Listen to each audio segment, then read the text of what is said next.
By the time Season 4 of The Dragon Prince finally releases sometime at the end of 2022 this year, it will have been 3 years since the release of Season 3.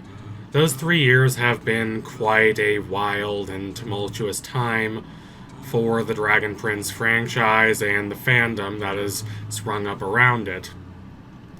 I myself have been making videos about the Dragon Prince franchise throughout those crazy, wild 3 years, through all the ups and downs, through all the renewals, and through all of the long, agonizing periods of waiting for the next little scrap of information to be released. I've made a lot of interesting and wild theory videos, some of them quite astute, I believe, and some of them a little off base.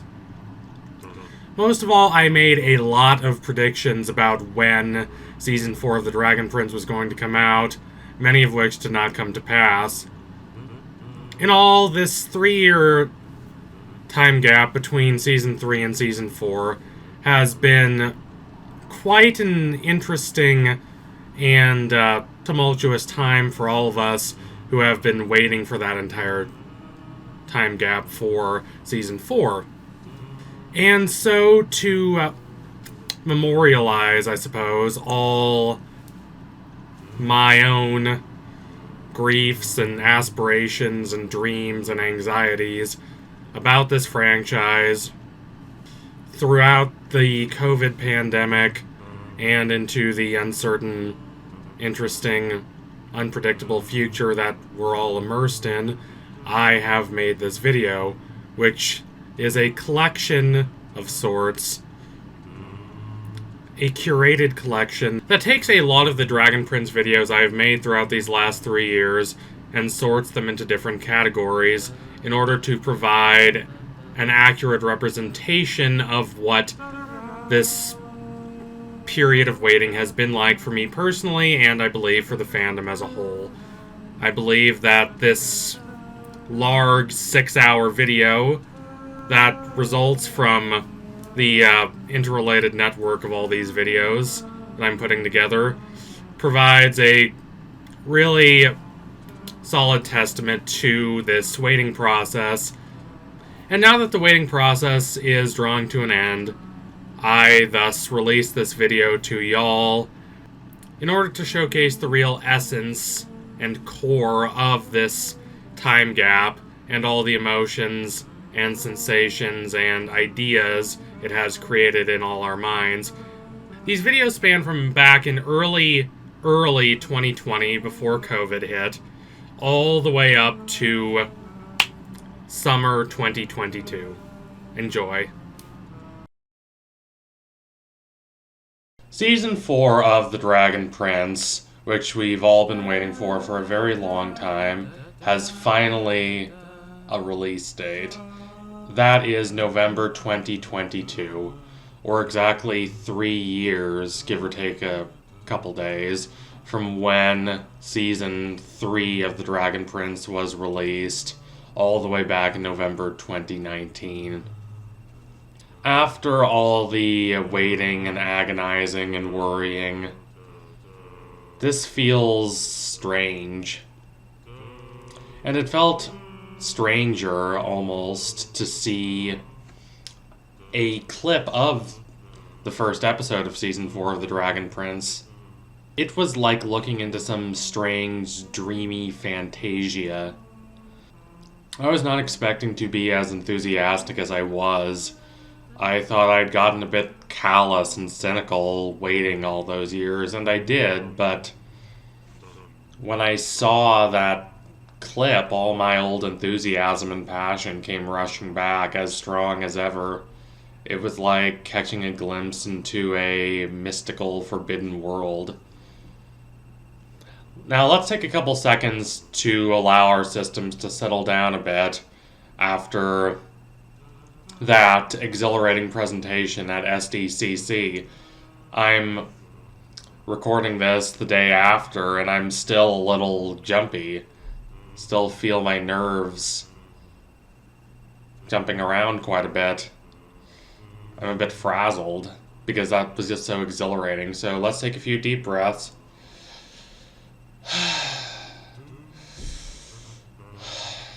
Three, two, one. Let's dig into what we saw in this new clip and what it tells us about the direction Season 4 is going to take going forward.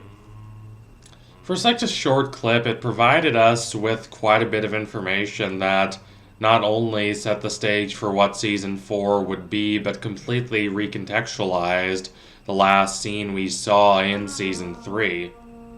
In that last scene, we saw Claudia revive Viren from the veil that separates the living from the dead. We know that she made significant sacrifices in order to resurrect Viren. We know these sacrifices both required a lot of time and effort, and also sacrificed a good deal of what morality she had left, sending her plunging into the dark path that I doubt she will turn back from for a while, especially considering that Aaravos is the only being to which she can turn now. What we did not know until we saw this first clip of Season 4 is that Viren was not dead for 2 days or so. He was dead for 2 years. That completely recontextualizes Claudia's mission to save her father. For 2 years, she was hiding out in and around that cave with seemingly no other companions, struggling to bring her father back. That implies a level of devotion to that singular goal that is almost maniacal.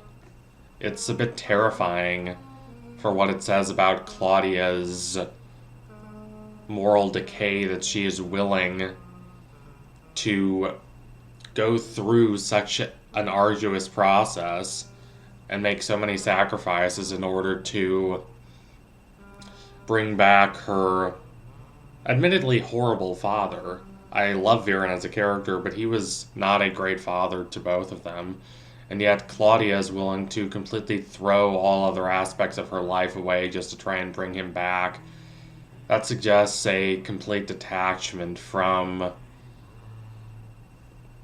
the normal order of society that she was so happy to operate within for the first couple seasons. She's a dark witch now, existing on the margins, in the shadowed cracks and crevices of the world, planning her vengeance and her retribution, doing whatever it takes to bring her father back from the dead. And what does it take? A lot of us saw that boot of the enemy soldier hanging out of the cave that suggests that Claudia might have sacrificed him in order to bring Viren back. But that was when we thought only a couple days had passed between when Viren died and when he was brought back. If it's significantly longer than that, how many of those sacrifices did Claudia have to make? I'm not sure the show will go explicit on, say, Claudia having to kill a lot of people to bring him back, but Claudia has certainly crossed a horizon from which there is no going back. I am not saying that she is on an unstoppable path toward darkness and dissolution.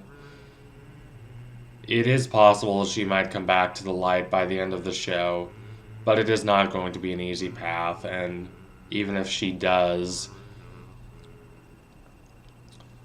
make a turn back toward morality and justice and compassion, she's not going to be the same person.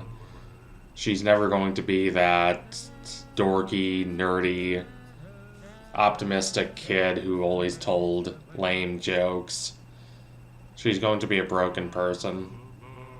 The occult and macabre have become her environment, and that's a bit disconcerting to think about. As for Callum, he's been embarking on his own path that leads him far away from where Claudia is, but is it also a path that's led him far away from Rayla? It certainly seems like it. Rayla leaves not soon after the end of season 3. We know that Callum is almost 15 for most of the show in its first 3 seasons, and we know that Rayla decides to leave in order to protect him and look for Viren herself on Callum's 15th birthday. That means that in all, he knew Rayla for only a couple months, and he has been without Rayla for a couple years. He's about 17 now, and he has not seen Rayla since before he turned 15 years old. That means that Callum likely has a different view of his relationship with Rayla than we, the audience, do, unfortunately. For us, Callum and Rayla's relationship is this paradigm-defining bond. They started out a bit frosty and uncertain about each other, especially on Rayla's end, and then over time she learned to open up, she learned to trust him.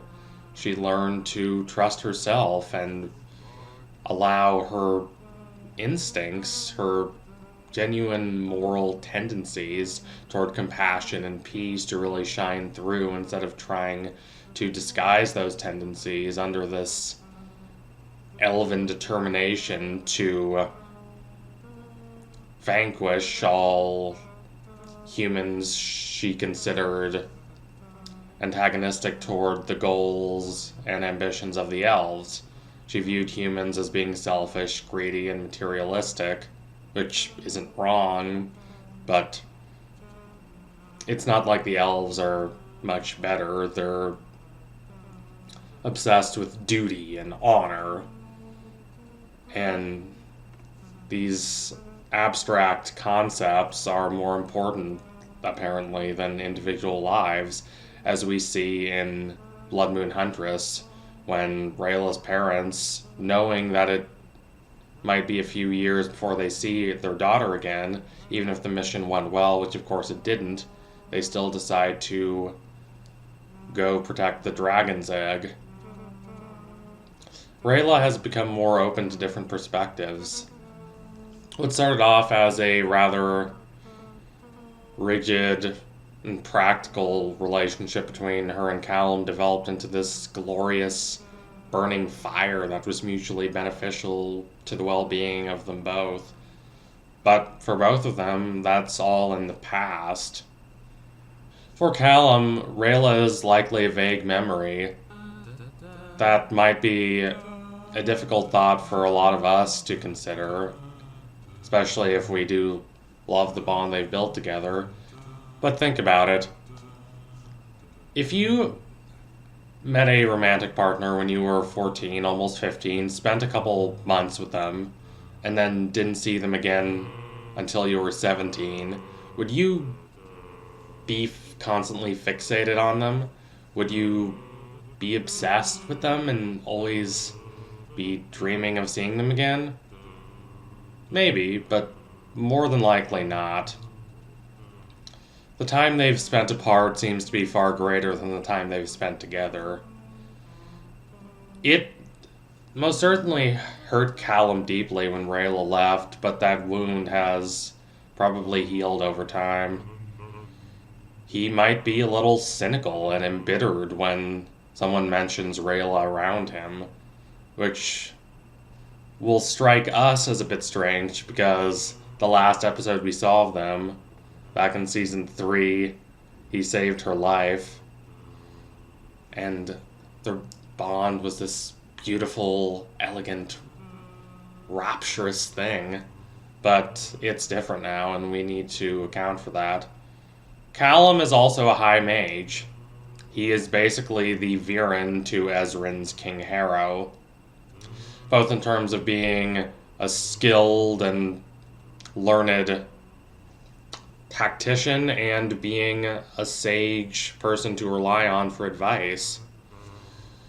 Even his hair looks a little like Viren's, which might just be a strange coincidence, but considering that he seems to be getting obsessed with the same Aaravos mirror that consumed Viren's, basic sense of morality, I think we should be a little worried about Callum going forward.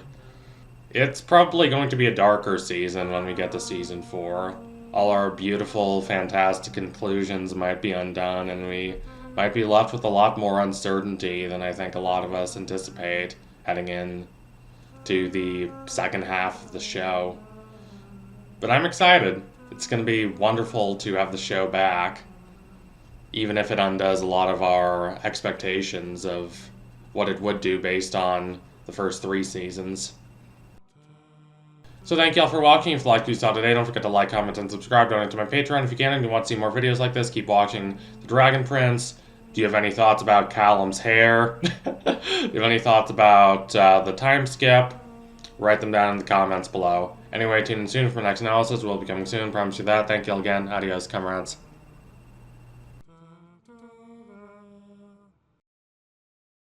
Rayla has been gone for 2 whole years at the start of Season 4 of The Dragon Prince.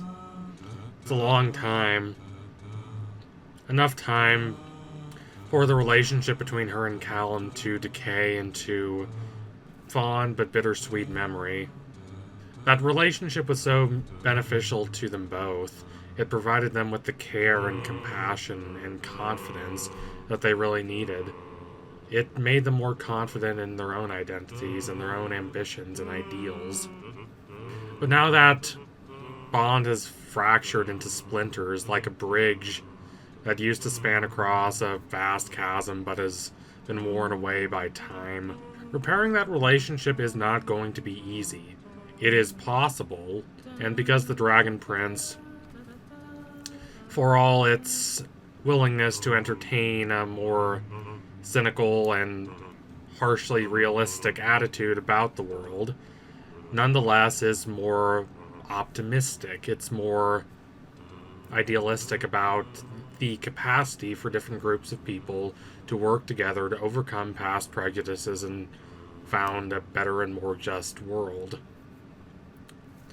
Now, there is a significant difference between how we are going to experience their relationship and how they experience their relationship. For them, the first time they're going to meet in Season 4 is going to be after several years apart. I don't think they will have forgotten each other by any means, and I think they're going to want to try and repair that relationship. And I think they're going to realize the extent to which being apart has hurt them both individually, making Rayla more rash and erratic, and making Callum more despondent and more prone to the appeals of mysterious entities like Aaravos. But the gulf that is formed between them as a result of spending so much time apart, living different lives after having parted on not the best circumstances, with Rayla having left Callum without his consent in the middle of the night, and directly against what they had ostensibly agreed upon earlier, that they were going to track down Viren together. But for us, it's going to be quite jarring. Especially if we're rewatching the show all the way through, or, say, for new viewers who have not been on this 3-year-long vigil with us, and are just jumping right into Season 4 after Season 3. For them, it's going to be an abrupt transition from Rayla and Callum being this rapturously romantic couple, finally transcending all their anxieties and uncertainties and committing themselves fully to each other in the light they're forming together, to the two of them splitting apart and descending into their worst vices, and having to struggle and fight and sort through a lot of complicated and disconcerting emotional and psychological issues just to try to repair the bond between them. Rayla left him because she believed she had a duty to go and hunt down Viren, because she had a feeling he was out there, even if that feeling has not been practically substantiated. And if Claudia did not bring Viren back from the dead until 2 years after the conclusion of Season 3, that means that when Rayla went looking for him, he had not been brought back from the dead yet. He really was gone, and yet she was unable to accept that. And she was willing to go on this mission to do what she believes is her duty and her responsibility in a way that is tied into what she believes is her other responsibility, which is to protect Callum, the person she loves the most in the world, it seems, at this point. That Callum would be so distraught at losing her that he would descend into his worst impulses and become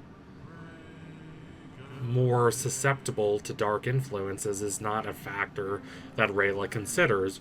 Rayla doesn't really consider any other factors aside from her sense of what her responsibility is, what she has to do.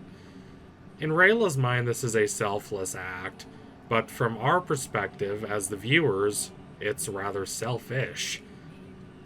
She is promoting a very narrow idea of the good of all that neglects 99% of other issues, including what the person in question actually wants for themselves, in favor of this rather narrow and reductionist view of selflessness.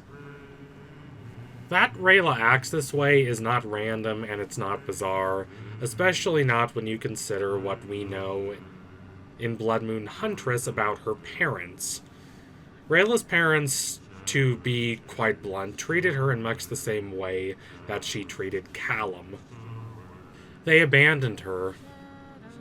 That's how Rayla phrases it, and while her parents don't like that framing, it's basically true. Once you strip away all the pretty words about honor and duty, they decided to commit themselves to a mission that would take years, even if it was successful, to guard the dragon's egg until it hatched. And also put them at substantial risk from people like Viren, who wanted to capture or destroy the dragon's egg, just because they believed it was their duty. They believed they had a higher calling, the context of having to protect the elves, and especially the dragons. They would not phrase this as putting this duty over their daughter's well-being. In fact, they see it as protecting their daughter, just as they see it as protecting all the children of the Moon Shadow Elves, by fighting for the cause of peace and prosperity for all. But these are abstract ideals, and there can be a large gap between abstract idealism and the people who are actually being hurt. Just like Runan, he is not just an assassin because he's cold-blooded and heartless. He has an extended philosophical justification about being an assassin. For him, it's about taking a larger scale view of the world and doing what is right for harmony and greater peace. And before he kills anyone, he contemplates whether the benefit of putting this person out of the world is worth depriving the world of this person, depriving all their loved ones of the opportunity of seeing them. This is a quite substantial philosophical system, but again, it's abstract, and what those ideals mean when put into practice can mean very different things. They can mean killing Callum's dad, the king, and plunging the kingdoms into increasing chaos and instability. Rayla wants to go with her parents when they go to guard the egg in order to serve the dragons, but they don't let her. Nothing is more important than keeping her safe, that's what they say. They want to protect her until she's grown up. Rayla feels a little condescended to by this attitude. Now, from one perspective, it's easy to understand where her parents are coming from. Do you want a pre-adolescent child on your dangerous grandiose quest to protect the dragon egg? Probably not. Nonetheless, one has to consider the emotional and psychological impact Rayla's parents' decision has on their daughter, which they do not. They are giving her up to their close associates, Runan and Athari, who try their best, but only provide Rayla some of the emotional support that she needs. Rayla wants to feel like her decisions matter. She wants to feel like she has some power over her life. The two most important people in her life, most likely, her parents, have vanished and she had no say in it. She feels remarkably impotent. And the way she finds out to take back power, to have some amount of influence and control over her life, is to train with Renan and become an assassin, and to really internalize that assassin's ideology and the emphasis of duty above all else, even though this is not really what she wants for herself. Do her parents think this is going to happen? No.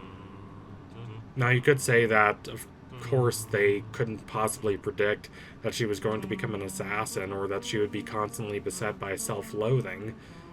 But you could just as easily say that they should have at least thought about what would have happened to her beyond their kind of narrow and sectarian idealization of keeping her safe physically at all costs, not really thinking about the psychological effects their actions have on her. So this leaves us with Callum and Rayla, two broken, longing people. Had they only been apart for a couple weeks or even a couple months, like we suspected, their relationship would have been much easier to repair. Would it have been hard? Yes. There would have been a lot of heartbreak to work through, a lot of pain, a lot of anguish, but their fires of love still burned strong, and they probably could have tried to work something out, try to overcome all their trepidation. Callum wants to share his life with Rayla, and that means all parts of his life, the joys and the winsome aspirations about the future, but also the regrets, the moments of anxiety and existential uncertainty. Rayla is too guarded and too defensive, and still too conditioned by these elven precepts of duty and stoicism to open herself up entirely fully to Callum. But she's getting there, and their time apart and the recognition of the harm that time apart caused to them both emotionally would have perhaps helped Rayla to open up more fully to Callum. But 2 years is different. I don't think he's going to move on, though he easily could have, and considering that he is a high mage and a quite attractive teenager on the cusp of adulthood, he would have no shortage of potential lovers. But instead, he remains melancholic and filled with malaise, still pining for Rayla in a way that is not just sentimental, but in a way that informs on the deepest depths of his spirit. Freud, in Mourning and Melancholia, talks about how when we lose our connection with someone we deeply care about, in ordinary times, we can just move that connection, that emotional energy onto someone else or a different part of our lives. But if we've really wound up our sense of self with that person, then when we experience that loss, we begin to identify our basic sense of self with that loss.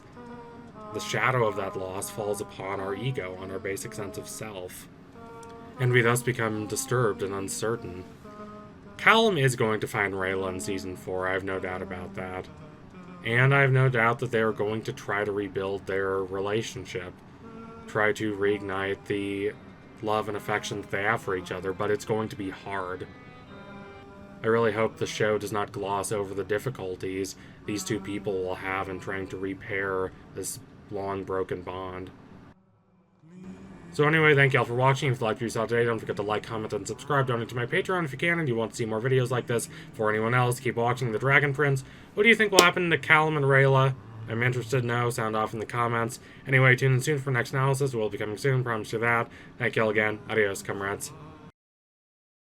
After all of these years, we finally have concrete information about Season 4 of The Dragon Prince.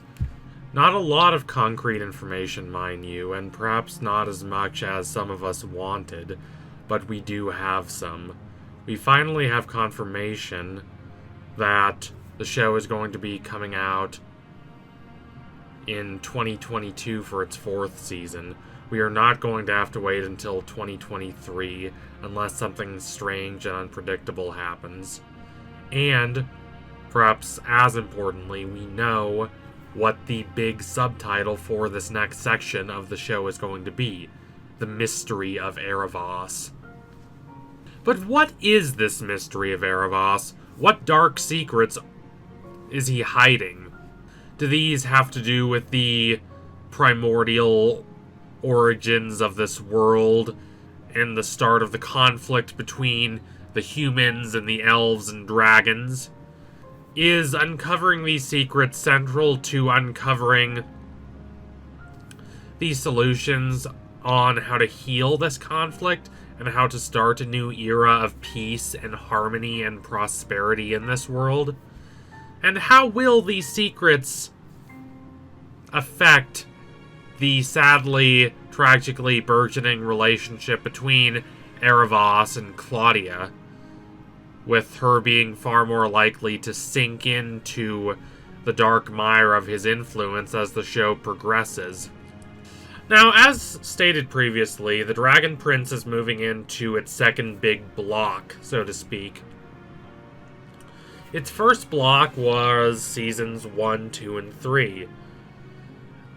These were all produced somewhat simultaneously. And then there was a large blockage of time in which no one was working on the show, and it hadn't even been renewed yet.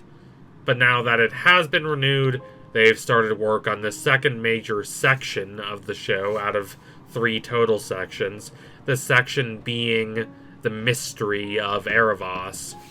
This will be books 4, 5, and 6. All of these seasons are being worked on simultaneously, if in different stages. So what that means practically is that season 5 is probably going to come out sometime in 2023. Probably 6 to 9 months after season 4. And then season 6 is going to follow 6 to 9 months after that. Certainly no more than a year. I really doubt that we are going to experience these long and unfortunate gaps like the 3 years between season 3 and season 4, at least until we get into the wait between season 6 and season 7. Now, I know a lot of fans were disappointed that we did not get a more concrete indication of when the show was going to release its 4th season than just 2022. But that's specific enough for me. It means the show is going to release sometime in the next 6 months, which is exciting. There is going to be a lot more information revealed in the lead-up to the shows, so I think we should be patient. I know we have been waiting a ridiculously long time, but considering how close we are to the end of the wait, I believe just taking a step back and thinking about the long-term future of the show is the best strategy going forward. We haven't even gotten to San Diego Comic-Con yet, which is going to be back up and running at full strength. It's going to be exciting. And we haven't even gotten to New York Comic-Con, which is when the show has dropped a lot of significant information in the past. For instance, that's when the Season 3 release date was announced. Considering that a late 2022 release date is most likely, I think it's reasonable to assume that Season 4 is going to be released about 3 years to the month or so from when Season 3 was released, meaning November or December. Which means I suspect the official release date will probably be revealed in New York Comic-Con, which is exciting, and it's even more exciting because I might be there if it's an actual full normal Comic-Con and not any restricted convention with all these rules and regulations that people are still imposing all these years after the first breakout of COVID and all these cancellations. If there's none of that, I might come. It sounds like it would be a good time. We're a good long time past the time when everyone got vaccinated, and I think it's long past time that everything got back to being normal. But while I think we should be excited for the show that is to come, and we should be excited that we are actually going to get season 4 this year, we should also think about what these mysteries of Aaravos are going to be, because that is quite intriguing. Aaravos is certainly the most mysterious being in the show. He is thousands of years old at least, far more ancient than any of these other creatures and people and elves and dragons. He is possibly the inventor of dark magic. We don't know that for sure, but I wouldn't doubt it, considering how affiliated he seems to be with dark magic, considering how he's fine with promoting its usage, and considering how he, likely for his own selfish purposes, takes the side of the humans against the dragons and the elves.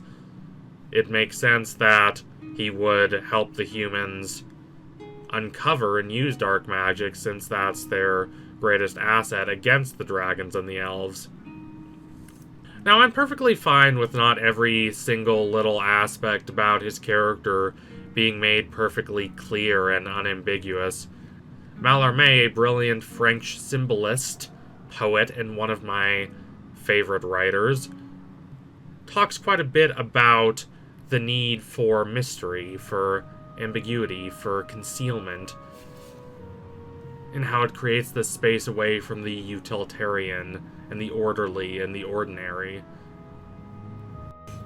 When all is made obvious, blunt, and unambiguous, the magic and enchantment is lost to utilitarianism. Oscar Wilde, in talking about the importance of masks and concealment and hiding, says something quite similar. But, of course, there's a difference between being purposefully enigmatic and mysterious to preserve that sense of unknowability and enchantment, and just not knowing what you're doing. Not giving us any information about Aaravos would not be good for the future of this show. It would make his character more annoying than intriguing.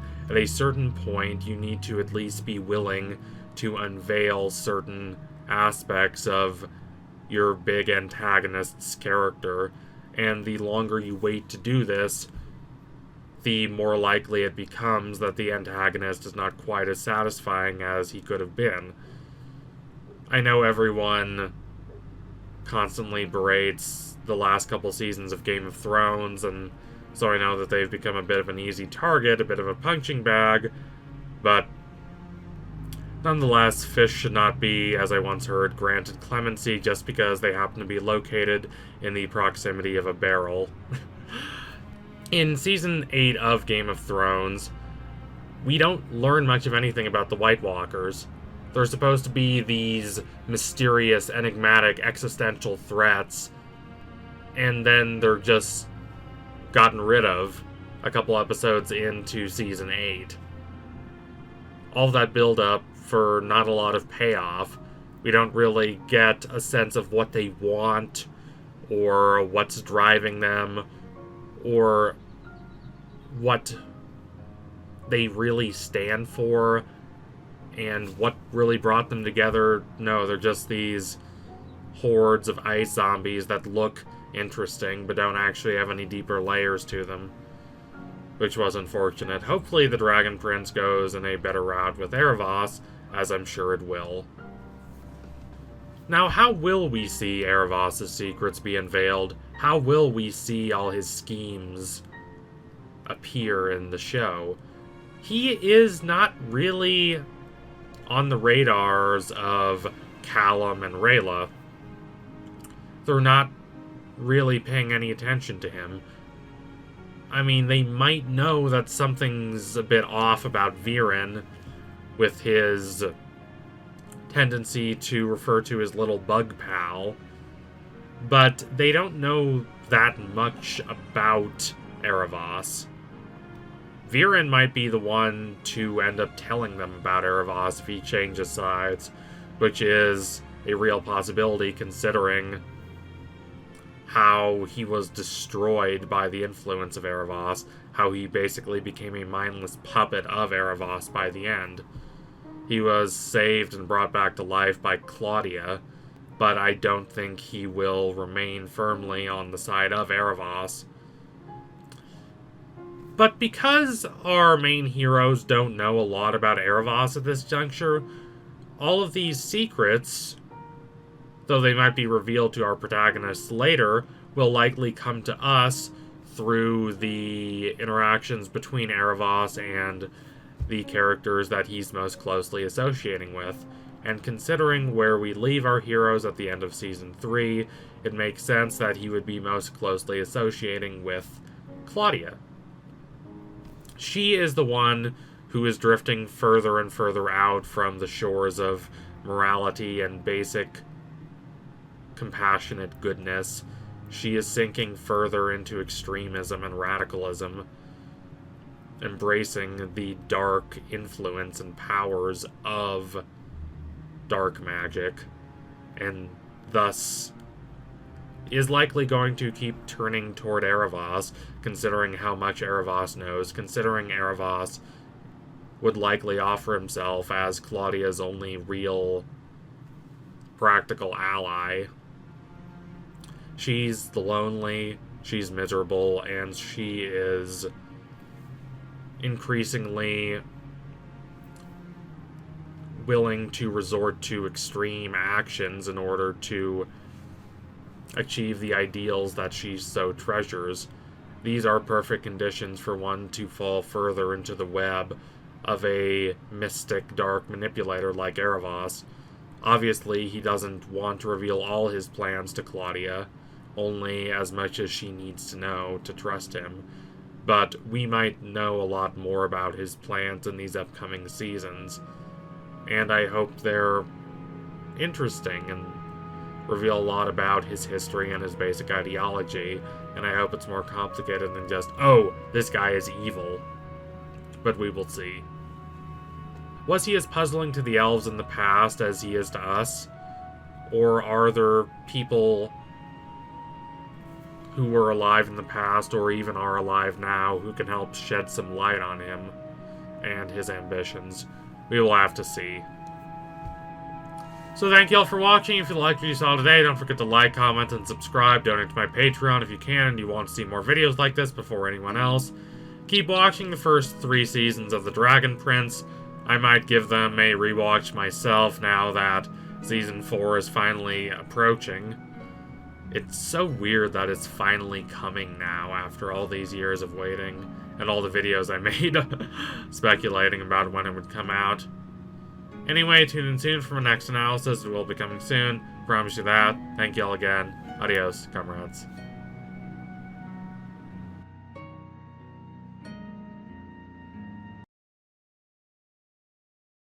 Season 3 of The Dragon Prince was beautiful, thrilling, and hauntingly moving. But even though we should rewatch it, we should also look forward to what awaits us next. Assuming Netflix does not cancel the show, which is a big if, we are going to be heading into Season 4. According to the creators of The Dragon Prince, the end of Season 3 was a culmination of everything they had worked toward thus far. That does not mean Season 4 is going to be completely different from what has come before, but it does mean there are going to be some significant changes. During San Diego Comic-Con 2019, the creators laid out their master plan for the series. There are going to be 7 seasons, and those 7 seasons are going to be separated into 3 distinct sections. The first 3 seasons are the first section, seasons 4 and 5 are the second section, and seasons 6 and 7 are the third section. As there are 6 sources of primal magic, it is reasonable to assume that 6 of these 7 seasons are going to be named after sources of primal magic. What is the other season going to be titled? I have some guesses, most notably that it is going to be titled Dark Magic, but I don't really know anything for sure. We've already had the first 3 seasons, which are named, respectively, Moon, Sky, and Sun. The 4th season is going to be called Earth. So what do we want to see from it? Where do we want it to go? How do we want it to treat the characters? Of course, everyone has their own answers, and I am not so arrogant as to assume that mine are definitive. However, I will do my best to present the things I want to see in Season 4, as well as why I want to see these things, and how they could benefit the show. Let's start with something most fans would agree on: more Rayllum moments. Yes, Season 3 gave us no shortage of great Rayllum moments, but I am genuinely interested to see where they take this relationship next. But let's look at why so many people ship these two, and why their relationship is as interesting as it is. In the fandoms I've been in or adjacent to, there has typically been a resistance, at least in some part of the community, to shipping what is either canon or is likely going to be canon. Think about the Harry Potter fandom. The pairing of Harry and Ginny is far from the most prominent ship involving the protagonist. Shipping him with Hermione or Ron or Luna or even Draco is more common. But here, the ship favored by creators is the ship favored by fans as well. That rarely happens. So let's talk about why. For one, the Dragon Prince has a much smaller cast than Harry Potter, so there is much less room for alternative pairings. Sure, there are those who want Callum to be with Claudia, but they are in the distinct minority, especially after Season 3. I think even they would admit that. Writing great fictional relationships is about tying the growth of the relationship as a whole into the growths of the individual characters. For adolescent characters, like we see in The Dragon Prince, it should also suggest the maturation of the characters. If 2 characters start a given series crushing on each other, and then they get together at the end of the series, then it is less satisfying because they did not have to grow in order to get to that point. The relationship does not relate to their character growth. Fictional relationships should represent and require character growth if these relationships are to be viewed positively. Obviously, that is not a hard and fast rule, but it is a good thing to keep in mind. While there are multiple ways for this to work, multiple paths for characters to have relationships that tie into their individual character growth, the most common is to have 2 characters start out hating each other, then come to respect each other, and finally and slowly come to really care about each other. If done poorly, this can be toxic or unnecessarily edgy, but if done well, it can be cathartic and beautiful. That's why I really like Rayllum, and that's why a lot of other people like it too, from what I've seen. As to where they could take the relationship in Season 4, I'd like to see them separated from each other near the start of the season. Now, I know what you're saying, I know you think that sounds a little counterintuitive, but hear me out, please. They've reached a point at the end of Season 3 where they are significantly closer than they were at the start of the series. But let's test the strength of their relationship. Either have them be separated by some malevolent force, or just have them have a falling out. Whatever happens, they have to go it alone, and because of that, they suffer. They're lonely, and they struggle, and because of that, they realize how much happier they are when they are together, and how much they really want to have the other person in their lives. When they reunite, as should happen by the end of the season, they would have a better idea of why they care about each other so much, and how deeply they treasure that relationship. It's not strictly speaking that they need each other, it's that they can overcome challenges when they're together that they would have difficulty facing apart. Speaking of these challenges, I want to see Callum struggle more with dark magic. When I first heard about dark magic, I wanted to see how it would tempt Callum. And we've kind of seen that, but not nearly in depth as we could have. Callum took advantage of the power provided by dark magic because he started the series without magic, but because he already has magic now, it is difficult to see how dark magic would tempt him in the future. Now, that is not to say tempting him with dark magic would be impossible. The truth is that Callum has not struggled morally with dark magic. Not really, not in a complex, interesting, fundamental way. Even though he used it, and was condemned sharply by Rayla for doing so, he never really stopped believing that dark magic was not right. Also, he used it to save a dragon, thereby making him even less morally ambiguous. If Callum is brought to a place where he does have to confront dark magic again, I'd like to see the show struggle with that moral ambiguity. It could, if nothing else, be a way to separate this new struggle with dark magic from the first struggle with dark magic that we saw in Season 2. Additionally, regarding dark magic, I'd like to see the show question the morality of it, instead of just defaulting to, "It's bad, y'all." Now, I'm not saying I want the show to completely flip the script and go to saying, "Oh, dark magic is secretly alright and good." No, I'm not asking for that. I'm asking for a more mature and nuanced analysis of the ethics of using dark magic. There is innately something sinister to squeezing magic out of a living creature, and Claudia being so optimistic and excited about dark magic in Season 2 was more than a little bit disconcerting, but I want the show to do more in terms of considering why people use dark magic. Alternatively, if the show doesn't want to do that, maybe it could lean more heavily into the corruption angle. This is what I'd like to call the Lord of the Rings approach. It's not what I'd prefer, considering that the Lord of the Rings has already done this and done it better, but it could be interesting here. I think the show is gesturing in that direction, especially with the path it's sending Claudia down, and I would definitely like to see more of that, but I'd also like to see how dark magic affects Callum, especially in regards to Callum's relationship with Claudia.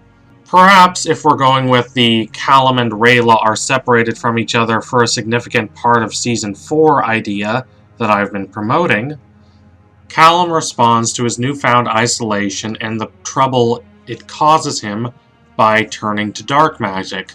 He relapses, effectively, and Claudia encourages him. The two train in dark magic, and Callum gets to be a fairly skilled caster of it. Then something unfortunate happens to Claudia. Maybe she suffers an accident because of her use of dark magic. Worse, maybe she goes too far, doing something in front of Callum that he is definitely not okay with. He tries to talk her out of it, but by this point she has already become a fanatic for dark magic, and she doesn't listen to him. Realizing he can't help her, he leaves her behind, and eventually he finds Rayla. He swears off dark magic for good, and eventually the two reconcile. However, later, Rayla hears that whatever horrible thing Claudia did is Callum's fault, and she has to decide whether to believe that, or whether to trust the one person who got her to trust in herself. Those are the two major story threads I would most like to see in Season 3. However, I've hitherto excluded everyone except Callum, Rayla, and Claudia, and I don't want to do that. While the three of them, plus Soren, are the most interesting characters in the show up to this point, I would also like to see more of Ezran's struggles as king. Some of the most interesting scenes in Season 3 were just of him trying to rule. I would love to see more of that. The show never lets you forget that he is just a kid, and as such a flawed ruler. He has a big heart, and he tries so deeply to do what he believes is best, but he doesn't always get everything right. He has a long way to go. Harrow may have not been a perfect leader in every way, but Harrow was confident. Harrow was respected. Harrow was capable. For a little kid to try and live up to that legacy is a daunting challenge, and I love seeing him try, and I love seeing him even try to improve upon his father's legacy at some points. If there is a time skip between seasons 3 and 4, which would make sense, considering that the plan is to separate the first 3 seasons from the next 2, it would be interesting to see Ezran when he's older. Not a lot older, mind you, but just old enough that he has a fuller grasp on what he needs to do as king. Of course, that plays into a fairly well-worn trope, the warm-hearted prince slowly learning to be king. There is nothing wrong with traditional stories if they are done well, particularly if they are presented in a framework that makes them appear new and different. But it would be interesting to see the creators of the Dragon Prince try to take Ezran's character in a different direction. We've already seen others who want to do him harm exploit his naivete and gain power. What if we double down on that and really question whether Ezran actually has the stuff to be a good king? Hera was more of a Ned Stark figure. Yes, he could be violent and brutal at times, but his greater flaw was not being pragmatic enough, and Ezran, if anything, appears much less pragmatic. Or what if Ezran decides he doesn't even really want to be king, and he wants, say, Callum to take his place? How would that work? How would the royal advisors respond? Does Callum even want to be king? Probably not. How would that affect Callum's psyche? The Dragon Prince introduces a new advisor, someone interesting and mysterious, someone who says they want to help Ezran but really does not have Ezran's best interests at heart. This is also a well-worn trope, but you could do it in a lot of interesting and challenging ways. If you make the advisor obviously evil and manipulative, it would be a bit tedious. The audience would just be waiting for this advisor to betray Ezran, or otherwise for Ezran to finally catch up to where the audience is mentally and understand that this advisor is absolutely no good. But what if they make it more complicated than that? What if Ezran reaches a point where his other advisors really care about him as a king, but don't really care about him as a person? What if they have hard feelings about his mishandling power in Season 3? And what if this one mysterious advisor completely forgives him, unlike the others, and genuinely does care about him as a person? What choice does Ezran make, and what effects does that choice have? These would be fascinating questions for the show to consider. What I want, more than anything, is for the Dragon Prince to challenge Ezran. Don't just give him what he wants, don't just always take his side. Make him have to make difficult choices where there is not a clear-cut right answer. Either both options are right or both options are wrong, and whatever choice he makes, someone is not going to be happy, and he is going to have to face the consequences. I know a lot of Dragon Prince fans are not the biggest fan of Korra from The Legend of Korra as a character, but this is one thing that show did really well. It challenged her. At the end of Season 2, she made a choice. An important, decisive choice, and she spends the last 2 seasons of that show dealing with the consequences of that choice. I'd like to see this show do something similar. Characters are made interesting through the conflicts they face and how they decide to handle those conflicts. If Ezran faces these challenges, we'd learn far more about him just by virtue of what options he decides to take. He would become a much more distinct and well-characterized person. This is not a completely exhaustive list of everything I would like to see from Season 4. I haven't really mentioned Soren, who had one of the best and most compelling arcs in Season 3. And as always, I would like to see them expand on the lore of this world in a way that is natural and not forced. This is something they did a great job of in Season 3, and I'd like to see where they go from here.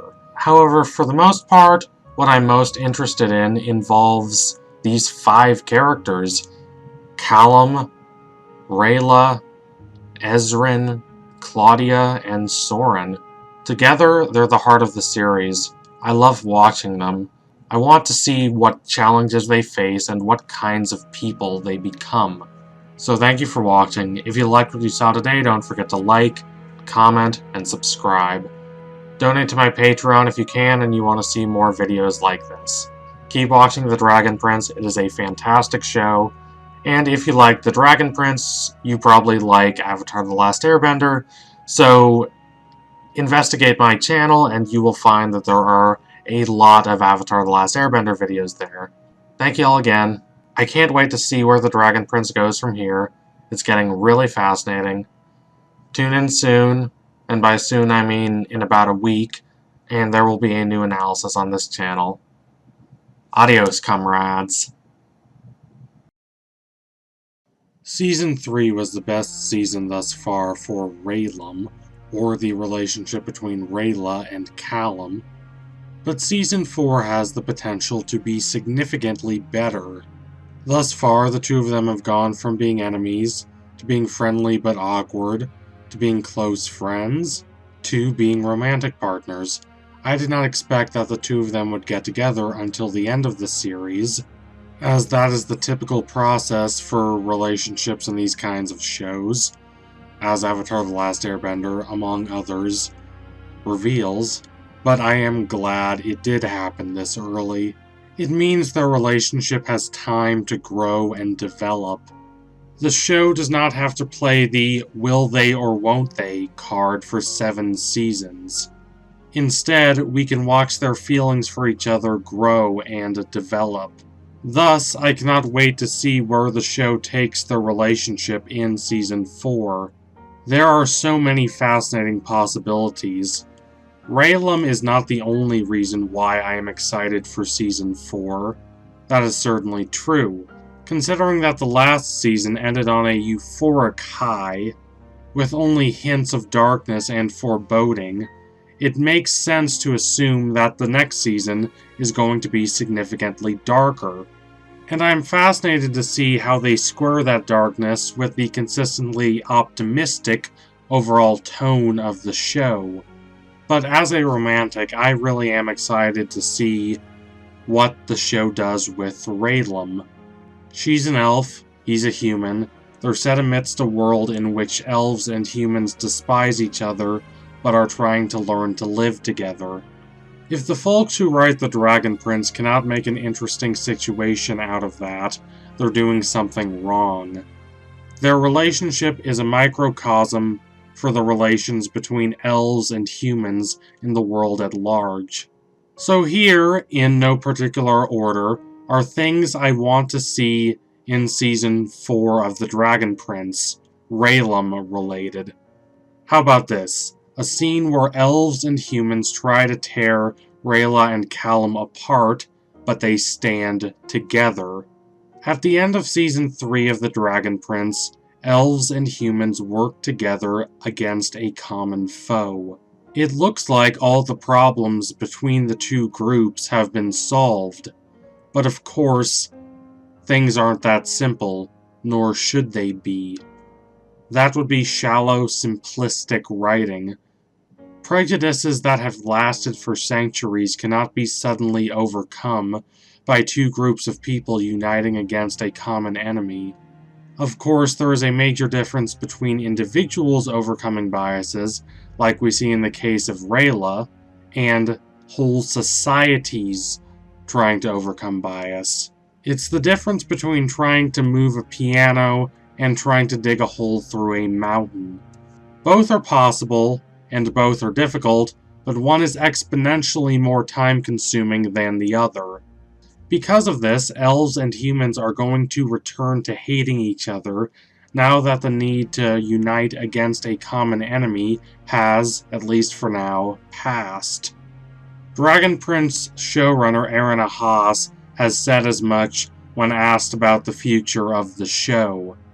Because of this, there are going to be elves who attack Callum and Rayla for being in a relationship. Yes, we have seen anti-human bias against Callum in Season 3, but this is different. There are always people who are superficially fine with the other, but as soon as someone who's close to them enters into a relationship with the other, they suddenly become very defensive. Their latent bigotry rises to the surface. What form the opposition to Rayllum will take depends heavily on how the elves decide to dole out the blame. One way that this could happen is that they target Rayla, calling her a corrupt degenerate for being in a relationship with a human. It does not help that most people still think her parents were traitors. We know that's not true, and so do Callum and Rayla, but that hardly matters because the majority of elven society does not know it's false. Look at it from their perspective. To them, Rayla is the rebellious daughter of two traitorous parents. She has now come home, and she is flaunting her betrayal of conventional elven societal norms by being with a human.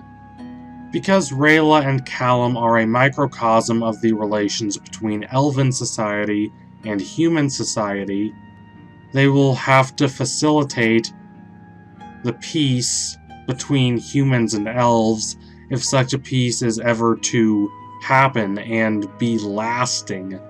And facilitating this peace will become a much more difficult challenge if elven society stops seeing Rayla as a real elf and starts seeing her as a corrupt traitor.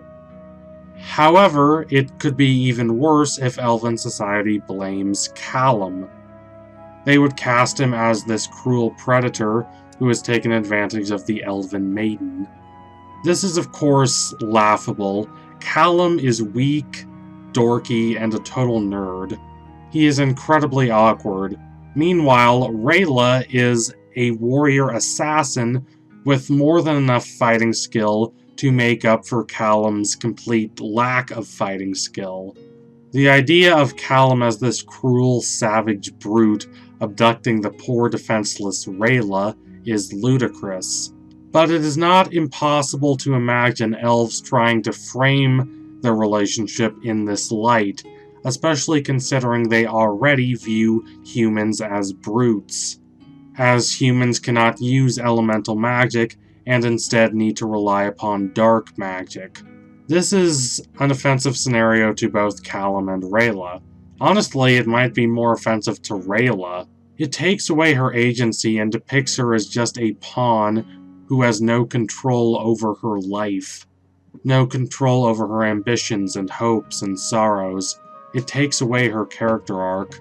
It takes away the process by which she abandoned her anti-human biases and learned to love Callum for who he is, and how he helped give her the confidence to explore facets of herself that she never knew existed. Obviously, they would not stand for this. They would pledge to stand with each other no matter the cost, and this would be heartening to see. The elves might offer to free Rayla from Callum, and she would obviously reject this. Some of the savvier elves might see that Rayla loves Callum, but these elves might realize how bad it looks for mainstream elven society to see an elf assassin in a relationship with a human prince, so they might offer Rayla an incentive to leave Callum. But of course, she would reject this. It would be beautiful to watch them commit to their relationship.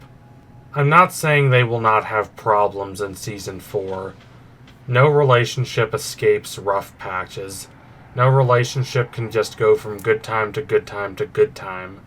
That's a fantasy, nothing more. But I believe that whatever happens to them, they will overcome it. That is how much they love each other. They will not let the prejudices of elven society stand between them. Speaking of which, I would love to see Callum meet Rayla's parents. Of course, we have not yet seen Rayla's parents in the present time. We did not see them at all before Season 3. The most common fan theory holds that they are trapped in Viren's coins. If this is true, there is a possibility we could see them next season. Viren is, to put it nicely, deteriorating. He died and had to be resurrected by Claudia.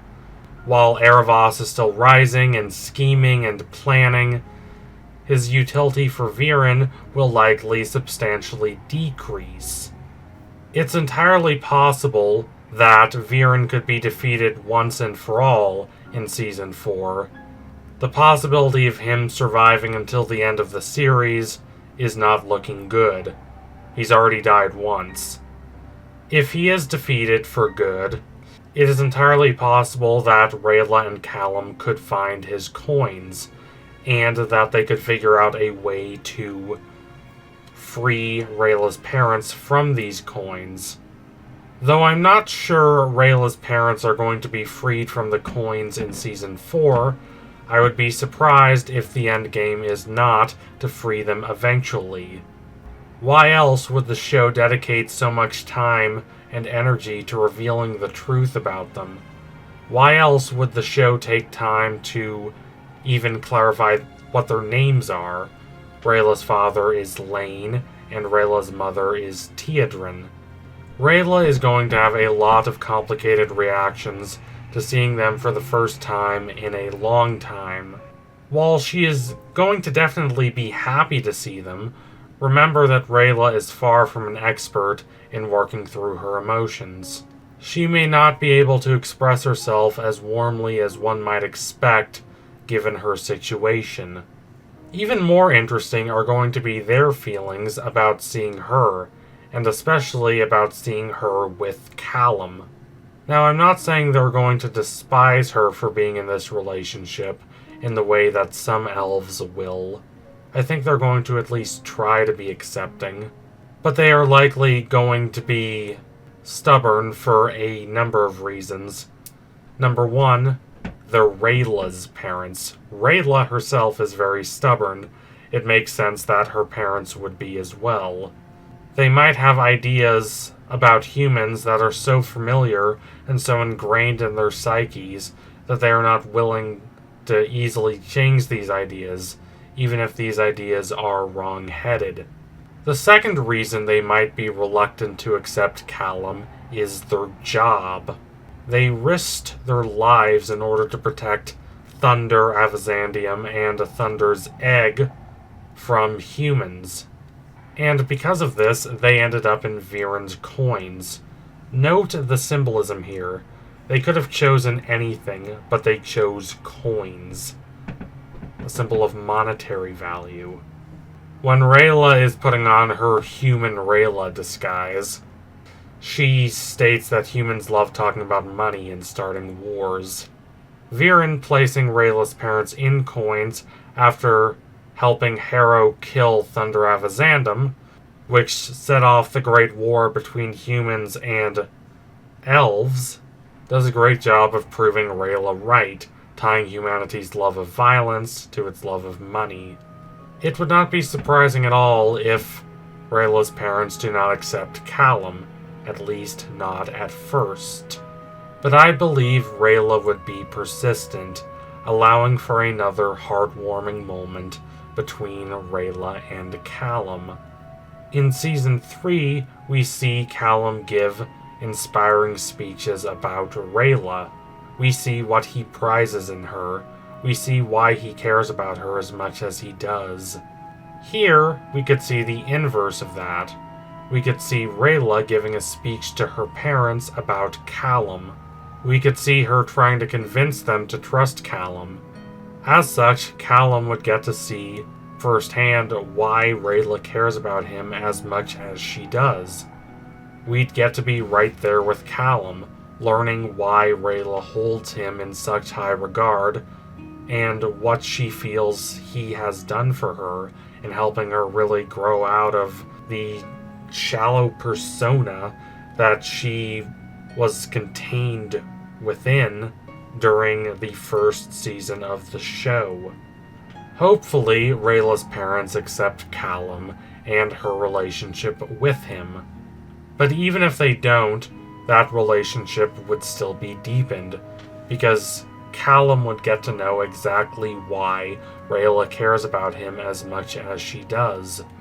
And also because she has proven that she is willing to fight for him and fight for their relationship. She's willing to fight for the chance to have a loving bond with this dorky human boy, even to her parents. Obviously, these are not the only Rayllum scenes I want to see. It would be fascinating to examine how Claudia reacts to Rayllum, considering her history with Callum, and considering how Claudia has descended into darkness. But these are the ones that would best give substance and weight to this lovely relationship going forward. So thank you all for watching. If you liked what you saw today, don't forget to like, comment, and subscribe. Donate to my Patreon if you can, and you want to see more videos like this. Keep watching The Dragon Prince. It is a brilliant show. It's only getting better with time. The characters and relationships are so wonderfully nuanced. I truly love it. Tune in soon for the next analysis. It will be coming soon-ish. Thank you all again. Adios, comrades. The third season of the wonderful fantasy series The Dragon Prince expanded upon what was already there while adding a number of additional new wrinkles. We learn what happened to Rayla's parents. They were not traitors as she thought. Rather, they fought valiantly to defend the dragon egg, but Viren managed to defeat them. The end of the third season also brings a conclusion to a lot of dangling threads. We have the great battle between the forces of good and Viren's dark magic zombies, with the forces of good emerging victorious, and the Dragon Queen coming back to life. She's happy to see that elves and humans, once enemies, are again starting to become close. Rayla and Callum, who had started off the series as foes, are now romantically involved, and the Dragon Queen is pleased to see this. Nonetheless, there is a lot of material for the show to cover in Season 4 and beyond. There are a lot of questions for the show to answer, and it will be fascinating to see the answers it does come up with. For example, why was Aaravos imprisoned? We know it has something to do with dark magic, and considering how gleefully malevolent Aaravos can be, it doesn't take an overactive imagination to think up a number of reasons for why Thunderavazandum and the others he worked with would feel it appropriate to lock up Aaravos. But there is more history to their interactions, and it is that history I want the show to dig into. If Thunderavazandum were alive, he could reveal the truth himself, but thanks to Harrow and Viren, he is not. So we are left in the dark. Our greatest window into the past is Aaravos himself. And Aaravos, of course, has every reason to lie, or at least to withhold certain elements of the truth in order to benefit him. If the details of his imprisonment are ghastly, which they likely are, it would make sense for him to try to conceal these details. As Aaravos' plan develops, and he becomes more of a tangible threat to Team Callum, we are going to have to learn more about him. A lot of fans would be disappointed if Aaravos was defeated without us learning any more about him than we already do. This was a major reason why Game of Thrones fans were furious when we didn't learn any more about the Night King, even when he became the main villain of the series, a massive existential threat to all of humanity. The Dragon Prince would do well to not follow in the footsteps of Game of Thrones Seasons 7 and 8. If we do learn more about Aaravos, it could be from the Dragon Queen, Zubeia. With the death of Thunderavazandum, she is one of the few beings alive who knows the truth about Aaravos. While I don't want her to just give an enormous exposition dump, she is the key to learning more about this enigmatic figure. Who he is, what he wants, why he was imprisoned, what his goals are, and why exactly he needs to be stopped. Also, what will happen to Claudia? At the end of Season 3, she made a series of decisions that will haunt her and those around her going forward. She decides to revive Viren when he dies after Rayla pushes him off a ledge. To do this, she likely has to sacrifice several enemy soldiers, and she also has to sacrifice part of herself, as half her hair turns white. But this is not a complicated question for her.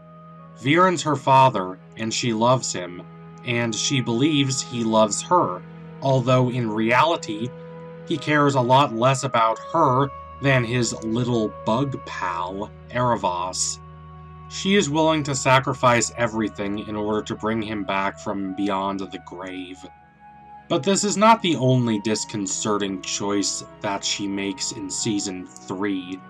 Despite having grown up with Callum and Ezrin, she is willing to kill Ezrin for the good of her side and her father.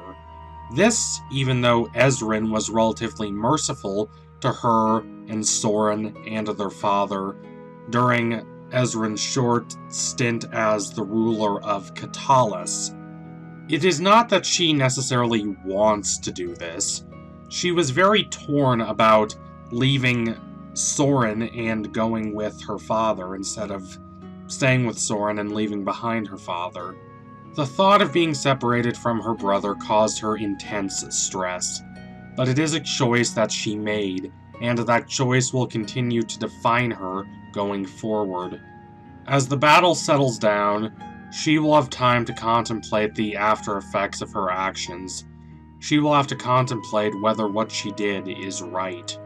Claudia is not completely free of self-awareness. Not yet. She will have regret about her actions.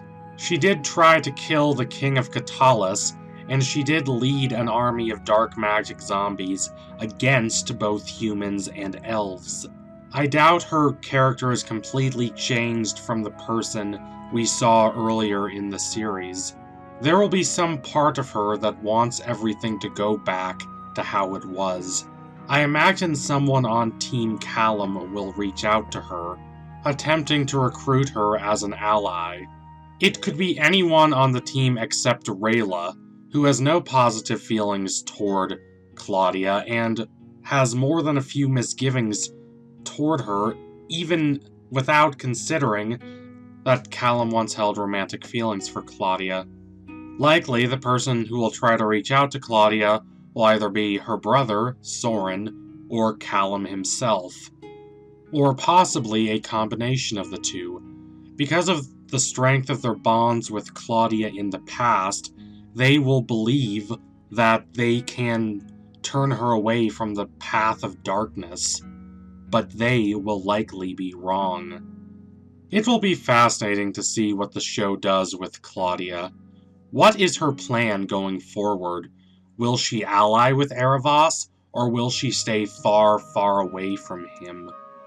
Likely, she will try to exact vengeance on Team Callum for the defeat they handed her and her father, but exactly what form will this vengeance take?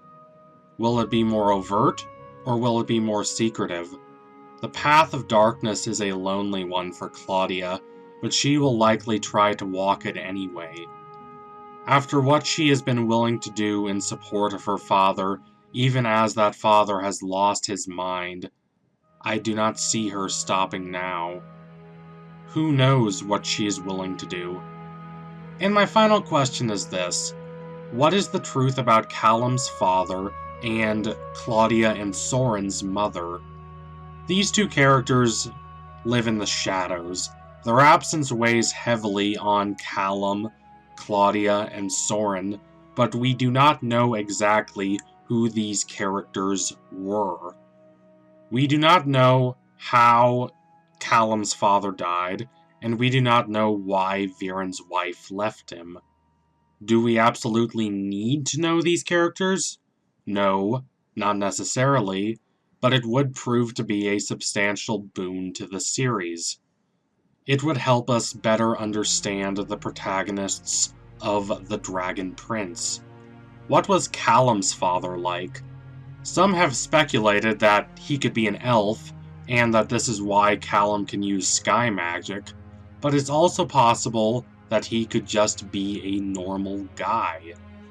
Even if Callum's father is not this majestic and all-important figure, it would be fascinating to learn more about him. Was he like Callum? What did Sarai see in him? Was he brave? Was he confident? Was he a romantic? Was he a warrior? Likely. Did he make a heroic sacrifice? Did he suffer a tragic accident? Or maybe he's not really dead. Maybe he faked his death and became a pirate. We don't know. The mystery of Claudia and Soren's mother could be even more telling. Did her leaving cause Viren to become more extreme? Or did she leave because Viren was becoming more extreme? When did she leave? These questions could tell us a lot more about this family, and like the other questions I've posed, I dearly hope Season 4 answers them. So thank you all for watching. If you liked what you saw today, don't forget to like, comment, and subscribe. Donate to my Patreon if you can, and you want to see more videos like this. Keep watching The Dragon Prince. It is a brilliant show that is only getting better and more incisive with time. It knows exactly how to plant mysteries and exactly when to answer them. I can't wait to see where it goes from here. So tune in soon for my next analysis. It will be coming soon, or at least soon-ish. Thank you all again. Adios, comrades. We are 3 seasons into Netflix's fantasy epic series, The Dragon Prince, and although we have no guarantee that Netflix will renew the series for a 4th season, we do know that if Netflix does renew the show for that 4th season, it is going to be significantly different from the seasons that have come before it. Now, that doesn't mean Callum will suddenly die, or that Aaravos will suddenly stop threatening to escape from the prison that has kept him captive for centuries. The core conflicts will remain the same, and the core relationships will not break apart all of a sudden. But the end of Season 3 was a culmination of sorts. Finally, elves and humans worked together against a common enemy. Finally, Claudia fully committed to the dark side. Finally, Soren managed to transcend his abuse and join Team Callum. He managed to redeem himself and prove that, despite not being particularly intelligent, he has a moral compass and a desire to do what is right. Finally, Callum and Rayla admitted their feelings for each other, overcoming all their insecurity and awkwardness. These pieces have all been arranged in fascinating patterns. It will be fascinating to witness where the show goes from here. Especially considering one thing I am absolutely sure of. Season 4 will be the darkest season of this show thus far. I guarantee you that is not an empty claim. We reached a high point at the end of Season 3. All is reasonably safe. Viren died, and although he was resurrected by Claudia, he appears to be nothing but a shell of his former self. There does not seem to be much room for things to get better, but there is a lot of room for things to get worse. Much worse. According to showrunner Aaron Haas, there will be 3 major segments of The Dragon Prince. The first runs from Season 1 to Season 3. The second, which is what we're heading into, will run from Season 4 to Season 5. And the third and final section will cover the last 2 seasons. This all breaks down to a fairly familiar 3-part narrative structure. Think about something like the original Star Wars trilogy, where at the end of movie 1, the good guys win. At the end of movie 2, they are temporarily handed a major defeat, and in the third movie they come back and win. This is also how Avatar: The Last Airbender was structured, and it is a fairly common way to structure trilogies.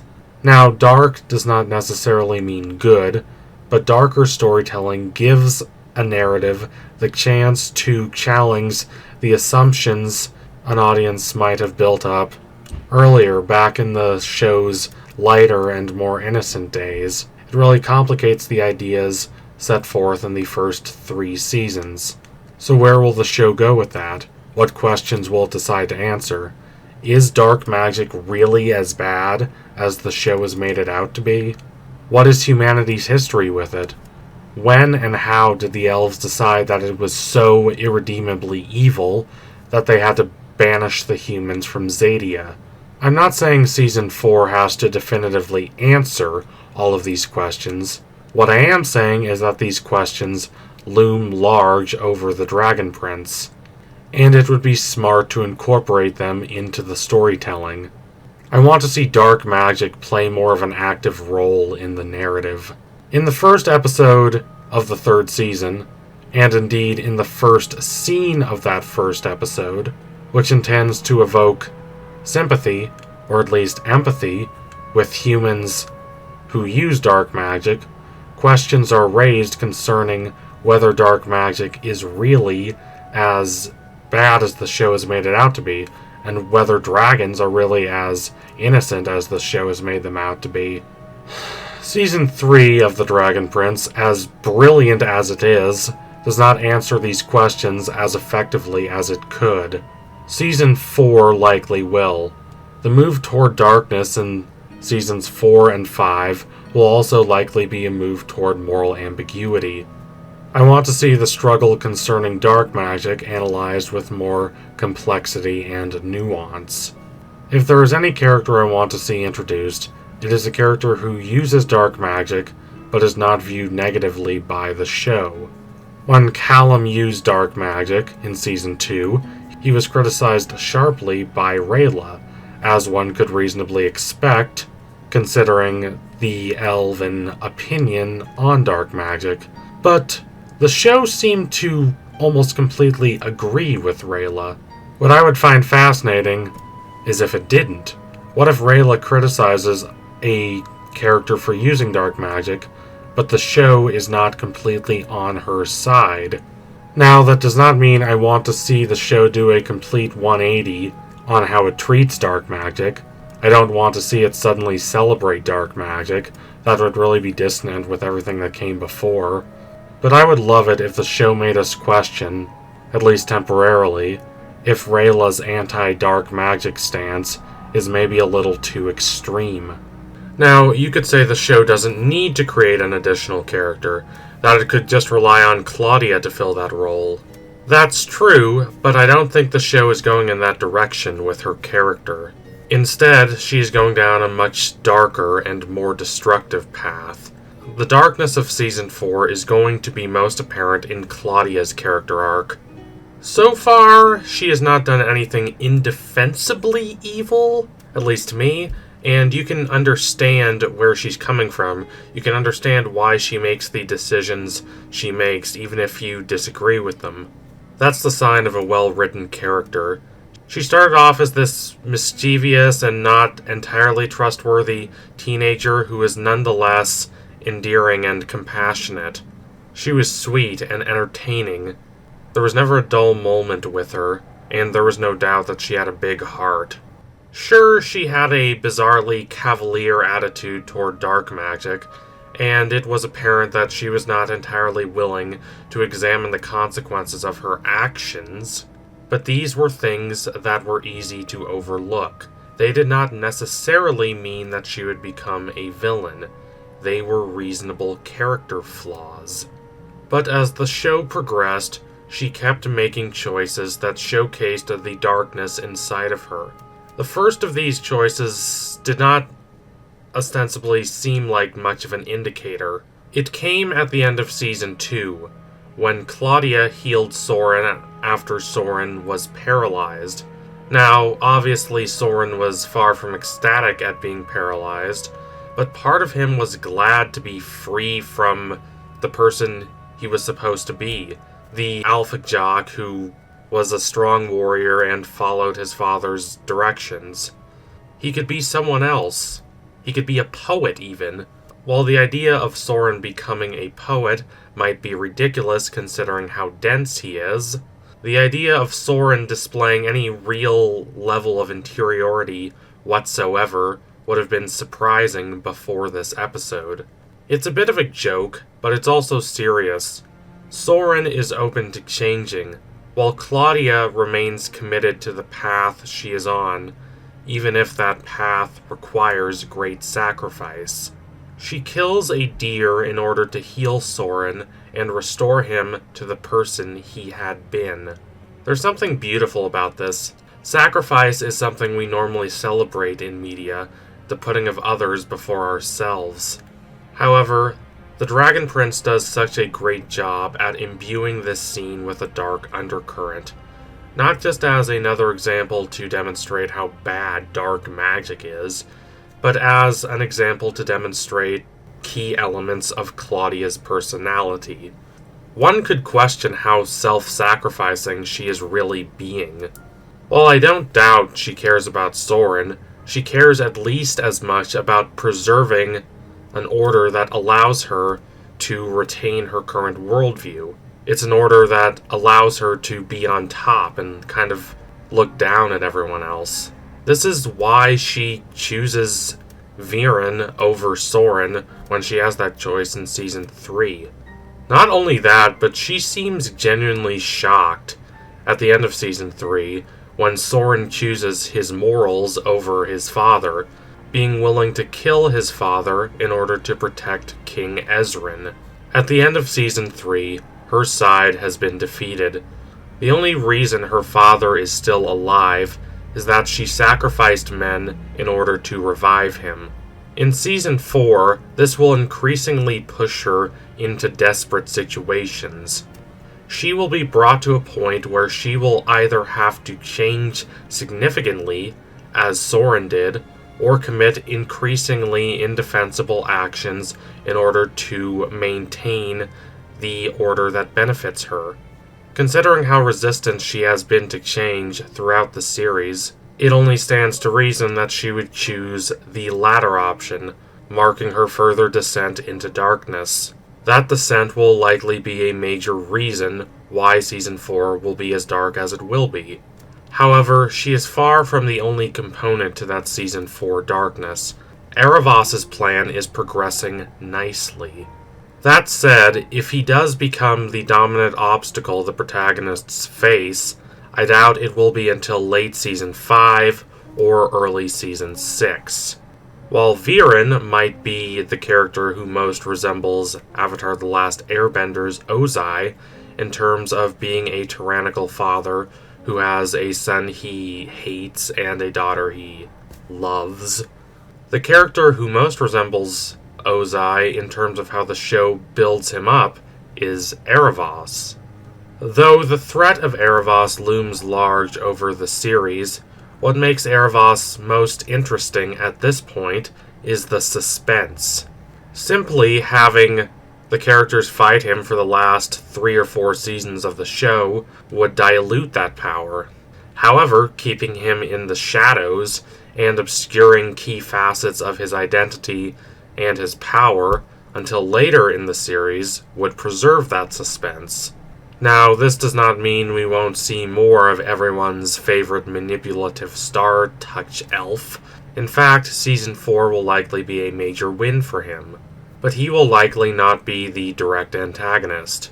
Rather, that role will likely be filled by Claudia. What does this mean for Callum? He may not be as close to Claudia as he once was, considering that he is now romantically involved with Rayla, but she is still someone very important to him. Likely, she will try to tempt him. This does not mean she will necessarily try to convince him to use dark magic, although that is certainly a possibility. It could just mean that she'll try to convince him to side with her. Maybe she will spread negative rumors about Rayla, trying to sow doubt in his mind.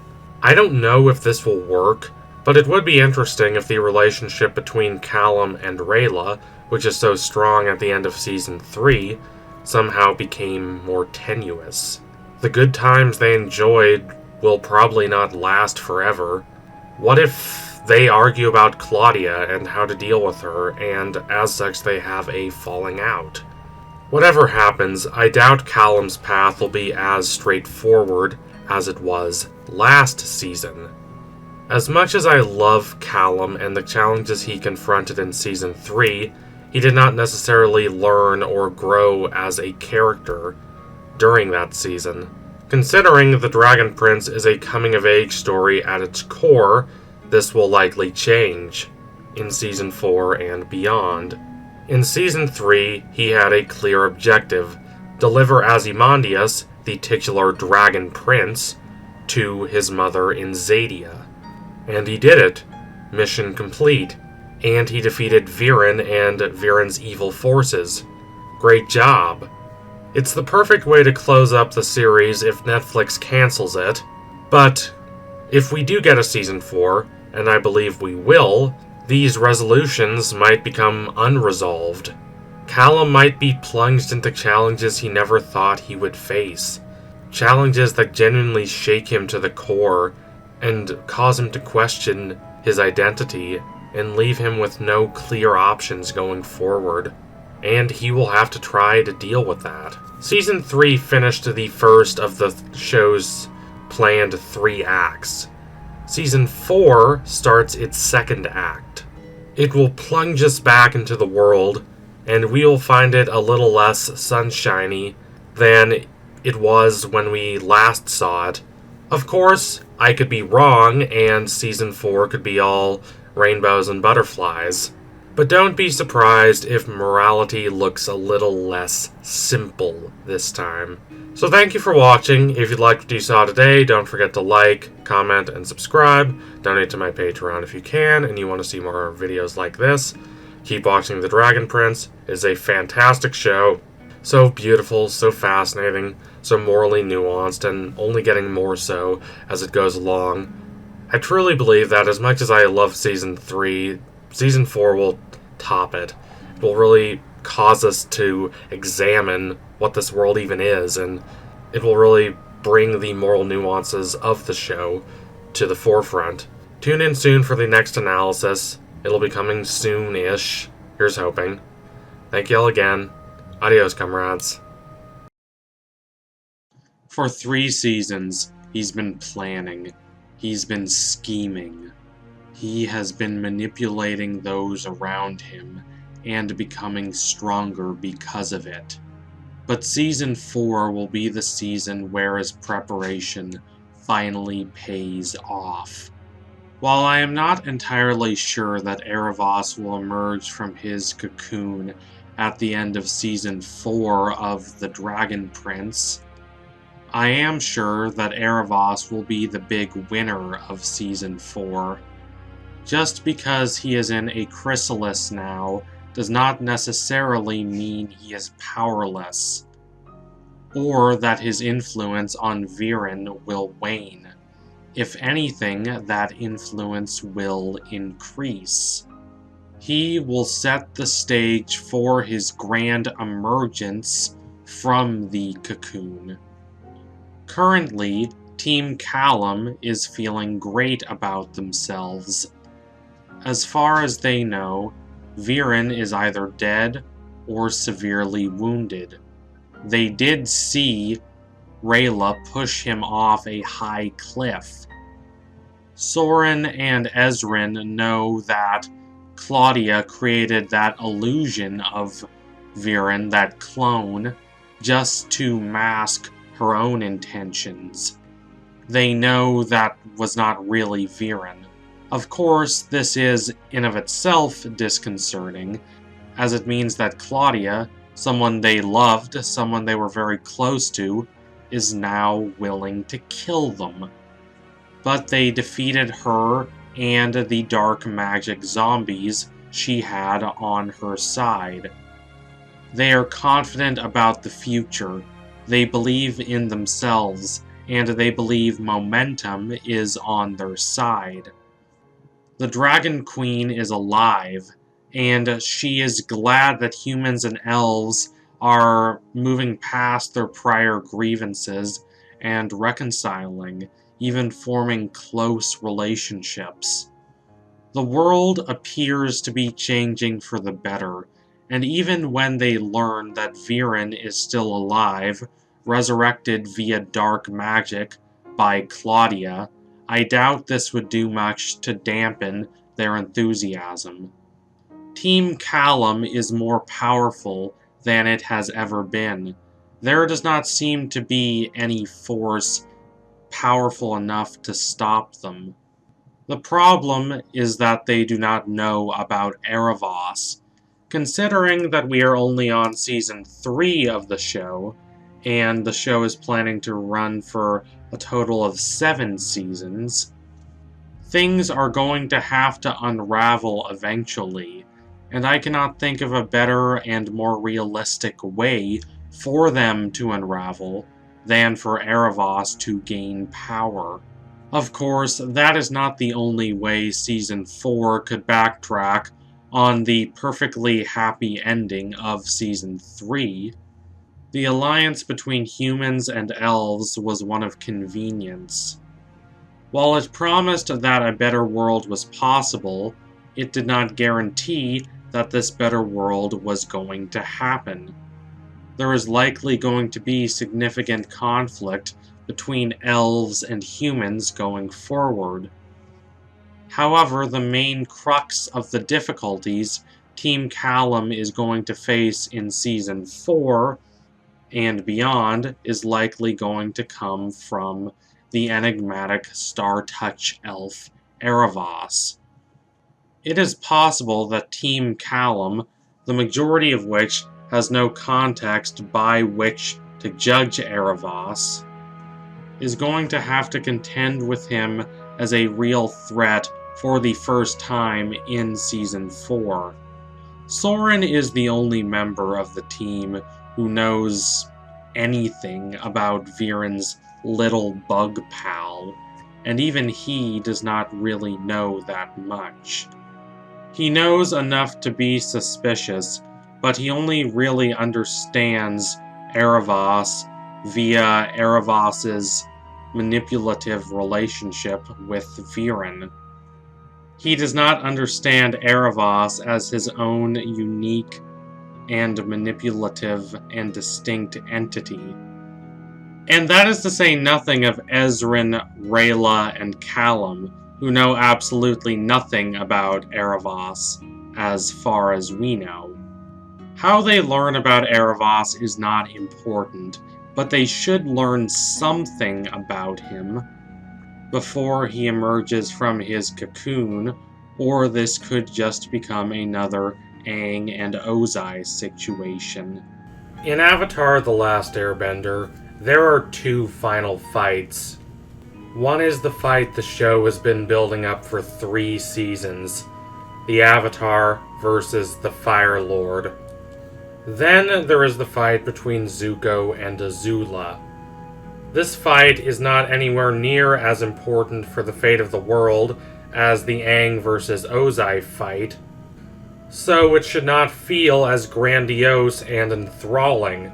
Instead, the Zuko and Azula fight is constantly, and correctly, referred to as the better of the 2. It's certainly more memorable. There are several reasons for this. For one, the composition of the final Agni Kai sequence between Zuko and Azula is mesmerizing. Zuko stands his ground, while Azula, devolving into madness, is erratic, reinforcing the visual contrast between the blue fire of Azula and the red fire of Zuko. However, the most striking thing about this fight, which is how somber and borderline ritualistic it is, would be illogical without the histories we have of the relationship between these 2 characters. Zuko may triumph over Azula, but he genuinely cares about her, and he's saddened at her descent into madness. The relationship between Zuko and Azula has been developed over the course of the entire show. We know this bond, and we care about this bond, so we're invested in what happens to it. We have a personal connection to this relationship.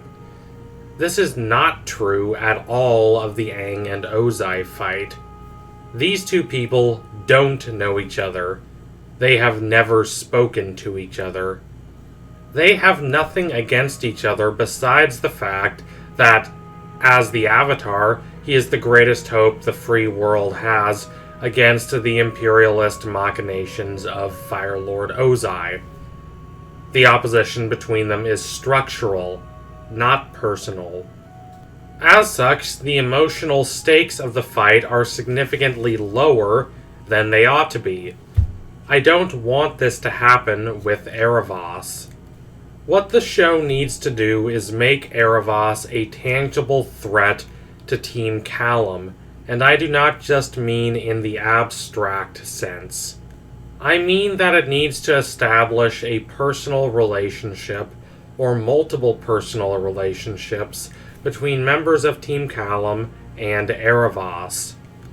I want them to have a reason to want to defeat Aaravos besides the obvious fact that he's a scheming, manipulative monster who's willing to do whatever it takes to get his way. An easy way to do that would be to have Aaravos' forces defeat Team Callum in Season 4, and I can see this happening. Season 3 ended with our heroes triumphing over the forces of evil. There is only a hint of future darkness, with Claudia resurrecting her father, and Aaravos progressing from a caterpillar into a chrysalis. The challenge for the show going forward will be trying to integrate this future darkness into the main structure of the show. I don't want the Dragon Prince to turn into a never-ending highlight reel of Callum and Rayla triumphing over every challenge they face. While I love Callum and Rayla, and I want to see them succeed, the never-ending parade of victories could quickly become tedious. If Aaravos wins, whether directly or through manipulating Claudia or Viren, our heroes will no longer be able to be complacent. They will have to reflect. They will have to be introspective. Note that this does not necessarily coincide with Aaravos becoming the greatest threat they face in the show. In fact, if he wins without emerging from the chrysalis, that will make it significantly more imposing when he does emerge from it, in the sense of he's already accomplished so much before reaching his final form, so now that he has reached it, there is no telling what he has the possibility to do. The threat he poses to the protagonists being amplified, they will care deeply about defeating him. But they will still not know much about him, and this will lead them into learning more. Since they're going to have to learn more about Aaravos so that he becomes a real character instead of just an enigmatic figure, I'd prefer the process of them learning about him be like this. I'd prefer they not just realize he's evil because they're told about him. Rather, they suffer because of him, and this suffering causes them to want to know more about him. Crushed, they study him in an attempt to redeem themselves from the loss they will suffer at the end of Season 4. Aaravos will pay, they declare.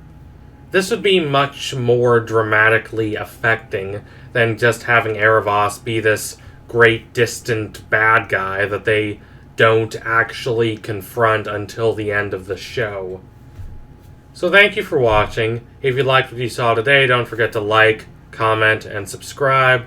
Donate to my Patreon if you can, and you want to see more videos like this. Keep watching The Dragon Prince. It is a brilliant show, so thoughtful, so meditative, so enthralling, and it's only getting better with time. I can't wait to see what they will do with Aaravos, I'm sure it won't be disappointing. So thank you all again. Tune in soon for my next analysis. It will be coming soon. Adios, comrades. Claudia has quickly become one of the most fascinating characters in The Dragon Prince. At the start of the show, I thought she was fine, but I did not like her as much as some people did. I didn't have any real definitive idea of what the show was going to do with her character, and I was afraid that she would become nothing more than a perpetual sidekick to Callum and Ezrin. I also had the same fear about Soren. It would have been the least interesting possible direction for the show to go with these characters. So I am glad it decided not to make that decision. Instead, it gave Soren a redemption arc, which was not a bad decision. I really like Soren as a character, and although his redemption arc is only a pale reflection of the redemption arc Zuko had in Avatar The Last Airbender, right down to the fact that both of them turn against tyrannical fathers who are leaders of the opposition. Despite that, Soren's arc is still one of the best parts of The Dragon Prince thus far. However, it is over. I cannot really see where the show is going to take his character from here. This is not true for Claudia, whose descent into darkness is as agonizing as it is dramatically affecting.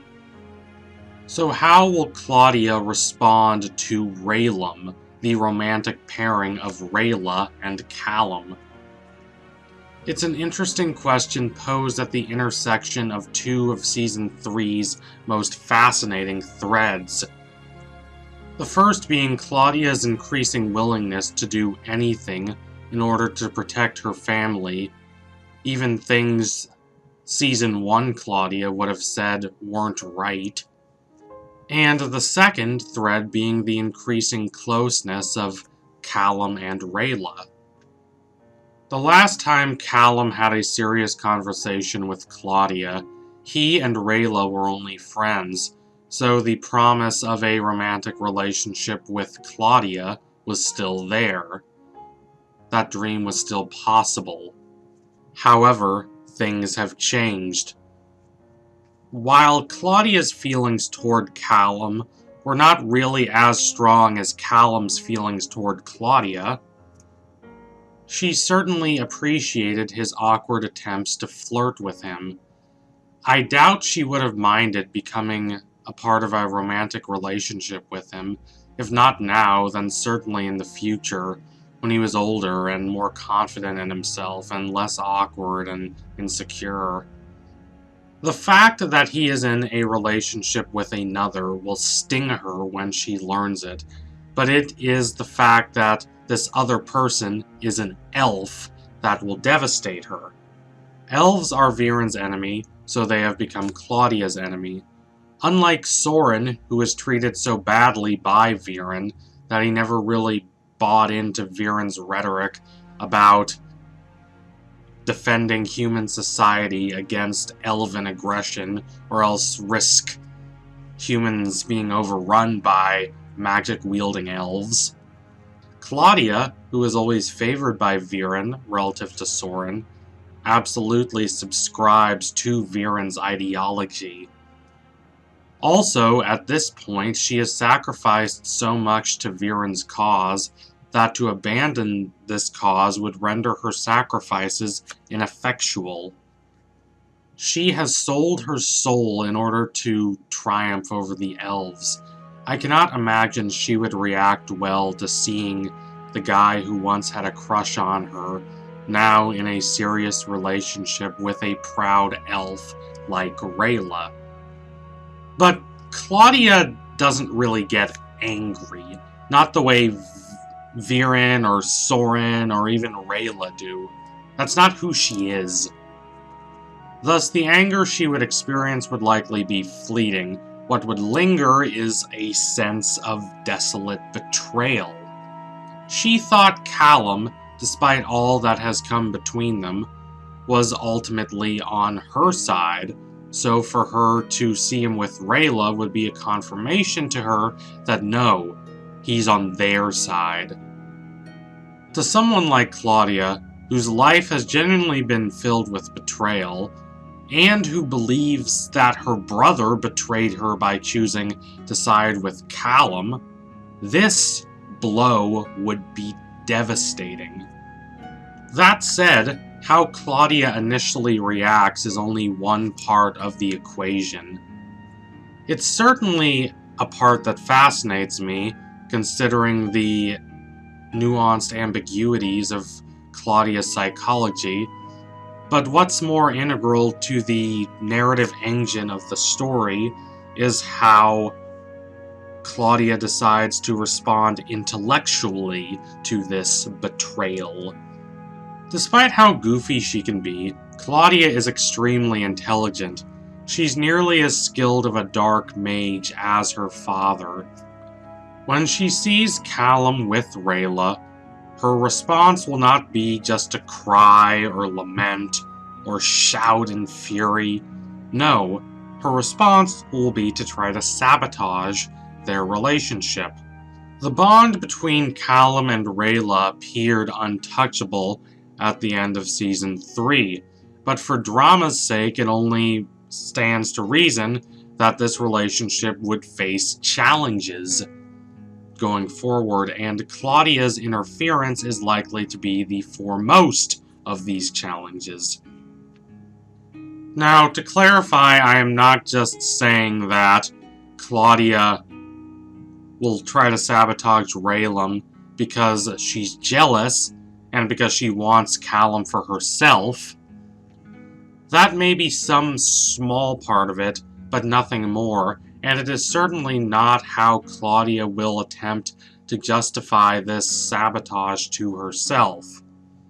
Rather, she will rationalize attempting to split up this happy couple by claiming she is doing it for the betterment of humanity.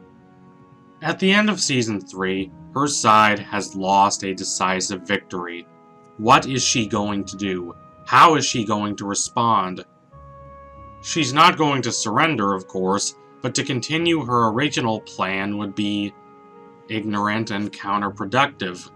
So instead, she will attempt to infiltrate Team Callum, which is honestly a really good plan. She would claim to be following Soren's lead. She will claim to have seen the light, and they will welcome her. All of Team Callum will. For them, it will be paradise. All these great teenagers working together for a lasting peace between elves and humans. Not until later will they realize that something is wrong. Terribly, achingly, hauntingly wrong. What member of Team Callum is Claudia most likely to target? Soren? One would think so, but I doubt it. Soren rather decisively rejected her ideals at the end of Season 3. To pursue him again would be a major risk. Moreover, there is a significant chance that she does not even want Soren on her side. Her heart was broken when he proved himself willing to kill their father in order to protect the king. At worst, she despises him. At best, she views him as a lost cause. So who? Who then? Rayla? Not a chance. Ezrin, the most peace-loving, dragon-loving kid in the world? Not a chance. It's going to be Callum himself. She has only got one shot at this, so she has to make sure to ensnare him at his weakest and most vulnerable. If he's confident and self-assured, Claudia's chances of converting him to her side are basically non-existent. Then there is the romantic element. Claudia will have to bet that Callum, despite his relationship with Rayla, still harbors romantic feelings toward Claudia, and I think this is a rather safe bet. You don't automatically stop having all affection for someone once you enter into a relationship with someone else. It's not that simple. There's no switch you turn on and off. If Claudia reveals to Rayla that Callum used to have romantic feelings toward her, this will not in of itself destroy Rayla's trust in Callum, but this might make Rayla a little more doubtful as to Callum's intentions, just a little bit. If Claudia follows this up by planting a few lies about Callum in Rayla's mind, this might cause Callum and Rayla to break up, at least temporarily, or if not break up, then at least separate for now. This would leave the door open for Claudia to comfort Callum. She might even kiss him and try to convince him that he doesn't need Rayla because he has her. Claudia will call back to the past, saying that this is all Callum has ever wanted romantically. Callum will take Claudia's intentions as sincere, providing Claudia with an opportunity to convert him to her side in the war between humans and elves. Will this work? I don't know. I hope not, for Callum's sake. It may seem like a brash and immoral and manipulative plan for someone who started off as earnest and fun-loving as Claudia did. But at this point, I'm not sure what other choice she has. Nothing else awaits her other than doom and loss. So thank you all for watching. If you liked what you saw today, don't forget to like, comment, and subscribe. Donate to my Patreon if you can, and you want to see more videos like this. Keep watching The Dragon Prince. It is a brilliant and evocative and thoughtful show that is only getting better with time. I can't wait for Season 4. It is truly an uncommonly contemplative and philosophical work. So tune in soon for my next analysis. It will be coming soon. Thank you all again. Adios, comrades.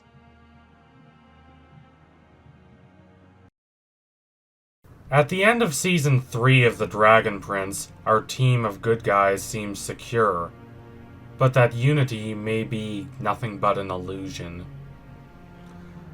The twist that one of our heroes is secretly on the side of the villains is an idea so clever and archetypical that it is one of the steps John Truby includes in his landmark guide to story construction, The Anatomy of Story.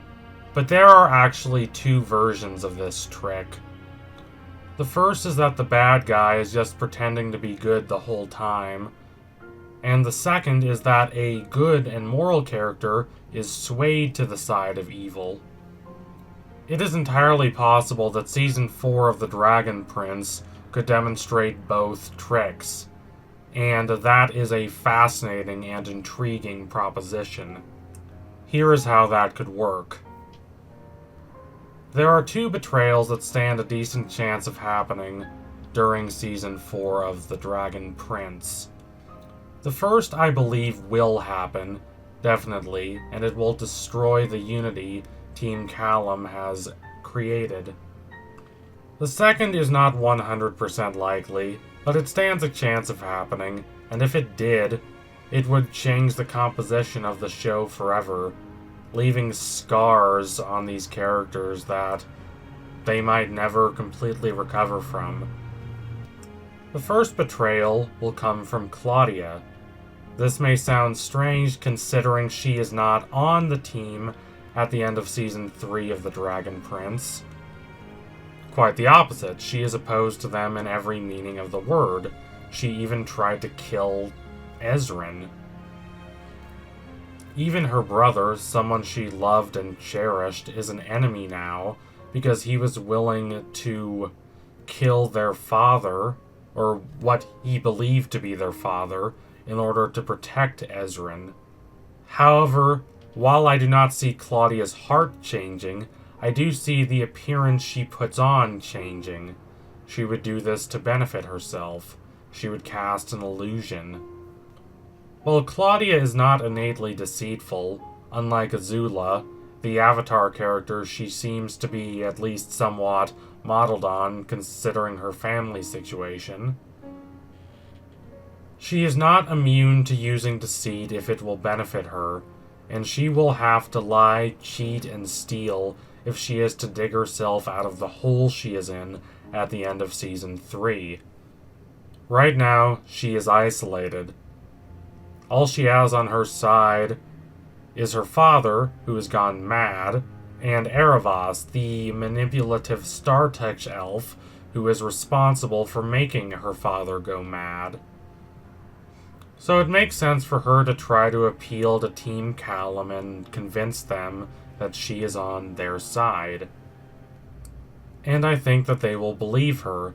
This will not be the right decision, but it will not be an entirely insensible decision.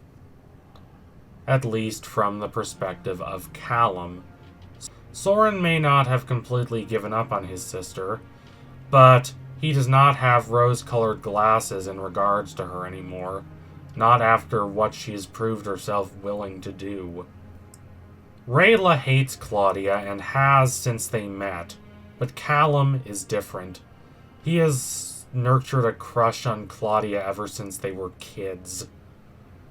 It is not completely unreasonable to think that he would still carry some affection for her, even though he is now in a relationship with Rayla.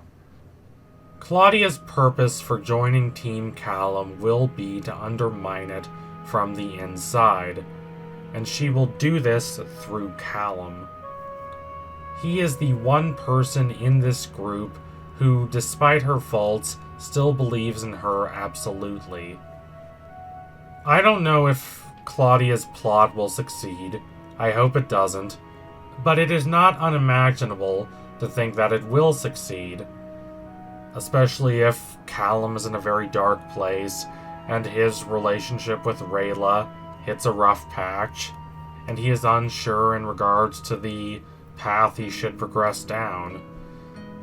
These are tough times, and it is not hard to imagine Callum being in such a state of mind that he would be vulnerable to Claudia's manipulations. She could convince him to turn against the rest of the team and join her on her quest for revenge.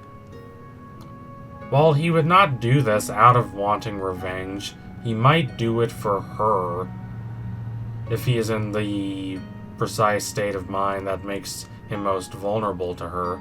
And if he does follow her, his relationship with the others may never be the same, especially Rayla. Is this unlikely? Sure. But Claudia is persuasive enough that I would not call it impossible. So thank you all for watching. If you liked what you saw today, don't forget to like, comment, and subscribe. Donate to my Patreon if you can and you want to see more videos like this. Keep watching The Dragon Prince. It is a thoughtful, brilliant, incisive show that is only getting better with time. I really hope it gets a season 4 and that it's not cancelled. It deserves a full 7 seasons. So anyway, tune in soon for my next analysis. It will be coming soon. I promise you that. Thank you all again. Adios, comrades.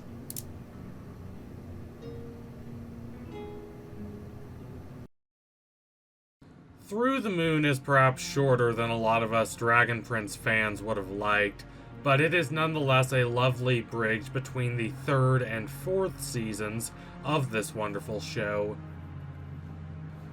Season 4 has thankfully been renewed, and that is very exciting, but as for when we are actually going to be getting Season 4, no one really knows.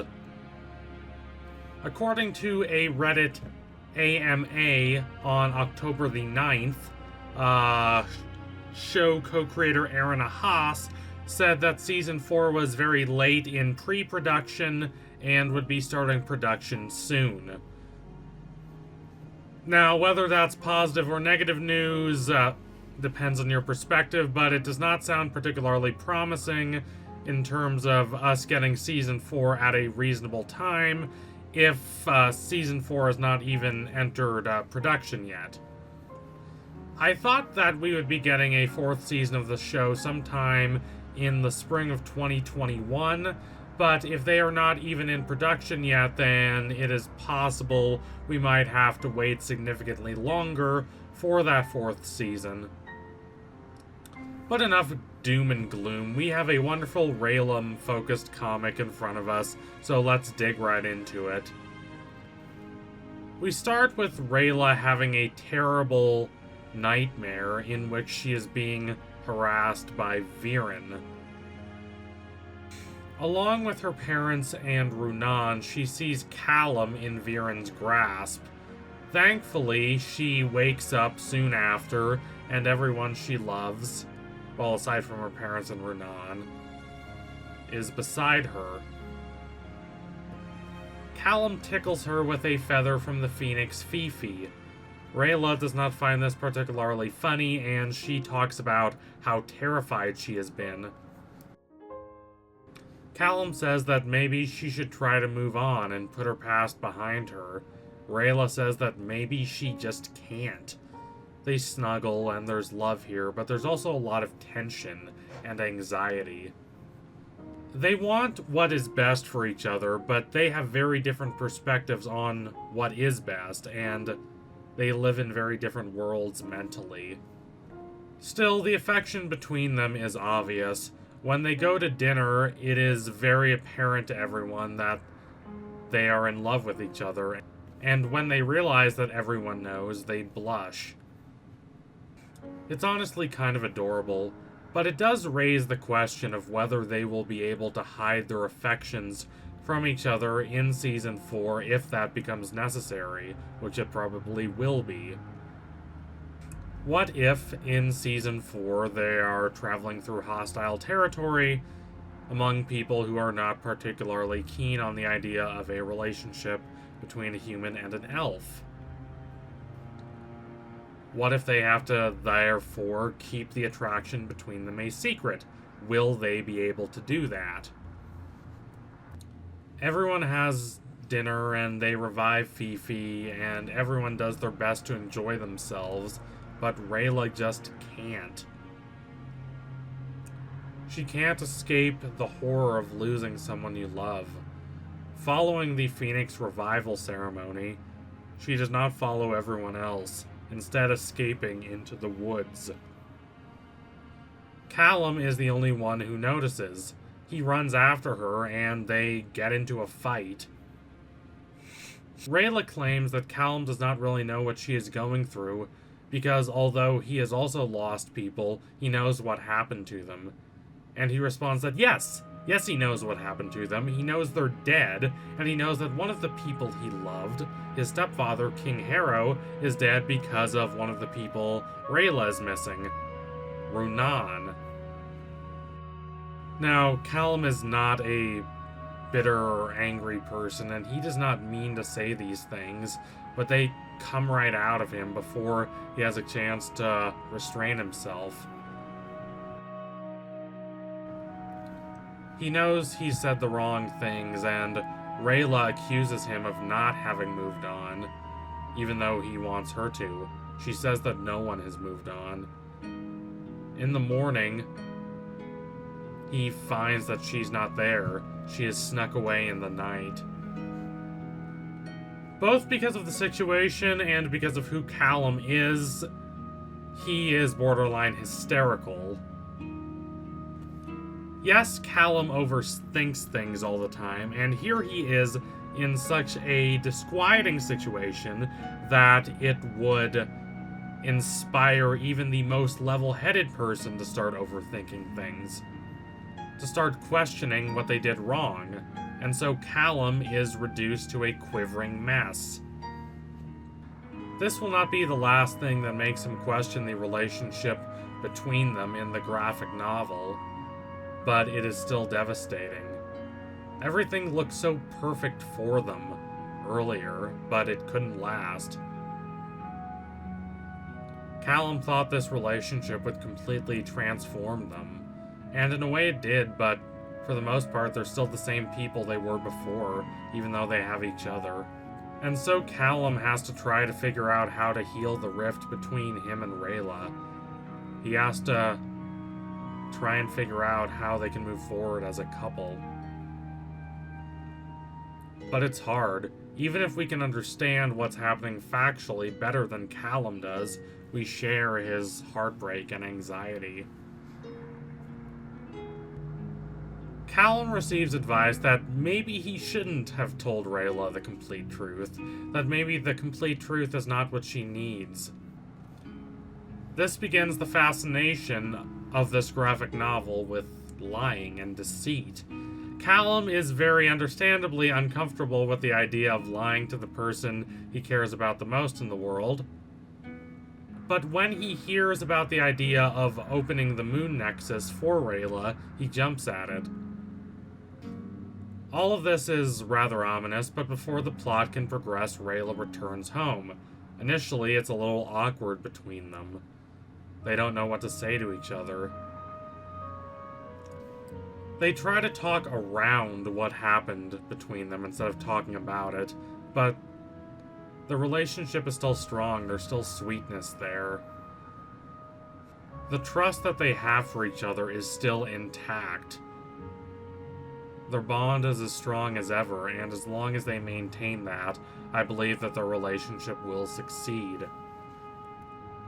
As their conversation progresses and they talk about the idea of Rayla journeying into the Moon Nexus, Callum suggests that her mind might be shattered by what she sees there, and Rayla says she's not afraid of that. Then Callum suggests that she might have to swim in water, and this is what terrifies her. Nonetheless, she agrees to go and seek the Moon Nexus, but only on the condition that she goes in there alone. Completely alone. Here we have the introduction of something important. Rayla does not want Callum to be in danger. She's the one who always takes on too much responsibility. She's the one who always wants to face the danger, even if that's not healthy. Callum convinces Lujan's new partner, Alan, into helping him construct the Moonhenge so he can open the Moon Nexus and help out Rayla. But although this is about Rayla, it's also about more than that. It's about repairing the relationships between humans and elves. The structure was destroyed because elves believed humans were irresponsible, so the reconstruction of this structure is a sign that no, humans are not innately destructive, and the relationship between elves and humans can be prosperous. Rayla and Callum dance together to reawaken the Nexus, kind of like what they did back in Season 3. Using magic, Callum recreates the steps he saw people doing back when he used memory magic to zoom into the past. It is one of the last peaceful moments we see between Rayla and Callum in this comic. After it's over, Rayla enters the Nexus, forbidding Callum to follow her. Only when Callum receives a definite sign that she needs his help does he rush in to save her. Now, it does not go well at first, and Rayla feels terrible for risking not only her own life, but also Callum's. This is exactly what she did not want to happen, and even though their lives are saved and they emerge from the Nexus, Rayla is still shaken. Based on what Rayla saw in the Nexus, Viren is still alive. She saw him in this weird cocoon and with his eerie eyes, and she knows he's not just dead, so she wants to go after him. But she knows this is a very dangerous task, and it could be a silly risk considering that she does not have firm proof that Viren is still alive, so she really does not want Callum to accompany her. When she tells Callum about her plan, he pledges to go with her. He does not distrust her, even though she does not have any material, empirical evidence to back her up. It's a real sweet, heartwarming moment. And if the comic had ended there, it would have been a lovely indicator of where Season 4 is going, with Rayla and Callum teaming up to track down Viren. But then the graphic novel twists the knife a bit. It's not gonna let us, the fans, get off that easy. It's a lot more devastating than that. Rayla cares about Callum way too much to allow him to endanger himself for the sake of her ambitions, so she sneaks away before dawn, leaving him alone again. She repeats the same line about the kind of lies that are beneficial to the people you care about that we see Callum and Lujan talk about before. Is there such a thing as good-hearted deception? The graphic novel doesn't give us a clear answer, but in this case, it's definitely negative. Even though Rayla's intentions are the best, her deception draws her away from Callum, even though they care about each other more than anything. How long will it be until they see each other again? We don't know. Hopefully Season 4 will reveal it to us. I doubt they will be separated forever in Season 4. I hope that they will come back together, but that's not a sure thing. Even Aaravos in the AMA said that it was not a certainty that they would ever see each other again. So we'll have to see. So anyway, thank you all for watching. If you liked what you saw today, don't forget to like, comment, and subscribe. Donate to my Patreon if you can. And you want to see more videos like this, keep watching The Dragon Prince. It is a brilliant, clever, thoughtful show that is only getting better with time. I'm so glad it was renewed for another season. And I really hope that season comes at least soon-ish. I don't know how many more months I can take without another season. But, we'll have to see. There's nothing else we can do but wait. So anyway, tune in soon for my next analysis. It will be coming soon-ish. I promise you that. Thank you all again. Adios, comrades.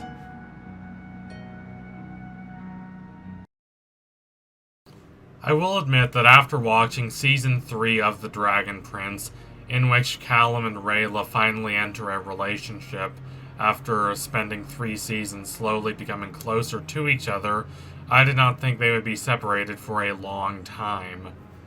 I mean, I had my doubts, but they were minor. Sure, they might be separated eventually, just for the sake of creating more drama, but surely it wouldn't be until the latter half of Season 4 at the earliest, right? Well, apparently not. Instead, they were separated before Season 4 even began, in the graphic novel Through the Moon. The showrunner of The Dragon Prince, Aaravos, even declined to offer confirmation that they would ever see each other again. He was very cagey and ambiguous about this. Now, I think he's a little facetious here. Do I think there's a real chance they will never see each other again? No, I think they'll reunite eventually, but what does eventually mean? How long will it actually be until they see each other again? For how long will they have to be apart? Will they, in fact, reunite in Season 4? That's what I'm going to try and investigate in this analysis.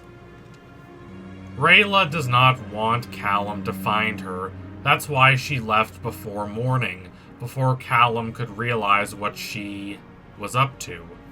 She does not want him to follow her, because if he followed her, he would endanger himself, and that's above all what she wants to avoid. This is for Rayla her burden, her responsibility, no one else's. She does not want anyone else to get hurt by the choices she has made. As I've noted in my other videos on this subject, this is a classic example of the old "I'm leaving you in order to protect you" trope that I typically find rather hackneyed and banal, but it actually works here because it fits Rayla's character. It fits her impulsiveness, and it fits her anxiety. But while I can demonstrate some sympathy for her predicament and for the choices she makes, her plan is doomed.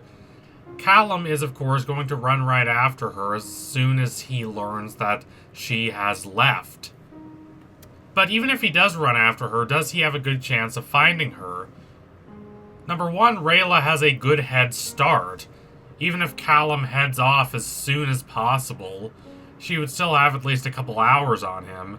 And number two, it should be noted that while Callum has grown a lot mentally and physically, and he's far from the dorky, awkward kid he was at the start of the series, he is still nowhere near as athletic as Rayla. He's a mage. He doesn't go in for that close combat fighting whenever he can avoid it. So, what will result most likely is that she will be in terrible danger, and he will be separated from her, but also in a terrible amount of danger, wandering through this war-torn continent. Rayla would understand this if she was thinking rationally about the situation, but of course she is not. Why would she be? She's desperate, she's miserable, she desperately wants to kill Viren and stop him from looming over her, and stop herself from having to always be thinking about him, but she does not want to endanger the person she cares most about in the world. She knows this journey is a risk. She knows there is a legitimate chance that Viren is still alive. She knows that even if he is alive, she'll have a difficult journey ahead of her because she'll have a hard time trying to convince other people to help her, trying to convince other people that someone who fell a couple hundreds of feet to their death is still alive. But if there is even a chance that Viren is still alive, Rayla believes it is her duty and her responsibility to find him. Unless she does this, she'll never have peace. She'll always have the possibility of his still being alive hanging over her. Will Callum be able to catch her? Well, I certainly hope so. The last two times Rayla tried to go after Viren without Callum's help, she almost died. The first occasion was at the end of Season 3, the very last episode, where she rushes Viren and shoves him off a cliff so she can save the small dragon Ozymandias. This is effective enough to kill Viren. He can't do anything to recover from a drop of such a height.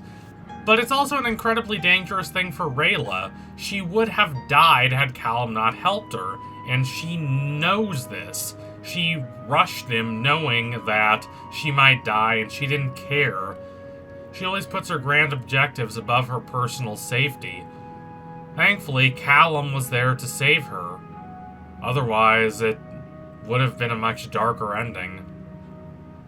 And then you have Through the Moon, wherein she enters the Moon Nexus to search for Viren and look for confirmation that he's dead. Confirmation she does not receive, as she only sees Viren in this weird cocoon state that she takes to mean that he's still alive.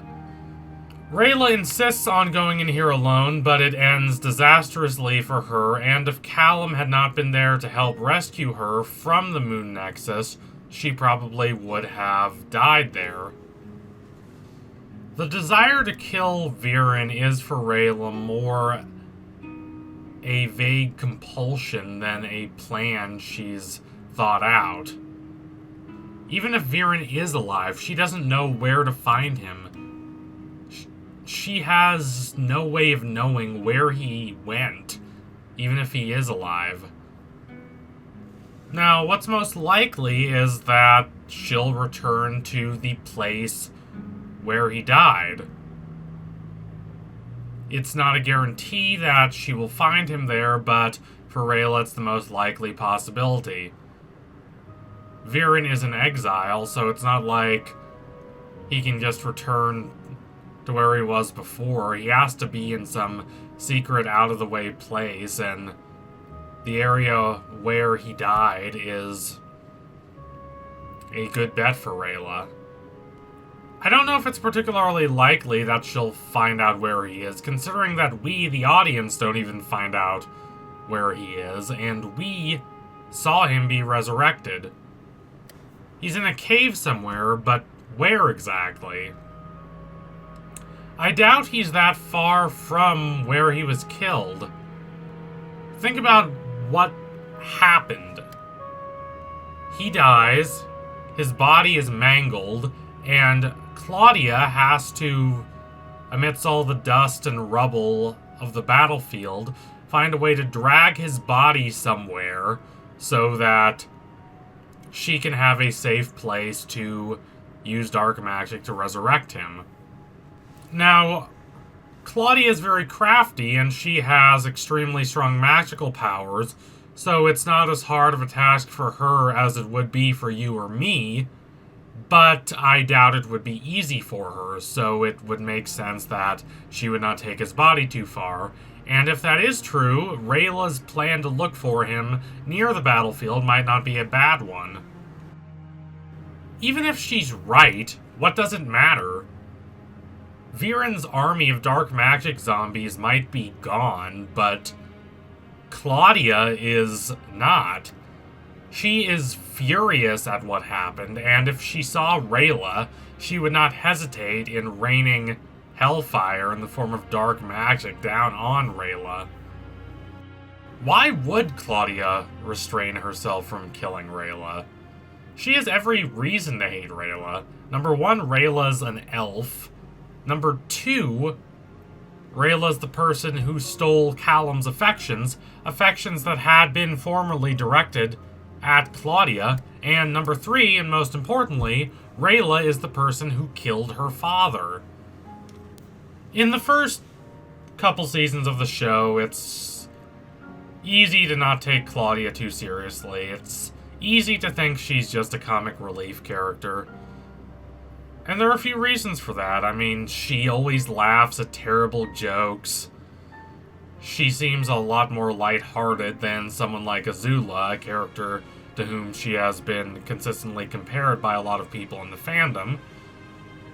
And also because Claudia seems to have a good heart. She's not pure evil. She's not motivated by malice. She seems to get along with a lot of people. She has a strong sense of humor, even if it's an obnoxious one sometimes. And though, yes, she does have a tendency toward using dark magic, it doesn't seem to come from a malicious place. It doesn't seem like she's this evil sorceress who wants to use the power of animals to fuel her own ambitions. But in the last season or so, it has become clear that Claudia is absolutely terrifying. It's not that she's a fundamentally different person than she was in the first couple seasons of the show. The writers have not fundamentally altered her character. It's just that she has been broken. There is nothing she has cared about more than her family, and her family is now being ripped apart. All she can do is defend Viren, who genuinely seems to love her, unlike Ozai and Azula. And if defending Viren leads her to dark paths, so be it. The only person she blames for tearing apart their family is Soren. Soren was Claudia's last link to goodness.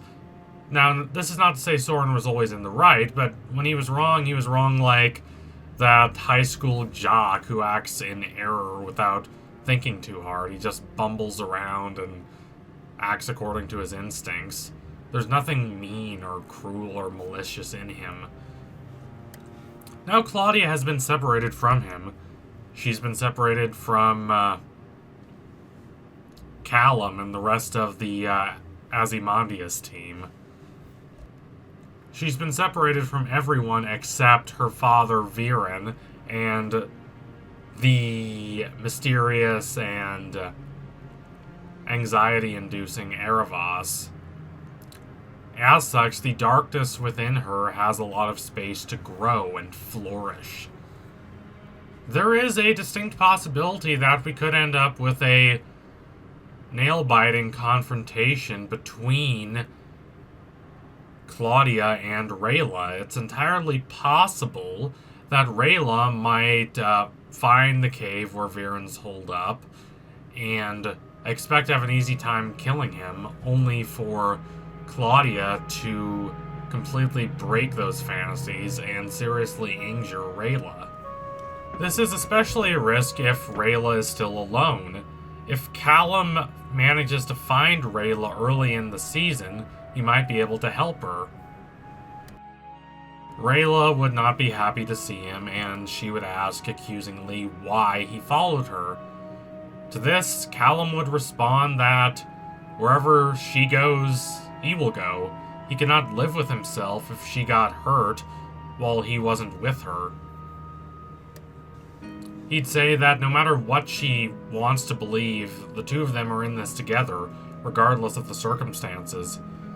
Instead of engaging in a headlong pursuit of Viren, Rayla would calm down. She would help Callum devise this plan to go after Viren. It would be more calculated. It would be more logical. But what if Callum doesn't find her right away? What if she gets that much further ahead of him that he can't track her? What if Callum's too late? What if he finds Rayla only to find that she's either been killed or horribly, horribly hurt? Claudia defeats Rayla easily and then uses her as leverage against Callum, to kind of bend Callum to her will. It's not impossible. Whatever is going to happen, it's not going to be pretty. There would not be a happy ending in this situation. Ezrin and Zim and the rest of the team are going to be lost and frightened if Callum runs after Rayla. With the two of them gone, the group would be left without leaders. This is a world that has enjoyed a slight respite from all the chaos. It's enjoyed a slight bit of peace, but that peace is going to dissolve fairly quickly in Season 4 as Aaravos continues to scheme. The world needs Callum and Rayla to help fight against this darkness, and Callum and Rayla really need each other. So thank you all for watching. If you liked what you saw today, don't forget to like and comment and subscribe. Donate to my Patreon if you can, and you want to see more videos like this. Keep watching The Dragon Prince. It is a brilliant, haunting, empathetic show that's bold and courageous and unafraid to tackle the after effects of war and how it splits people apart. So anyway, tune in soon for my next analysis. It will be coming soon. I really can't wait for Season 4 of The Dragon Prince. The show is only getting better. I hope y'all are well. Watch more shows. Dragon Prince, Avatar, Korra, whatever. These shows are all great. Adios, comrades. Callum is the older brother of Ezrin, the current king of Katalis. If they were full brothers by blood, this would make Callum's claim to the throne better than Ezrin's, as he is the older brother. But this is not the case, as Callum is not the son of King Harrow.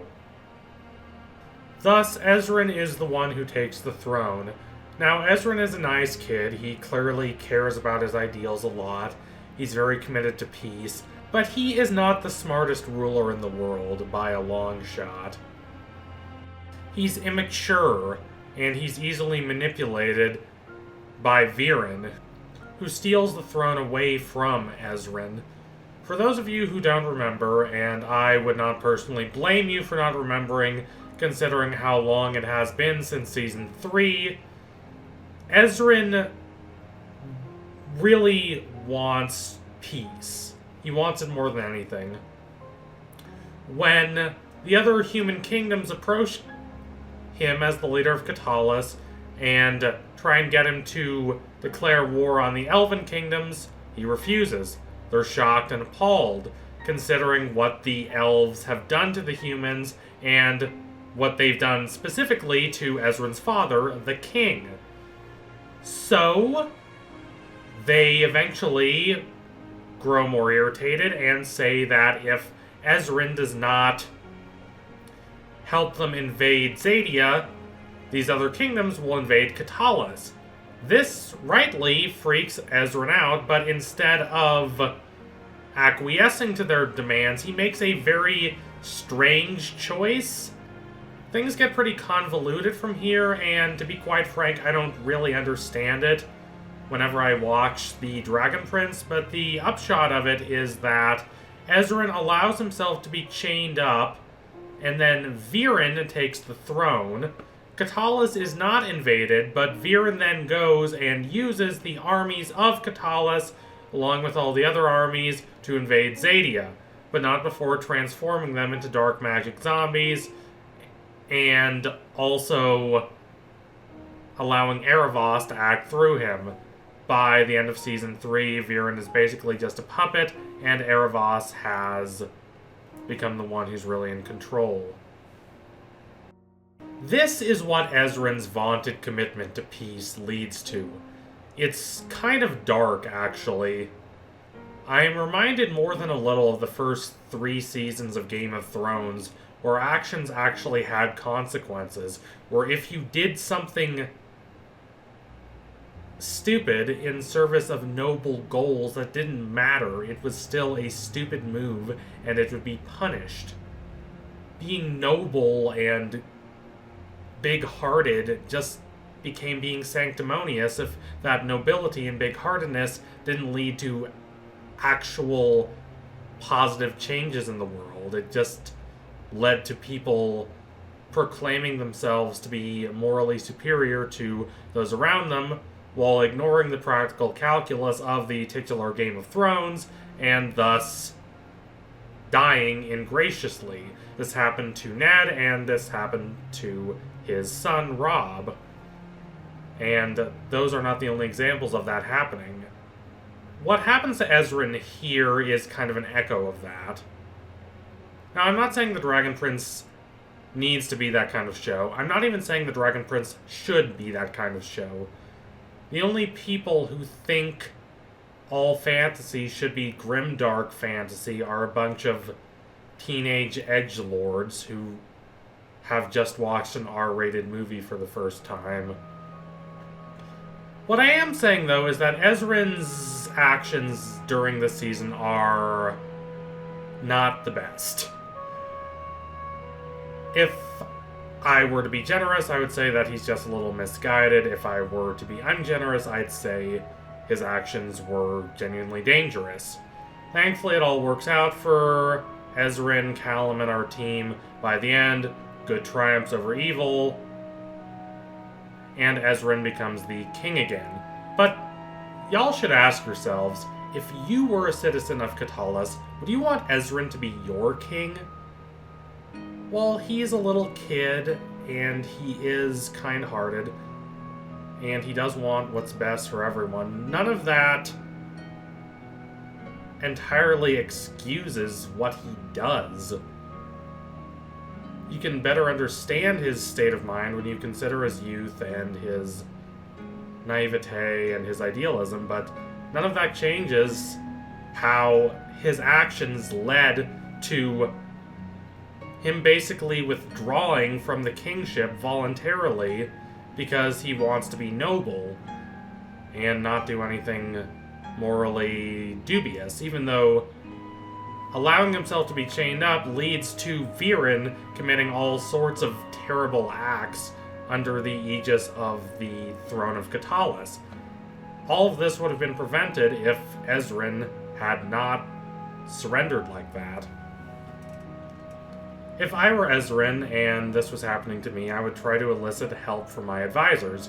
But considering that the loyalty of the advisors in Katalis is somewhat split between Ezrin and Viren. Perhaps going to the advisors is not the best move. But do you know who Ezrin could go to? Someone who has learned a lot journeying around the world for 3 seasons. Someone who, no, does not have the natural charisma of a leader, but has a lot of nerdy charm nonetheless. Someone who has legitimacy, to an extent, as the stepson of the king and the son of the beloved and now sadly deceased Sarai. Callum. Now, I'm not saying Callum would want the job. In fact, I'm quite certain he would not. But I am saying that if Ezrin offered him the job and said, "You would be a better king than me. I trust you to lead the kingdom more than I trust myself," Callum would probably take that job. And to be quite honest, Ezrin wouldn't be wrong to say this. Callum is kind of the man for the job. He kind of is a better prospect for leading the kingdom than anyone else. Now, we don't know how long the time skip between seasons 3 and 4 will be, but if it is significant, then Callum will be approaching adulthood by the end of the season. He won't be the stumbling, awkward, goofy kid anymore. He'll still be a dork, but he'll be a dork with dignity and grace and experience and maturity. While he is not quite the warrior poet that he imagined leaders should be when he was a child, he nonetheless is much closer to that ideal than he was back in season 1, and he's much closer to that ideal than, honestly, he believes he is. He underestimates himself. Now, I will say a part of this is just pure selfish wishing from me. I do want to see Callum and Rayla rule Katalis as king and queen. There's a glamour and an elegance to that really appeals to me. And I'm a bit embarrassed of this because I'm a steadfast anti-monarchist in my actual politics. But please forgive me a little bit of fanboying here. Admittedly, wanting to see Callum on the throne is not just fanboying. There is a bit of justification for this. I do genuinely think he would be a better ruler than Ezrin or pretty much anyone else that we've seen in this world. Admittedly, he would run into problems because of the nature of his relationship with Rayla. Now, part of this is nothing more than boilerplate bigotry, but there is a level on which it's deeper than that. Callum could be thought of as a sort of usurper if he does not play his cards right. His romantic partner is the person who was raised by the leader of the people who killed Harrow, the former king. Callum getting into a relationship with her is bad for reasons beyond just the distrust between humans and elves in this world. It certainly does not help matters that Callum is not related to Harrow by blood, even though Harrow did, in fact, consider Callum his son. And like Ezrin, Callum would face quite a conundrum considering how to try and end the war between the humans and the elves. As mature adult viewers of the show that we are, I don't think it would be outrageous to say among us that Ezrin made a lot of mistakes and that he's probably not the best leader for this country. But it's not like the situation he was facing is an easy one. There is no straightforward answer to this. Just because we know Ezrin did the wrong thing doesn't mean we know what the right thing is. Obviously, what would be best for everyone is for peace to prosper between the humans and the elves, but wanting to make peace when your opponent wants to make war just makes you look like Neville Chamberlain. And it is true that while we cannot condone the behavior of the humans who want revenge on the elves, we can at least kind of understand where they're coming from, especially considering the needless brutality that was the death of King Harrow. If peace is to indeed prosper between the humans and the elves, the humans need legitimate reason to believe the elves are going to argue in good faith and not just constantly keep attacking the humans. Perhaps if Rayla is able to talk to the elves and convince them to give peace a chance and stop assassinating people and try and work with the humans to build a brighter future, then the humans could be persuaded to, in turn, give the elves a chance. But even if that occurs, it would be very difficult to wash away centuries of distrust and bloodlust. Still, Callum would try his best to find a way to resolve the situation peacefully, drawing from his experiences adventuring through the world these last 3 years, learning a lot about himself and this world and the conflict between humans and elves. He would fare better than Ezrin, who, again, surrendered in order to preserve his moral principles instead of trying to work out a better solution for everyone. I think Callum would stumble a lot early in his kingship, but he would eventually, with a lot of trial and error, become a great and respected leader. He's shown that he has the capacity to do so. So thank you all for watching. If you liked what you saw today, don't forget to like, comment, and subscribe. Donate to my Patreon if you can, and you want to see more videos like this one. Keep watching The Dragon Prince. It is a brilliant show, and hopefully we'll get more of its brilliance soon. Here's hoping the hiatus ends sooner rather than later. It's been, what now? Let's see. Last season was in November 2019. I'm recording this in April 2021.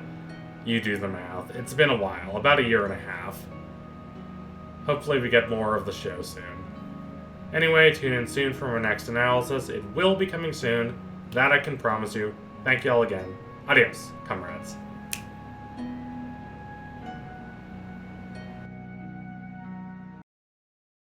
The Dragon Prince as a show has quite an interesting relationship with dark magic, and it will be interesting to see how the show explores that relationship as it progresses through its final 4 seasons.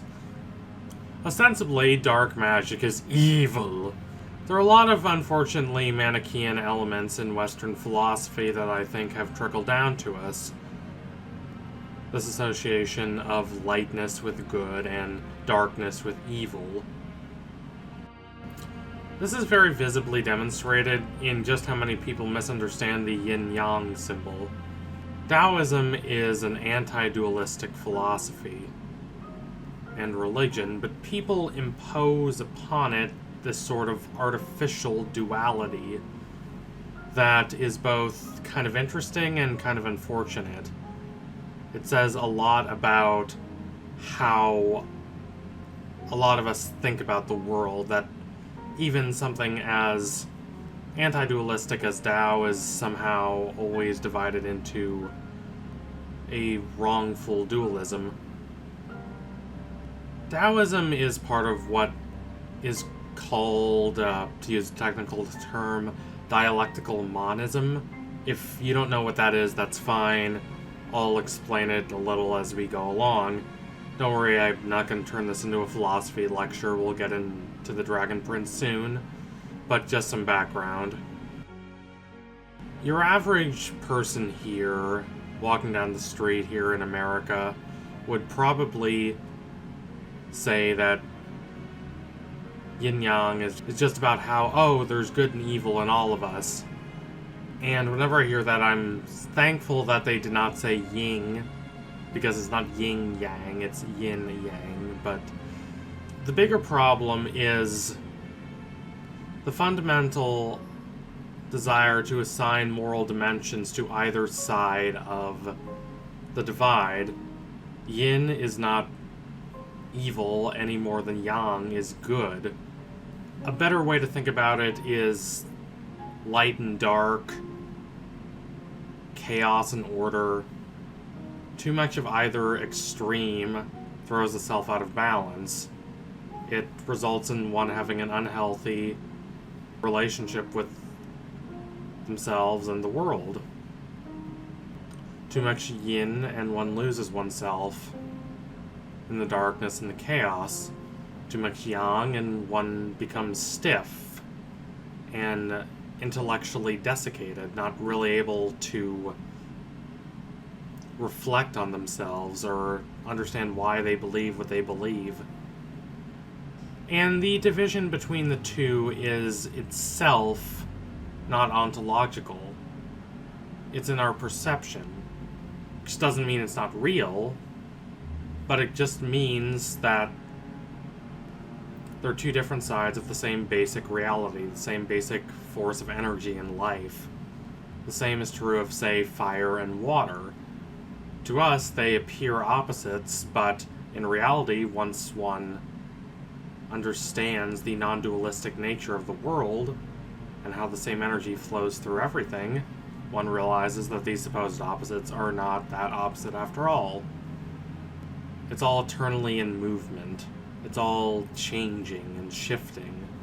And the attempt to try and stabilize it, to try and lock your perception of the world and lock these divisions into these simple binaries, is against the principles of the universe, which are those of change and transformation. Again, sorry for the tangent, I just find Taoism and this dialectical monism quite interesting as a philosophy and a way of thinking about the world, and I find the constant association of darkness with evil quite asinine. But back to the Dragon Prince. I wonder to what extent the Dragon Prince agrees with what I've just said.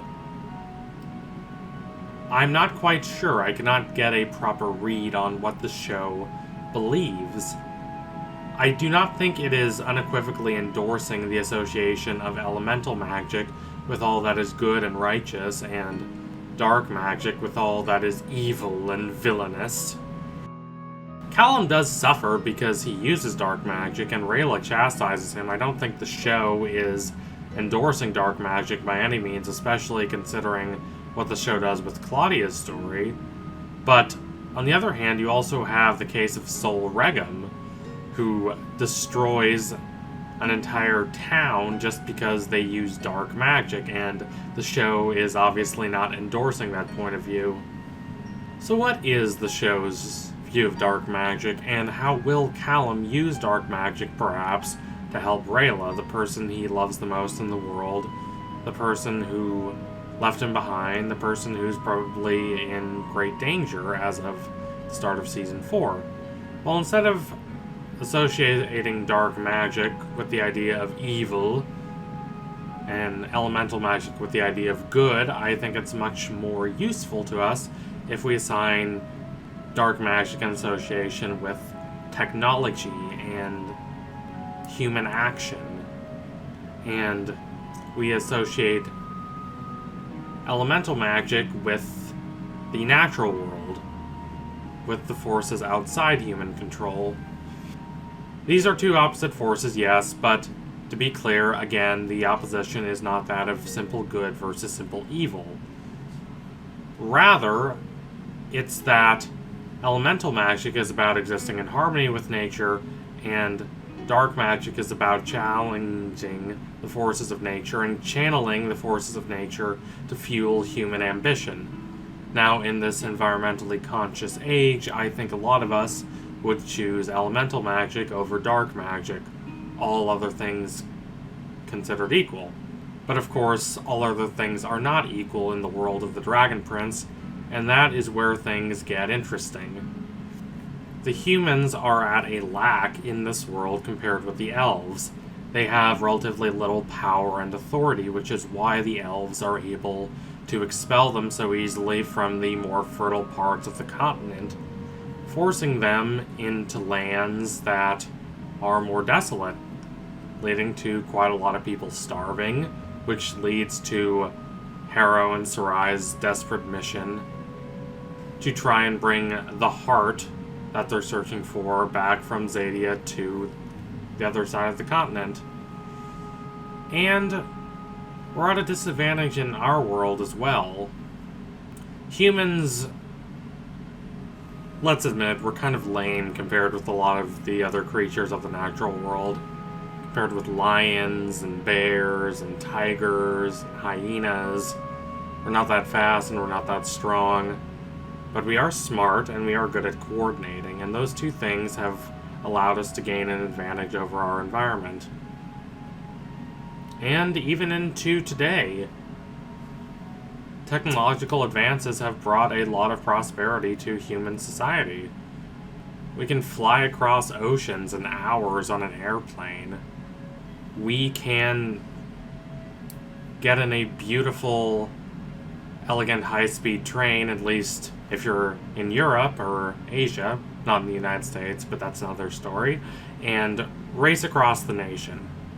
Race around an entire continent and have such a pleasant and easy ride. We have skyscrapers soaring thousands of feet through the clouds. We have systems to heat and cool the air to our liking. We no longer have to worry about spending a lot of money on expensive candles that people go through painstaking labor making out of wax. We have electricity now. We can very easily work into the night as we wish. Back at home, I had 300 books beside me, which doesn't really seem like a lot to me, but that would have been unthinkable for the ordinary person, or even the relatively well-off person just a couple centuries ago. On a larger, more visceral scale, babies rarely die in childbirth, and mothers rarely die giving birth. That's really impressive. Smallpox and tuberculosis used to be vile, terrible illnesses killing millions of people, and now smallpox is gone, and tuberculosis is very rare in the developed world. Modern medicine is an incredible advancement. I could go on, but I think you get my point. I'm not an Elon Musk-like technological utopian by any means, and I'd venture that I have a deeper and more emotionally rich connection with the natural world than a lot of people. But I respect the gains made by technology, so I cannot wholeheartedly reject what dark magic has given humanity, especially considering it has incredible powers, such as the power to raise the dead.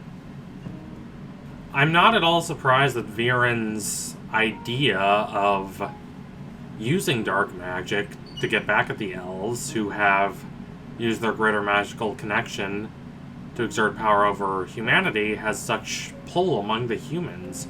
What did the elves think was going to happen when they gave humanity such a raw deal and told humanity they should feel bad for themselves? This is a Treaty of Versailles situation. If, instead of seeking reconciliation, you attempt to destroy the weaker nation that you've triumphed over, and that weaker nation has a lot of potential that they can exercise if they see fit, then when they become disgruntled and disenchanted, they will use that potential to their own advantage, disrupting the cruel peace that was wrought by the conquerors. Bitterness and resentment arise out of the shame of defeat, and there will always be those who take advantage of that bitterness and resentment. However, even if you do not have a problem with the humans using dark magic, Does that necessarily mean that Callum would use dark magic to save Rayla? Well, I kind of doubt that something like that would occur. It would certainly demonstrate Callum becoming very desperate and bitter and lonely. Especially considering how badly his first experiment with dark magic turned out back in Season 2. He decided definitively against it and was shamed for his use of dark magic by Rayla. And now he has so many elemental magic powers, so it seems strange that he might use dark magic. But there is always the possibility that he might relapse, especially since he has lost the person he cares the most about in the world. He might be pushed to a desperate place. I know Callum would do pretty much anything to save Rayla, and he might have to do a lot considering that saving her might require overcoming not only the growing specter of Aaravos, but also his former crush, Claudia, who has descended into dark magic mania. If Callum uses dark magic, that might blur the distinction between him and Claudia, and it would set up an interesting parallel between Callum and his father, Harrow.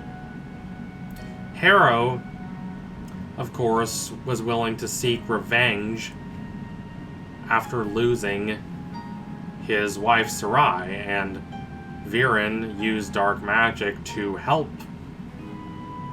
King Harrow. And then King Harrow made his choice and grew to regret it. Now, I'm not saying the two situations would be exactly the same.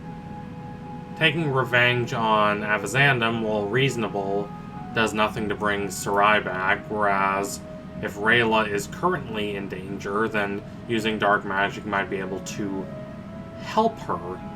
Then again, Rayla is the most ardent voice against dark magic, so even if Callum used it to save her, she might not forgive him for being willing to stoop to using dark magic again.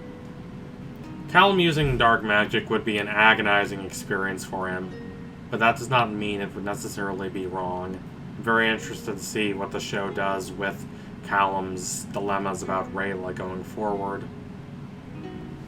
So thank you all for watching. If you liked what you saw today, don't forget to like, comment, and subscribe. Donate to my Patreon if you can. If you want to see more videos like this, the link is in the description. Anyway, tune in soon for my next analysis. It will be coming soon, I promise you that. Keep watching The Dragon Prince. Season 4 is going to come out eventually, I'm pretty sure. I don't know when. But what do y'all think about dark magic? Is it as evil as Rayla and a lot of the elves suggest? Or is it more complicated than that? Sound off in the comments. Anyway, adios, comrades.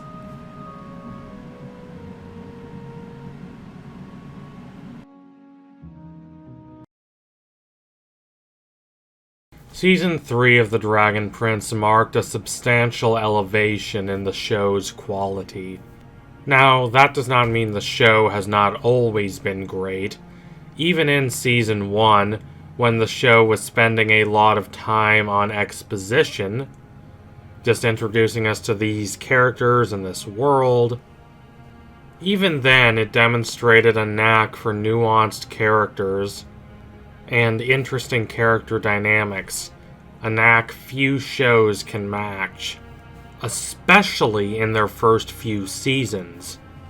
And the show's ability to look at the complicated and in many ways unexpected after effects of our actions was quite impressive.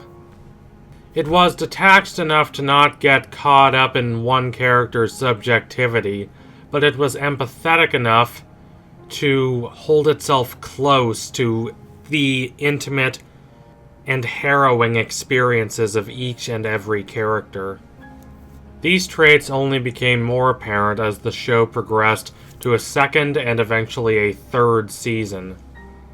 With the expository stuff out of the way, with all that basic setting up and world building out of the way, the show was more free to focus on how these characters' perceptions of themselves and each other had changed because of the actions these characters had made, because of the decisive decisions they had arrived at.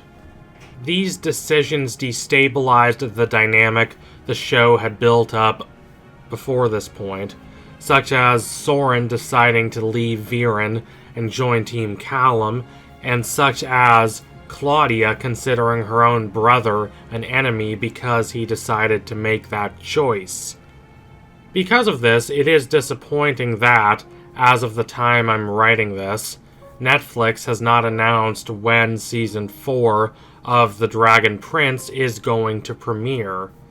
I am an optimist, and as such, I believe we are going to get a 4th season, but when will that 4th season be? Doing a bit of detective work, we can calculate when the show is going to premiere. Or rather, we can craft a series of scenarios concerning when the premiere is going to be. I'd love to be able to say they are going to drop it very quickly and without much fanfare, as though it were a Beyoncé album or the Breaking Bad movie, but I doubt that is going to happen. It is a rather fantastical scenario. So putting that aside, let's get down to the more realistic possibilities. The first likely scenario presumes the show is going to premiere a season every 6 months. There was only 6 months between Season 1 and Season 2, a relatively short time span, although bear in mind it is still longer than Voltron and She-Ra took between their seasons. Other than that, there is no reason to assume that Season 4 is going to be released 6 months from when Season 3 was released, meaning this May. I've seen some outlets float the May release date out there as speculation, but they act like it's substantiated by anything, and it's really not. And I hate to say this, because I would love to see Season 4 premiere in May. It would do my heart good. But I think a more likely scenario is that it is going to take as long as the time span between Season 2 and Season 3, meaning about 9 months. That is the most realistic scenario in my mind. Producing an animated show is a lot of work, more than a lot of people can even imagine. It's a lot of man-hours, especially considering the production company behind The Dragon Prince is still an upstart. It does not have an endless supply of money and resources. Of course, it is entirely possible Season 4 could take even longer to release than that. Season 3 of The Dragon Prince was announced not long after Season 2 aired. And even so, Season 3 did not premiere until November. It's possible we could have to wait longer than 9 months. It's possible we could have to wait a whole year, or perhaps even longer. It may not be as quick to come as the first 3 seasons were. I know those words may hurt to hear, but at least take solace in knowing that the show being delayed is absolutely preferable to the show being cancelled, which right now is still a possibility. Knowing the truth is impossible. If you were to ask me point blank exactly when I think Season 4 is going to premiere, I would say 9 months approximately from the Season 3 release date, meaning it would release in late summer, say August or early September. If Netflix does not announce Season 4 of the show very soon, there is a distinct possibility The Dragon Prince could be delayed until late fall. I know that's a long wait, but at least we have the first 3 seasons of the show to watch and re-watch until we can't watch it anymore, and then maybe take a little break and then watch it again and again and again. It's that good. So do that, and cross your fingers that, number 1, there will be a season 4, and number 2, it will be coming soon. So thank you all for watching. If you liked what you saw today, don't forget to like, comment, and subscribe. Donate to my Patreon if you can and you want to see more videos like this. Keep watching The Dragon Prince. It is a brilliant show, so spectacularly nuanced and exciting and thoughtfully presented. I can't wait to see what it does in the future. I can't wait for Season 4. So thank you all again. Tune in soon for my next analysis. It will be coming soon. Adios, comrades. As I'm writing this, it has now been quite a few months since Netflix released Season 3 of The Dragon Prince, and there is still no word of Season 4. That does not necessarily mean we're not going to get Season 4, but it does mean we might not get it for a while. Stack up on canned goods and hand sanitizer and watch the first few seasons a couple more times. There's a possibility it will not be released in 2020 and might be delayed until 2021. Now, this is of course not good news, but it is still better than the show being cancelled. I don't want to raise your hopes too high. It is entirely possible that the show has already been cancelled, and that Netflix just has not told us yet. It is also possible that Netflix is leaning toward canceling the show, and just needs a little more time to make the call. But I'm going to be an optimist and say that the show has not been cancelled. It has been gaining buzz and critical acclaim with every passing season. I've seen it popping up on a lot of lists of the best fantasy shows of the year, or even the best shows of the year total. Even better, 3 new books related to the Dragon Prince have been announced, and one of these, Callum's spell book, has already been released. I doubt these auxiliary materials would be released if the show had already been cancelled, so I'm going to assume that, at least for right now, the show is still on for Season 4. But we might have to wait a long time. Season 3 was announced almost immediately after Season 2 aired, and we still had to wait until November 2019 to actually get that season. If we take that model of a season being released about 9 months after it's being announced, that could mean we have a very long wait before us, my fellow Dragon Prince fans. Even if Season 4 of The Dragon Prince is announced very soon under this model, it could mean we might not get a new season until the last few months of 2020 or the first few months of 2021. That is a longer wait than any of us would like, and I would love to say that it's not something we have to worry about. I would love to say that of course the show is going to be released before that. Of course it's going to be released this summer or at worst early fall. But I don't know. If the show is going to air Season 4 by summer, even late summer, it is going to have to act very quickly. Far more quickly than it has been moving thus far.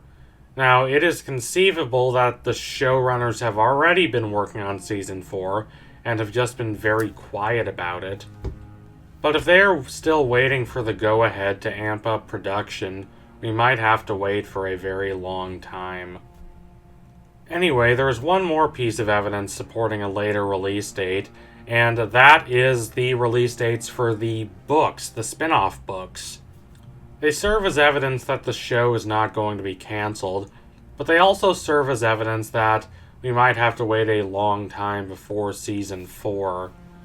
I don't know how it seems to you, but to me, the release dates, which are quite spread out from March to September, suggest that the show is trying to satiate the fandom until Season 4 can be released. Aside from Callum's spellbook, there's a novelization of Season 1 coming soon, and there's going to be a graphic novel that spans the events from Season 3 to Season 4. It would make more sense to release this graphic novel before Season 4 airs, so as to ramp up the suspense. So I wonder if The Dragon Prince Season 4 is going to be released almost a year after Season 3, meaning about November 2020 at the earliest. Look for more information at San Diego Comic-Con, assuming that's not cancelled, which it might be. And look for a possible trailer around October for New York Comic-Con, assuming that isn't cancelled. Again, I hope we do not have to wait that long, but based on the evidence we have now, this is the most sensible conclusion. So thank you all for watching. If you liked what you saw today, don't forget to like, comment, and subscribe. Donate to my Patreon if you can and you want to see more videos like this. Keep watching The Dragon Prince. It is a brilliant, thoughtful, evocative show that is only getting better and more thoughtful as time progresses. Tune in soon for my next analysis. It will be coming soon. Thank you all again. Adios, comrades.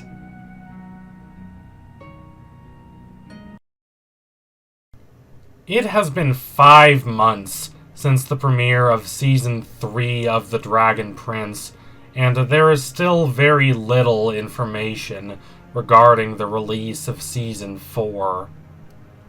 Depending on your perspective, those 5 months mark either a short time or a very, very long time.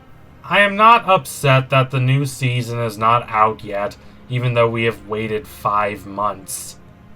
That is to be expected. No, I'm upset because we have waited 5 months and we still know practically nothing about this upcoming Season 4, if it is indeed upcoming. We don't even know if the show is going to be renewed for a 4th season. There is slight evidence suggesting the show is going to be renewed, and I will get to that later, but it is strange how limited our information is. If you had told me back in November, right after the release of Season 3, that we would still know practically nothing after 5 months, I would have called you crazy. But I also would have called you crazy if you had said back then that a virus would paralyze life on the entire planet. So yes, predictions are of very limited utility. Speaking of the virus, it is not entirely fair to say that the only reason why Netflix has not made a decision one way or the other regarding whether to revive The Dragon Prince for a 4th season is because of the disease. That certainly does not help, but the pandemic did not become this crushing existential threat until March. That is still about 4 months after the 3rd season was released. And in those 4 months, we got basically no information. I honestly do not know what they are waiting for. Likely, they are still deciding whether to cancel The Dragon Prince. Season 3 of The Dragon Prince has been extremely well received by fans and critics alike. But that does not guarantee that the show will be renewed, as Netflix has proven quite fond of canceling acclaimed shows early just because they did not attract this globe-crushing worldwide audience. Tuca and Birdie may not have been as big as BoJack Horseman, the show that spawned it, but it nonetheless was really sharp and interesting, and it would have acquired a dedicated fan base had Netflix allowed it to run. Instead, it was cancelled after just 1 season. Now, if there is any solace in these trying times for The Dragon Prince, it is that the show at least had 3 seasons to bring everything to something resembling a conclusion. Viren lost, and our heroes won. Callum and Rayla finally admitted their feelings for each other. There is darkness on the horizon, but for now, the world is in a good place. However, considering that the show was designed to go 7 seasons, and considering that it has only started to scratch the surface on topics such as Aaravos' true identity and the morality of dark magic, it would be a real shame to see it get cancelled after only 3 seasons. And now for that slight glimmer of hope to which I referred earlier. Netflix posted the clip of Aaravos in his cocoon at the end of Season 3, asking what he will look like once he emerges from that cocoon. Reddit absolutely went wild for this, and to a certain extent I can really understand why. It demonstrates that at least someone at Netflix likes the show and is committed to it. When you're stuck wandering through the desert, a few drops of water feel like an oasis. Netflix is an expansive place, and it is entirely possible that whoever posted that thing on Facebook has absolutely no idea whether the show is going to be renewed. Temper your enthusiasm, but still take this to heart. It does at least mean something.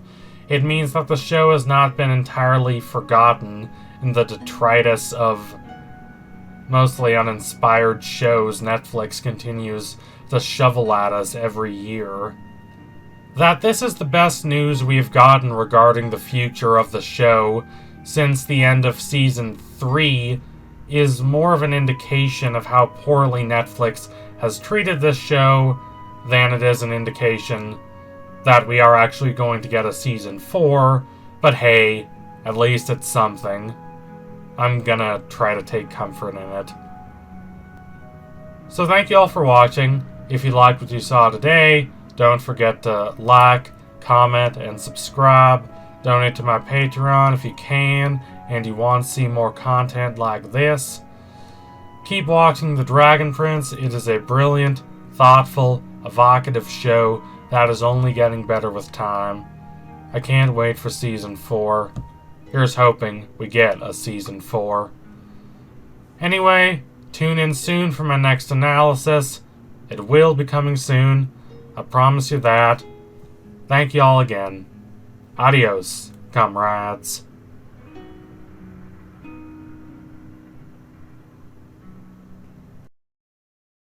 We've been wondering for months now how long it is going to be until Season 4 of The Dragon Prince is released. It has been over 5 months and there has hardly been anything more than a peep. Part of that is due to the pandemic, but not all of it. They haven't even announced a 4th season yet. It's not like Netflix needs to get a bunch of people in a huge room just to decide whether the show is going to be renewed or cancelled. The company has already renewed other shows. There is absolutely nothing holding Netflix back from announcing that there will be a 4th season of The Dragon Prince. But since we have so little information, the best we can do is speculate on what secret Season 4 of The Dragon Prince is going to reveal.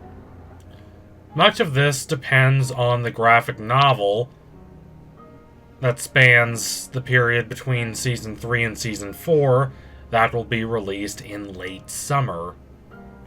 That is not necessarily unprecedented, as Avatar: The Last Airbender's writers released comics detailing what happened between the fall of the Earth Kingdom at the end of Season 2 and Aang waking up at the beginning of Season 3. However, while I recommend that you read this graphic novel so as to satiate yourself during the long gap between Season 3 and the mythical Season 4, it will probably not be absolutely essential to read the graphic novel in order to understand Season 4. While there might be a few interesting callbacks to the graphic novel, just like how having Callum, who is voiced by Sokka's voice actor from Avatar, talk about a boomerang, Sokka's weapon from Avatar The Last Airbender, is a nice callback for Avatar fans. But none of this will be essential to the overarching narrative. It's not crucial. Most Dragon Prince fans are likely not as dedicated as you are, person watching this video. They do not religiously watch analysis videos of this show, and they would not know what to make of having to read something outside the show in order to comprehend the events of the show. So with that in mind, what kinds of clips can we expect to see in the trailer? I would not be surprised if the trailer started on Aaravos in his cocoon. This is where the last season of the show ended. While it is clear that Aaravos is a conniving, manipulative villain, not much else about him is clear. We don't know a lot. The search to understand the true nature of Aaravos will likely be one of the driving narrative threads in Season 4, with the other being what is going to happen to Claudia now that she has abandoned entirely the righteous path and given herself to darkness. She ended Season 3 on a dark rampage trying to kill Ezrin, then turning on Soren for protecting his king instead of siding with her. Already, she has proved herself too willing to dabble in the dark arts, even reviving Viren, her father, at the end of Season 3 with these skills. Aside from Viren and the cocooned Aaravos, she has no one on her side.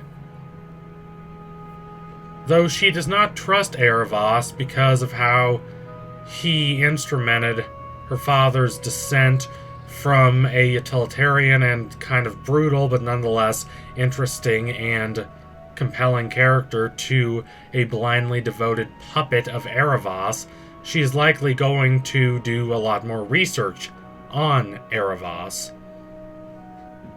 We don't know what powers Aaravos has inside his cocoon. Could he stop her from finding the information she wants on him, as he did with Viren? Or could he do something even more clever and manipulative, such as rigging Claudia's search so that the only books she finds about Aaravos are those that have a favorable opinion of Aaravos? Either way, expect the trailer to reintroduce Claudia as a major threat and a more important character than Viren going forward. Picture a trailer in which our heroes celebrate their victory, while far in the distance, dark and unsavory forces plot their domination, and our heroes slowly but horrifically realize the terror that is about to unfold. It would be a brilliant way to introduce Season 4 after a long absence. So thank you all for watching. If you liked what you saw today, don't forget to like, comment, and subscribe. Donate to my Patreon if you can and you want to see more videos like this. Keep watching The Dragon Prince. It is a brilliant, compelling, intelligent show, and it deserves a lot more attention than it's gotten. It's really good, and I really hope it gets its full 7 seasons. Anyway, tune in soon for my next analysis. It will be coming soon. I promise you that. Thank you all again. Adios, comrades.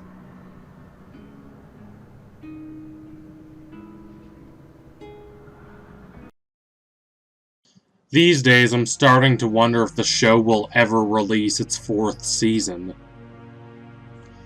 It's trapped in this weird sort of limbo where Netflix seems to have forgotten about it. It hasn't been cancelled, but a 4th season has not even been announced yet, and even if one was announced today, It might be a long time until it finally sees the light of day. True, Ahas and his team have been doing a lot of work on it, but that probably extends more to storyboards and scripts than moving toward the finished product. There are only a certain number of things you can do without Netflix giving you the green light. It's possible there could end up being a year and a half between Season 3 and Season 4. This is unusual even by the standards of a show that puts out one season a year. For a show like this that puts out one season about every 6 to 9 months, it's nigh unthinkable. As someone who has spent a lot of time thinking about the Dragon Prince recently, the thought that it might not have another season, or that it might have another season but not for a very long time, has sent me spiraling into some sort of existential crisis. This is why I hate watching shows while they're still airing. Imagine if you were reading a book and halfway through there were no more chapters.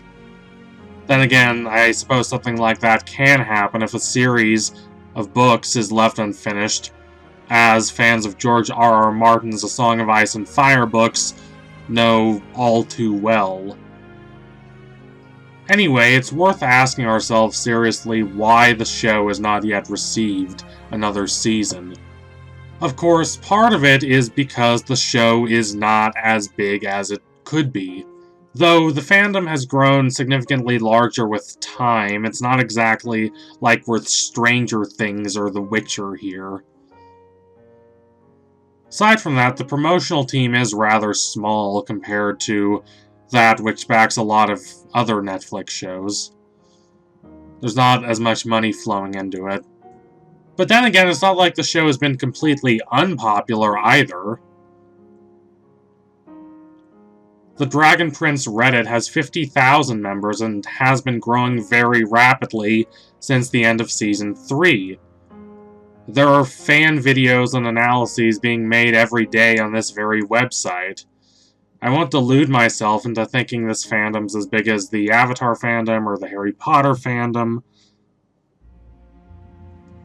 But we seem to be at least as big as the She-Ra fandom, and that show just finished a very nice 5-season run. So, what gives? Why haven't we gotten a 4th season yet? Well, it's true there were some unfortunate allegations against showrunner Aaron Ahas that came to light after the end of Season 3, but they weren't criminal allegations. He might not have been the most upstanding guy, but he didn't sexually assault or harass anyone. He's not Harvey Weinstein. Networks tend to ignore these things unless they're too obvious to ignore, and that is not the case here. I don't think that's a major reason why the show has not been renewed, to be honest. I'm very puzzled, if I'm going to be frank with y'all.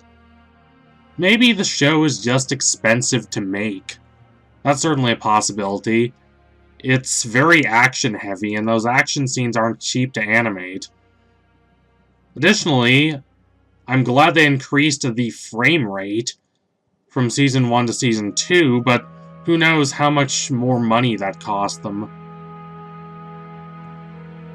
I'd like to reiterate that the Dragon Prince's production company, Wonderstorm, is rather small and indie. It's not like you have a whole lot of money coming in behind the show. Part of me thinks that Netflix wants to cancel the show, but they have not made a decision because they do not want a significant backlash. This has happened before when they canceled Tuca and Birdie. And the Dragon Prince has what I'd probably call a far larger fandom than that show. And it is a very dedicated fandom that wants to see the saga reach its conclusion. It's possible that they're just waiting for the fandom to forget about the show so they can cancel it without getting much pushback, but considering the size and fervor of the fandom, I think that is rather unlikely. I want to be an optimist about this. I want to believe there is going to be another season, especially after all the critical acclaim the last season received. This is a very accessible show, especially compared to a lot of others on Netflix. It's not a hard show to fall in love with, or at least get so excited that you can't help but binge watch the whole thing. While it is probably never going to gain as many viewers as something like Stranger Things or The Witcher, it has a very dedicated and passionate fan base. I dearly hope Netflix realizes this and decides to renew the show. We'd all be better off if that happened. For now, we all wait. And I dearly hope there soon comes a time when I don't have to make these Season 4 speculation videos anymore, because it will have been renewed. So thank you all for watching. If you liked what you saw today, don't forget to like, comment, and subscribe. Donate to my Patreon if you can and you want to see more videos like this. Keep watching The Dragon Prince. It is a brilliant, challenging, empathetic, evocative show that is only getting better with time. It's the kind of show that deserves a conclusion. It deserves the chance to finish out the saga and bring all the story threads together. It's earned that right with 3 very good seasons. Let's hope it gets a 4th. Anyway, tune in soon for my next analysis. It will be coming soon. I promise you all that. Thank you all again. Adios, comrades.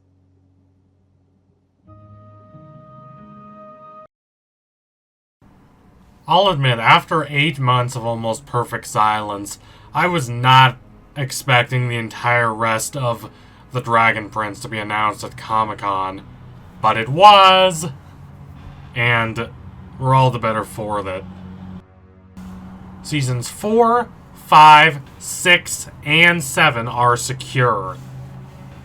That saves us so much trouble as a fandom. We no longer have to worry about the future of this series.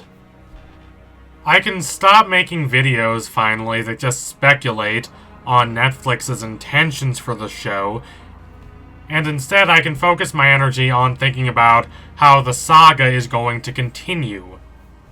Because Netflix has renewed the show, thus guaranteeing that it is not going to follow in the unfortunate footsteps of promising shows Netflix cut right off after only 3 or so seasons, we can speculate more calmly and gracefully about when the next season is going to be released. It's like wondering what you're going to get for Christmas. You know it's going to come, even if it feels like a long way away. You don't have to worry that it's not going to happen. The most major obstacle to the show is, of course, the pandemic.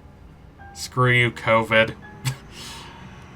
While The Dragon Prince as an animated show is not quite as impacted by the restrictions put in place to stop the pandemic from spreading as live-action shows are, that does not mean its production is going to be smooth sailing just because the show has been renewed.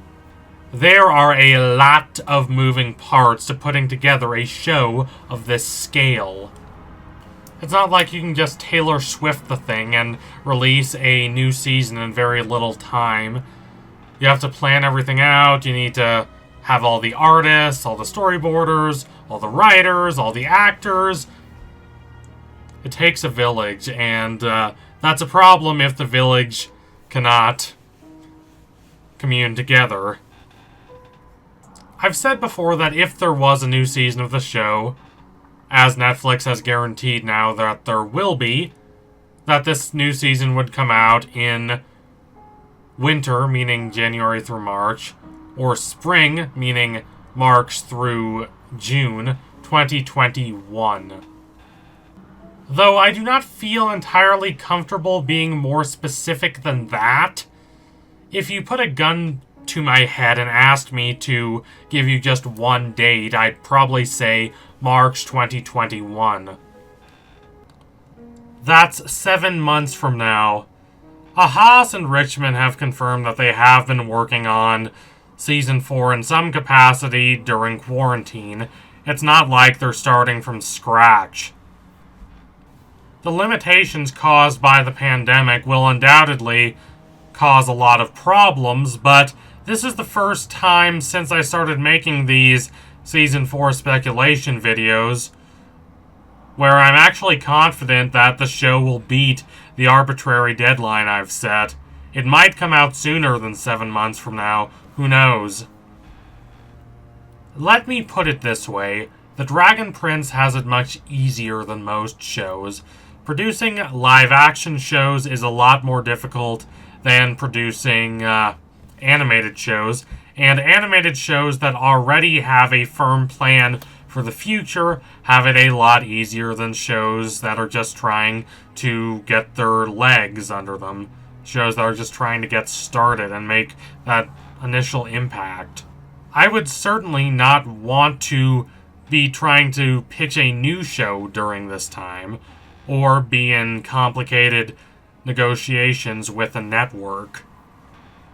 True, if my March estimation is anywhere near accurate, that will still mark a significant amount of time between the release of Season 3 and the release of Season 4.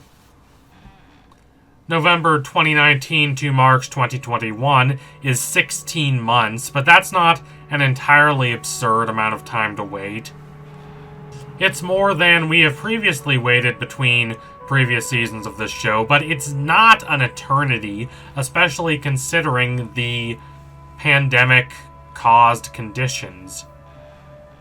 There was a full 2-year gap between the release of Season 5 and Season 6 of the acclaimed HBO drama The Sopranos, and more recently, Breaking Bad's fantastic follow-up show, Better Call Saul, waited almost 2 years between its 4th season and its most recent 5th season. The 4th season premiere was in August 2018, and the 5th season premiere was not until February 2020. They delayed it so they'd have more time. 16 months is not that long, and even if it turns out to be longer than that, I think that's a storm we can weather, especially since we've come this far. Obviously, if a vaccine for the coronavirus is available in the near future, widely available especially, that would make things a lot easier, but we should prepare for the possibility of a 4th season that's made entirely remotely. The news of the show being renewed for the rest of its run is a very rare spot of pleasurable news in this terrible, cruel year. The world's falling apart, but we have this show to depend upon, and we have confirmation that we will be able to depend upon it in the future. That may sound platitudinous or cliche, but in my experience, it's the truth. Well, I've experienced a lot of emotional disconnect from a lot of things during the last 5 months. I've been more connected to cinema and television and literature than ever. What this situation has definitively proved is the power of great art. The word that people toss around a lot is escapism, as in art allows us to escape from our current lousy situation, and that's true, but it does a lot more than that. That same escapist thrill from a lot of things, such as looking at pictures of beautiful places around the world, or looking at cute videos of silly cats. What great art like The Dragon Prince allows us to do is better understand ourselves and the world around us, which is more important than ever in this time of confusion and crisis. It provides a catharsis that not only heals, but allows us to better deal with the world around us, or at least the opportunity to better deal with the world around us. I'm not saying, of course, that watching the first Rayllum kiss scene for 10 hours on loop will bring you any closer to spiritual enlightenment, but it certainly doesn't hurt. So for now, we'll just hunker down, hope for the best, and rewatch the old seasons of The Dragon Prince while we await the new season. Hopefully it comes out before next summer. We can only hope. So anyway, thank you all for watching. If you liked what you saw today, don't forget to like, comment, and subscribe. Donate to my Patreon if you can and you want to see more videos like this. Keep watching The Dragon Prince. It is a brilliant, empathetic, clever show that has grown into one of the best works of fiction on television currently, and I can't wait to see how it gets even better in Season 4 and beyond. Anyway, tune in soon for my next analysis. It will be coming soon, I promise you that. Thank you all again. Adios, comrades.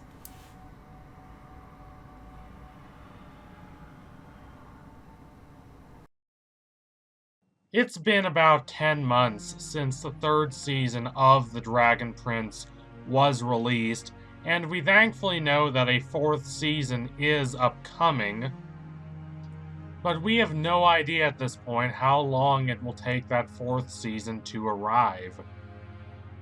Even though Netflix did renew the show, this, to our knowledge, only happened about 2 months ago.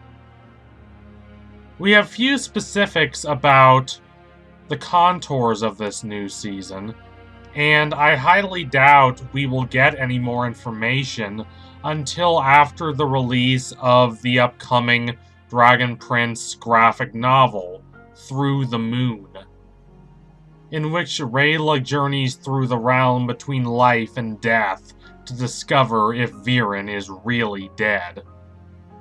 This graphic novel is scheduled to come out in early October. Though a mistake caused some people in the United Kingdom who had pre-ordered the graphic novel to receive it earlier than they should have. Aaravos was not pleased by this, and he said as much on the official Dragon Prince subreddit, but this can't be helped. He basically admitted that. Between this and the physical copies of the novelization of the first book of The Dragon Prince being delayed significantly, to the point that I had to order a digital copy because I needed to see the differences between the show and the book in order to make a video on the book. Between all this, Amazon has not been kind to Ahas, Richmond, and the rest of the Dragon Prince team in this, the pandemic year of 2020. Some Dragon Prince fans have not been happy about Amazon because of this, and I am personally loath to defend a corporation that has made Jeff Bezos the richest person in the history of the modern world, but we should acknowledge that the pandemic has caused a lot of difficulties, and we should exercise some patience. The year has not been easy on anyone. It certainly has not been easy on the Dragon Prince team, who, like the rest of us, has had no idea what is going on in this crazy summer. But unlike the rest of us, they also had to worry for their jobs about whether the show was going to be renewed. While I'm not sure if we've turned the corner on the pandemic in my country, the United States, the Dragon Prince team, at least, has turned the corner. Still, there is the hard work of making the season. Even aside from everything caused by the pandemic, and everything caused by Netflix not immediately renewing the show, making a season of a show this complicated is hard. I know it's not easy to face the possibility that we might not have a season of The Dragon Prince come out in the calendar year 2020, but we do need to face that possibility. I wish it were coming soon, both personally and for the sake of this channel. I've spent the last year or so speculating on what is going to happen to Rayla and Callum, and especially Claudia, who has quickly become one of the most interesting characters in this show, having crossed a line out of the light and into the pits of deepest darkness. Will we get more information during New York Comic Con, which is coming quickly? It's certainly possible. Last year, New York Comic Con was when they announced the release date of the new season. There was a nice bit of showmanship on the part of Ahas, Richmond, and the rest of the Dragon Prince team. On screen, they initially displayed a later date, causing a mix of disappointment and excitement in the fans in the room. Excitement because the new season was coming, disappointment because it was coming a little later than they expected. Then, lo and behold, Ahas goes into the presentation and changes the date from, I believe it was January of 2020 to November 2019. And then the crowd explodes in a roar of applause. And this is not just a one-off. Ahas has demonstrated that he quite likes these tricks. Most recently, when he waited until the end of the Dragon Prince event at Comic-Con to announce not only to the fans, but also to everyone else working on the show that it had been renewed for a 4th season, and a 5th season, and a 6th season, and all the way to a 7th season.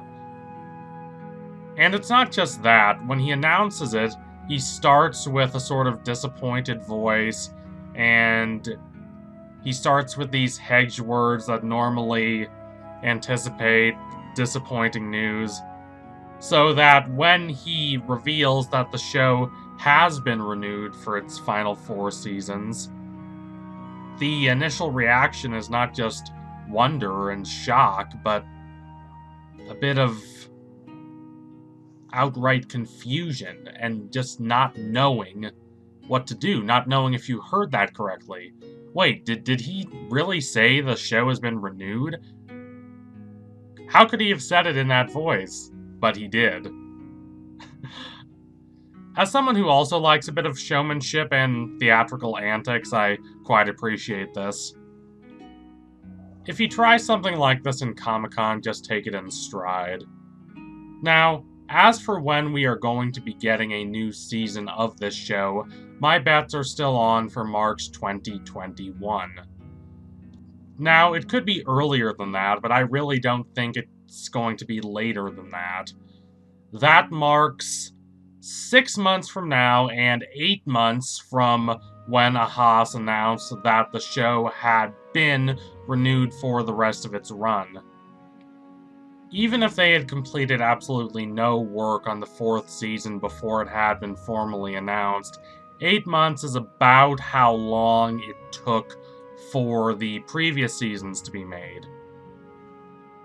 Of course, we know already that the creative team has not been stagnant. Yes, there is only so much you can do without network approval. But you can still write, you can still think, you can still throw around ideas, and that's what Ahas and Richmond, and maybe some of the other writers, I don't know, were doing during the most debilitating months of this pandemic. They were puzzling out what shape Season 4 would take, and I can't wait to see what kind of answers they came up with. Since the show has been renewed for its full run, they have more time to think about future seasons, even as they plan out this season. There are those who feel that Season 3 was a little rushed, and while I don't think it's more rushed than the other seasons, in fact it's a little less rushed, people are right in thinking that there is this desire to wrap everything up. There is that desire to make this a serviceable series finale if 3 seasons is all the Dragon Prince gets. We get Viren defeated, we get Rayllum happening. We get a sort of resolution to everything that's going on between the elves and the humans. No, not everything is tied up. There are a lot of loose threads. But there was the real push in Season 3 to make it a serviceable series finale if it had to function as one. Now, they don't have to worry about the show not being renewed.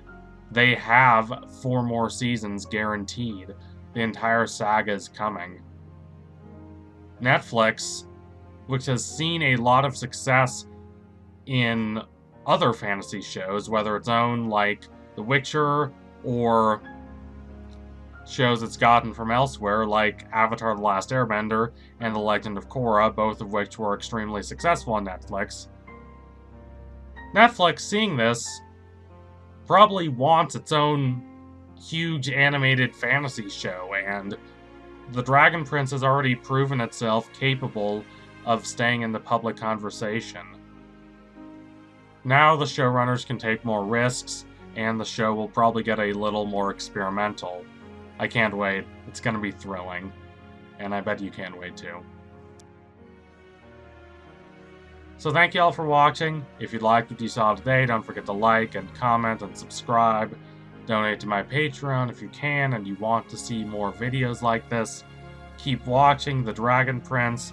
It's cunning, emotionally intelligent, really thoughtful and evocative television, and it's getting better with every season, and I can't wait for Season 4. Anyway, tune in soon for my next analysis. It will be coming soon. Thank y'all again. Adios, comrades. It's been a long, long wait for Season 4 of The Dragon Prince. But there is reason to believe there is light on the horizon. The 4th season, which we've been waiting for over a year, might be coming out sooner than we think. There are indeed a few worried naysayers who believe it won't be released for another year or so, but I do not believe that we have evidence to support that claim. Considering how quickly they were able to release the first few seasons of the show, there is reason to believe that they will be able to finish Season 4 relatively quickly as the whole pandemic situation improves, and there is reason to believe that pandemic situation will improve relatively soon. Now, if you'll allow me to do a little bit of personal editorializing, let me say that this has been a very long wait. After 2 years of trying with very little success to build my channel, I refocused my channel on Avatar content, and for the first time in my life, it was a success. I believed that this channel would boom when the live-action Avatar series was released, but alas, that series has run into a lot of problems, facing constant delays and seeing the exit of the original showrunners of Avatar, Brian Konietzko and Michael Dante DiMartino. I was kind of afraid something like that would happen, so to hedge my bets, I went all in on The Dragon Prince when that show released its 3rd season, and the results were quite impressive. I was overjoyed, and I was looking forward to covering the 4th season of The Dragon Prince somewhere around summer 2020. Well, about that. The Avatar live-action series might never be released, and Season 4 of The Dragon Prince has faced a lot of delays and production issues. Still, Season 4 of this show will be coming. I do not know exactly when it will be released, but it will happen eventually. I can assure you of that. As I'm writing this script in the end of November, it has been over a year since the release of Season 3. A lot has changed in that past year, a whole lot. I'm a sophomore in college now, I'm 21. I still don't really know what direction my life is taking, but I've survived this crazy pandemic so far, so that's not nothing. Also, the Dragon Prince fandom seems to be growing significantly. Before Season 3, it was more of a niche show, despite the connection to Avatar The Last Airbender through showrunner Aaron Haas. But the show seems to have gotten a lot more popular after Season 3. It's really started to attract mainstream appeal. Reddit subscriber accounts are not the most accurate metric in the world for determining a show's popularity, but they're not useless either. They're a good measurement for determining the extent and intensity of a fandom. So I think it is worth pointing out that the Dragon Prince Reddit has completely exploded in the last year or so. Before Season 3, the subreddit had just about 20,000 subscribers. Now there are over 70,000, and it's still growing relatively quickly, even with no new Dragon Prince content. That the fandom is so active even though the last season was released so long ago demonstrates that the extent of the show's fandom and the intensity of that fandom are only increasing with time, and that can only be good news for the popularity of the show going forward. But again, how long will we have to wait?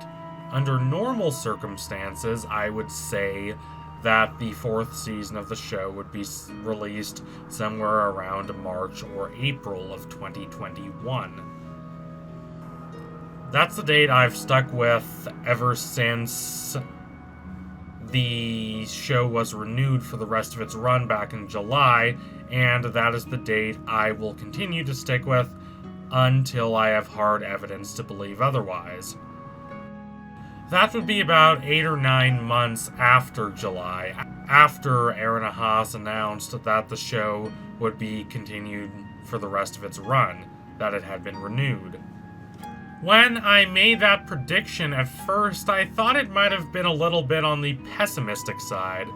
After all, they had been working tirelessly writing this season during lockdown. Maybe it would come out sooner than that. However, as the months go by, that prediction has stopped seeming pessimistic and started seeming a bit optimistic. There is a real chance that the show's 4th season will not be released until the middle of spring, or until summer even.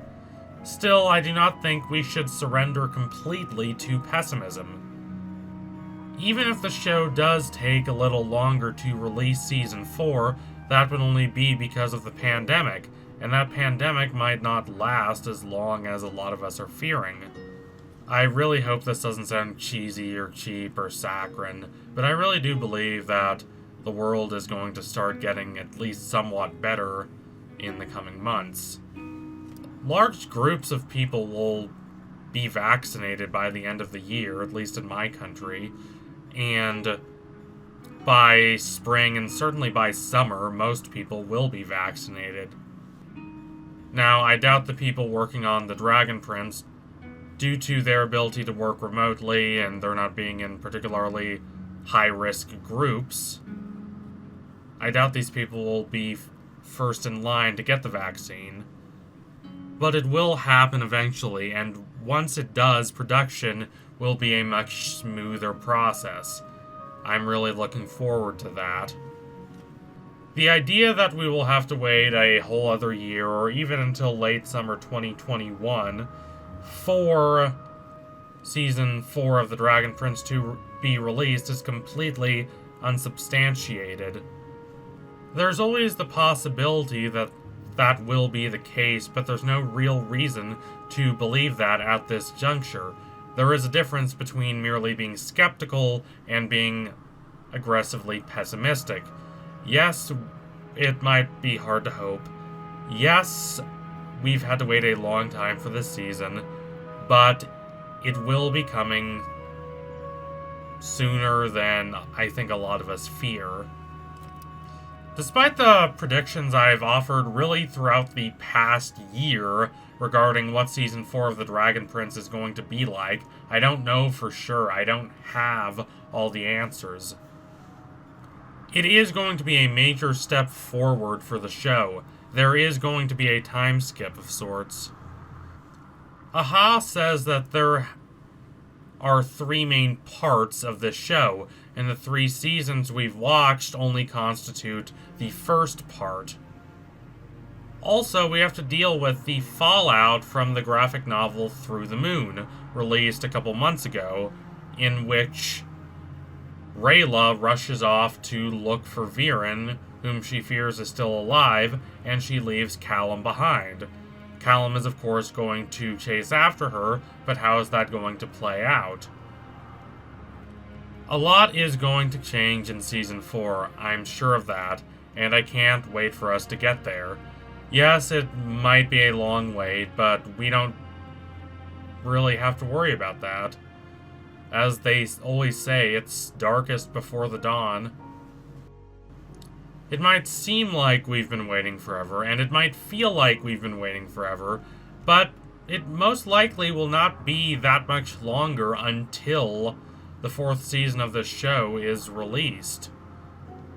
Again, the best date I can give you based on prior seasons is probably March or April. I'm sticking to that. There is reason for optimism, considering how long they've been working on Season 4, and considering how the end of the pandemic, at least in my country, is in sight for the first time. Hopefully, in San Diego Comic-Con and New York Comic-Con, we can gather again in large groups and chat about The Dragon Prince. Hopefully, Season 4 will have been released by then. Here's hoping. So thank you all for watching. If you liked what you saw today, don't forget to like and comment and subscribe.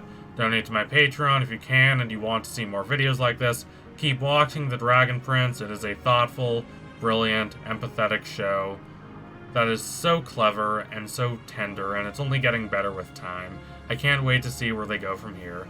It's going to be really exciting. I can assure you of that.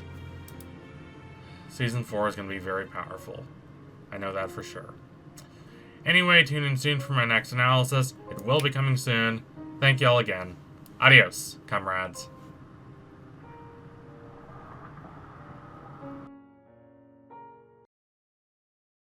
The 4th season of The Dragon Prince is finally here, is something I've been waiting to say for at least a year now, but I still can't say it.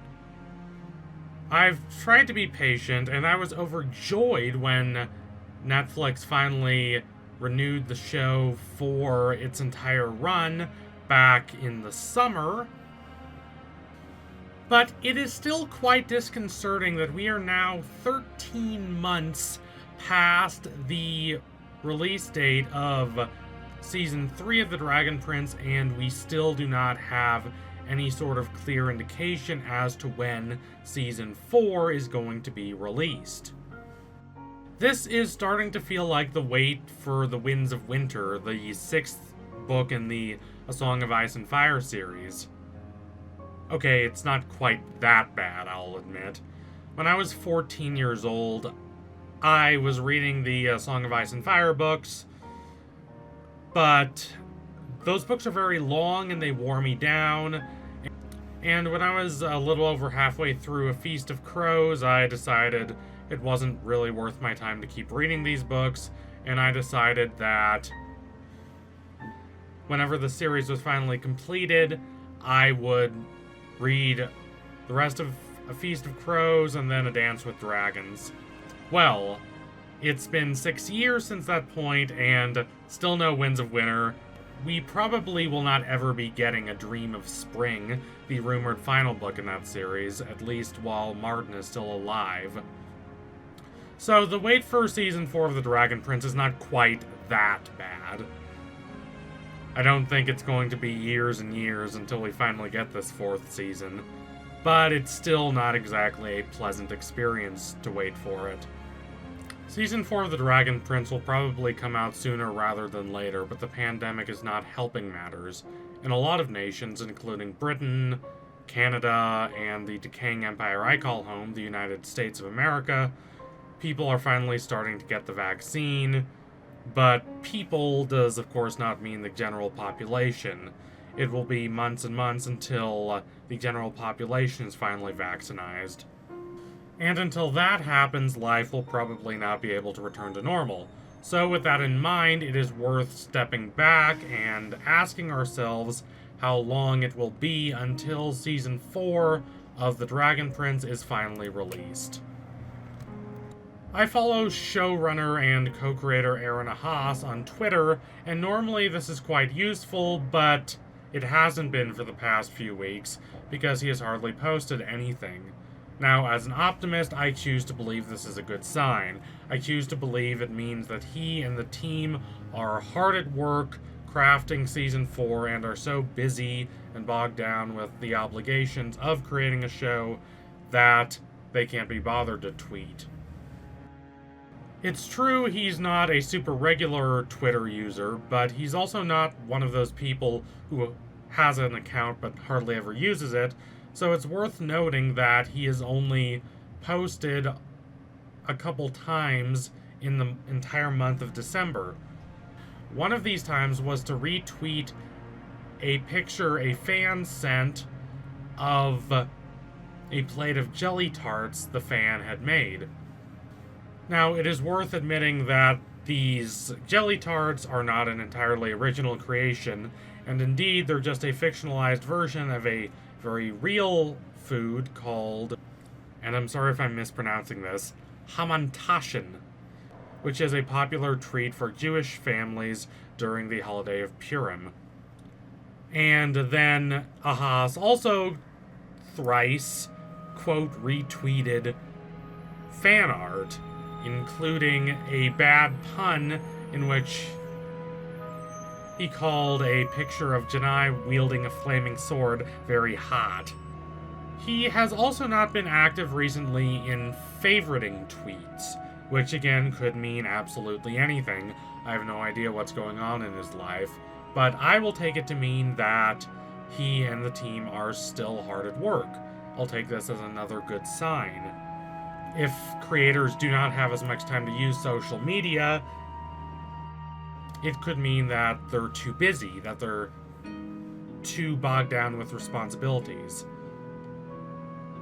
Obviously, that doesn't say much of anything about when the season exactly is going to come out, but it is a good sign that things are progressing.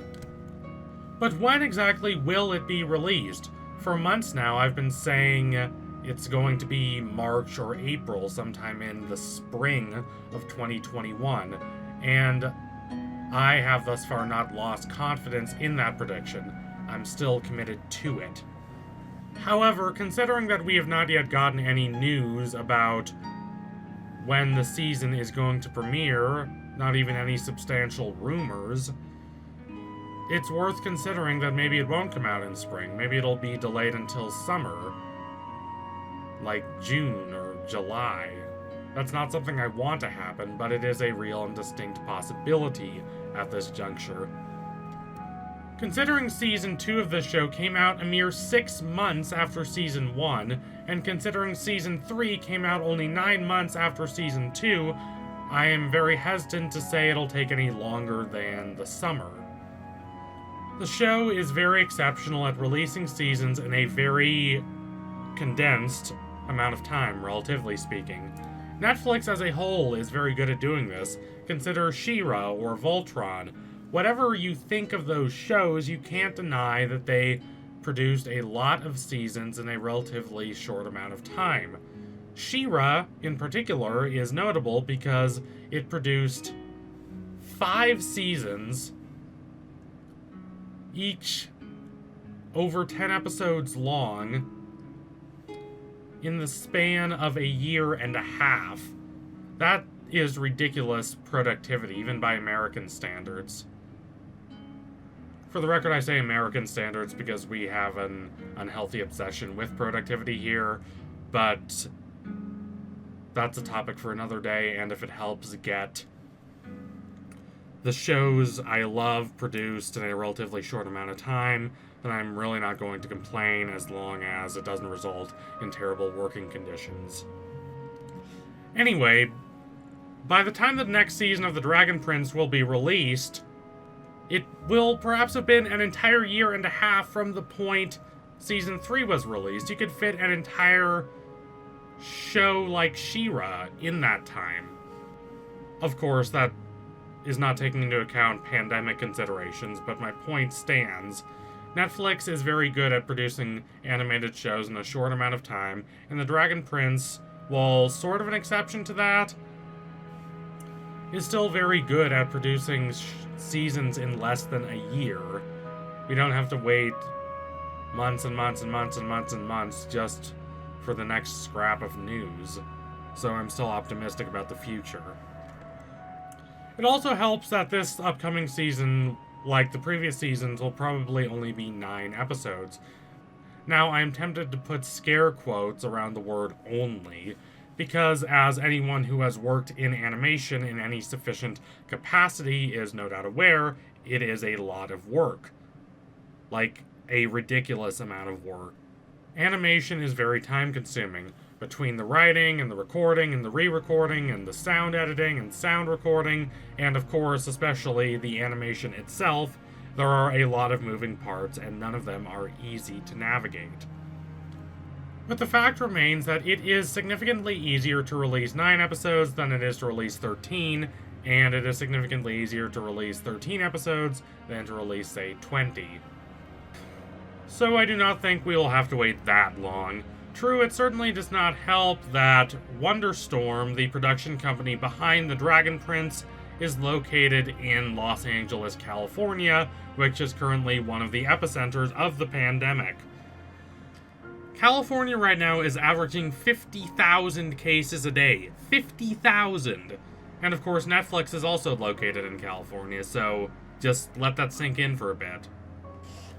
None of this is to the advantage of The Dragon Prince, I will fully admit that.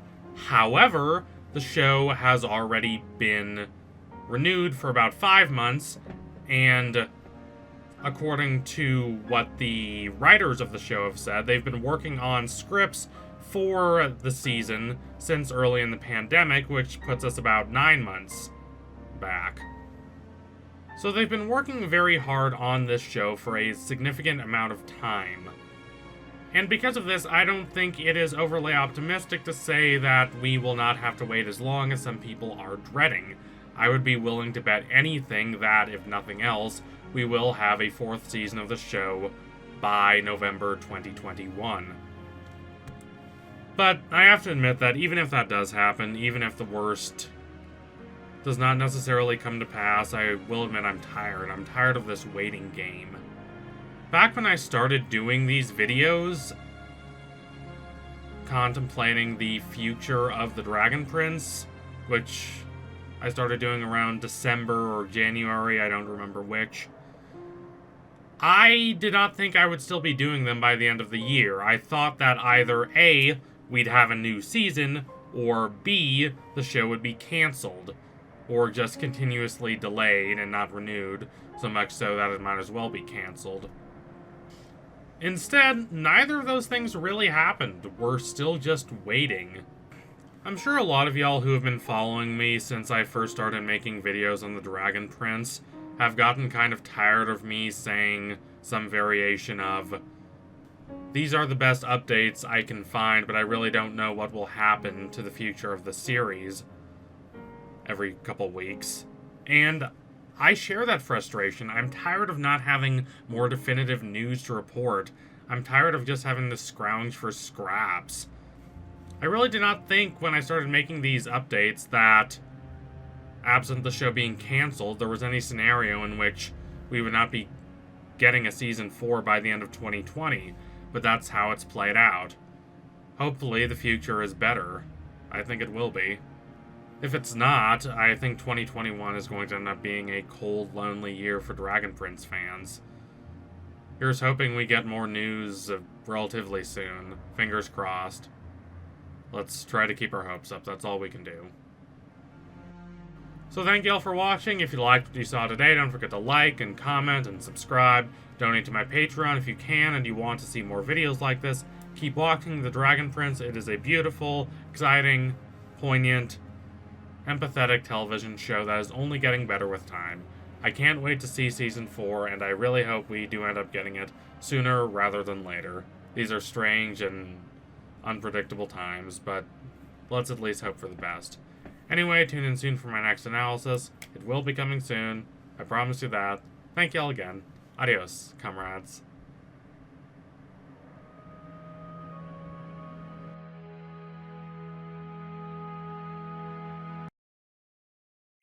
We've gotten some information recently about the upcoming Dragon Prince tabletop RPG, Tales of Xadia, and that is certainly good news, but that in itself does not tell us much about when we are going to be getting Season 4 of this show.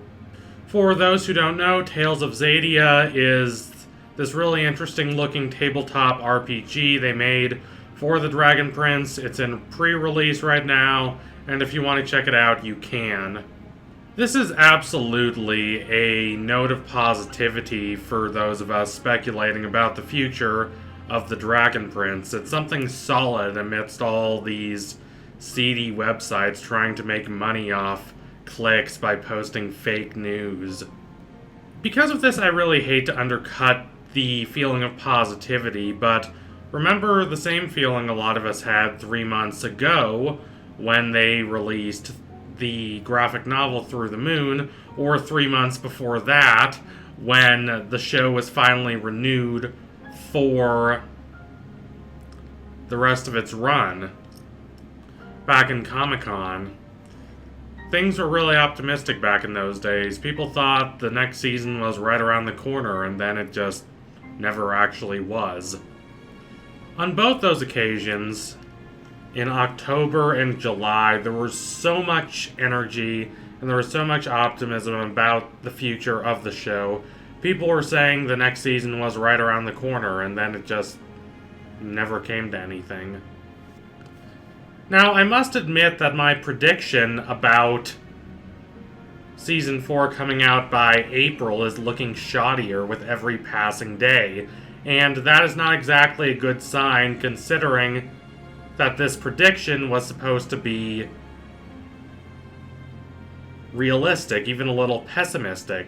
It was never supposed to be a pie-in-the-sky situation. I thought that absolutely 95% we were going to be getting Season 4 of The Dragon Prince by April. And I'll be the first to admit that I was wrong, it looks like. My optimistic predictions that I made back in the day were for Season 4 to be released in January or February. And considering that this video isn't going to come out until March, it's self-evident that those optimistic predictions did not come to pass. When I predicted April, I arrived at that date by presuming that no progress had been made on Season 4 until it was officially renewed by Netflix, which I thought was a pessimistic idea, but it turned out to have been pretty accurate. The announcement of the show being renewed was made in late July. From the first season of the show being released to the second being released is about 6 months. So if you apply that same 6-month gap to Season 4, that would have given you January, as July to January is 6 months. Now, from the second season of The Dragon Prince to the third season was a little bit longer. That was about 9 months. So if you apply the 9-month gap to when the show was officially renewed, that takes you all the way to April. This, back in the day, I believed was the worst scenario I could imagine without dipping into outright despondent nihilism. That is where April came from. Now, if the show takes even longer than that, it could end up taking a full year from when Netflix officially renewed the series, which would put us in summer 2021, June or even July or even August. Now, I won't be so pessimistic as to say it's going to take even longer than that, but considering how I apparently was too optimistic in the past, take what I'm saying now with a grain of salt. Now, of course, I don't have any proof that the show won't take a ridiculous amount of time to give us Season 4, but even considering pandemic conditions, it seems really strange to me that it would take about twice as long as the gap between Season 1 and Season 2, or even twice as long as the gap between Season 2 and Season 3. That just seems very implausible to me at the time. Besides this, by summer, vaccines for the coronavirus will be widely available, so they say, in my country, the United States. This country is also where Wonderstorm, the people who make the Dragon Prince, are based.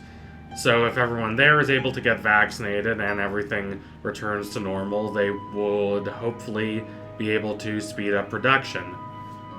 That said, we are not quite there yet, so I would like to go over an announcement officially made by the Dragon Prince team concerning Season 4 and the future of the show as a whole. Now, I never directly made a video about this.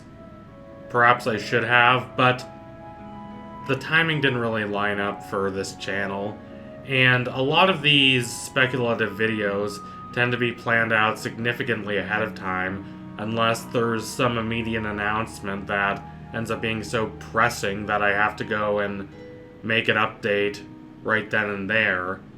If you want a nice overview of the future of the show, you can either read the announcement itself, which is very conveniently posted on the Dragon Prince's Twitter page, or you can listen to an analysis that my fellow Dragon Prince YouTuber Vero did on his channel of that new announcement.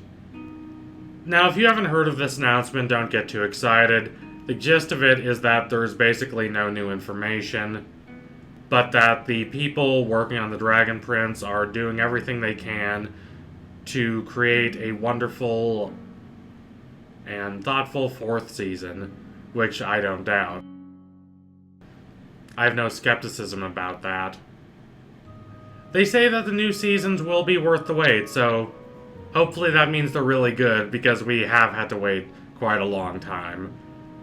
I don't want to sound like a brat, but it has been quite a while. It's been about a year and a half since Season 3. That's not a short amount of time by the standards of television. Also, they say that Book 2, Sky, is going to be coming in a novelization form very soon. Now, this is of course not entirely unexpected, considering that we have already seen the first season be released in book form before. I made a video about that back in the day. It's called something really dramatic like Viren's Secrets Revealed or something. If there is sufficient information about the characters and world of the Dragon Prince in that book to justify my making an analysis video about it, I will. Otherwise, I probably won't. But it'll be out there, and I'll probably pick it up. It sounds like a good read. I quite enjoy the first novelization. These novelizations aren't Shakespeare or anything, but they do provide quite a bit of information about the show we love. Also, I just checked, and Book 2, the novelization, is not set to come out until August. August 3rd, to be precise. Now, I don't really have any proof that this is legitimate. It's just what it says on Amazon, but I don't know why they would lie about something like that. Now, if this date is legitimate, and it's also true what they say in the announcement that we're not going to be getting a new season of the show until after the release of this novelization, then that would therefore mean that we would have to wait until August for Season 4 of this show. And we might have to wait even longer than that. August might be the earliest. Now, I really, desperately hope this is not the case.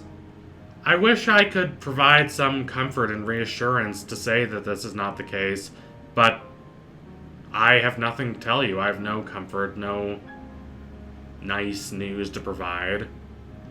Honestly, I have no idea what the future of this show is. I know it will have a future, but that future seems very vague at this moment. When the show started back in 2018, I believe, I was 18 years old. I was about to turn 19. I was taking a gap year between high school and college. Now I'm 21, and I'm finishing up my second year of college. I'm about to be a junior. I might be a junior in college by the time season 4 actually comes out.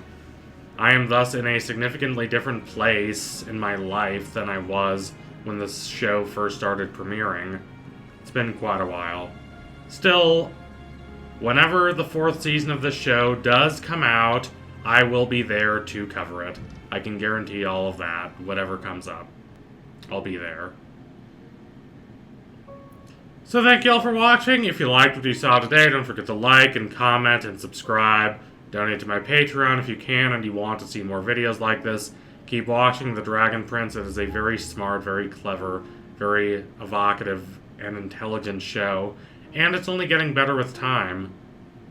I really can't wait for Season 4, assuming that we are actually going to be getting a Season 4, and it isn't just going to keep being delayed until we're all old and gray. But I still have some hope, even if it's going to be a lot longer of a wait than any of us anticipated early on.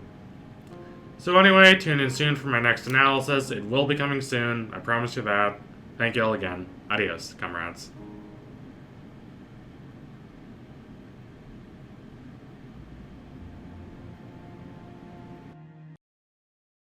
So it's about that time when I talk to you about the Dragon Prince once again. I certainly did not think that I would still be anticipating Season 4 all these months later, but if I'm going to have to keep waiting for that, I couldn't think of a better group of people to wait with than y'all. I will admit that I've gotten a little desperate waiting for Season 4 of The Dragon Prince. Will it come out soon? Will it come out in 2021? We still have a couple months left in the year, so it's a possibility, but who knows at this point. All I can say is that I am so glad that I have had the Owl House and Amphibia to discuss during 2021. If that had not been the case, it would have been very difficult for me to go and try and keep this channel running with new videos. I probably would have lost my mind. When I rebooted this channel in 2019, I planned for it primarily to be an Avatar: The Last Airbender channel.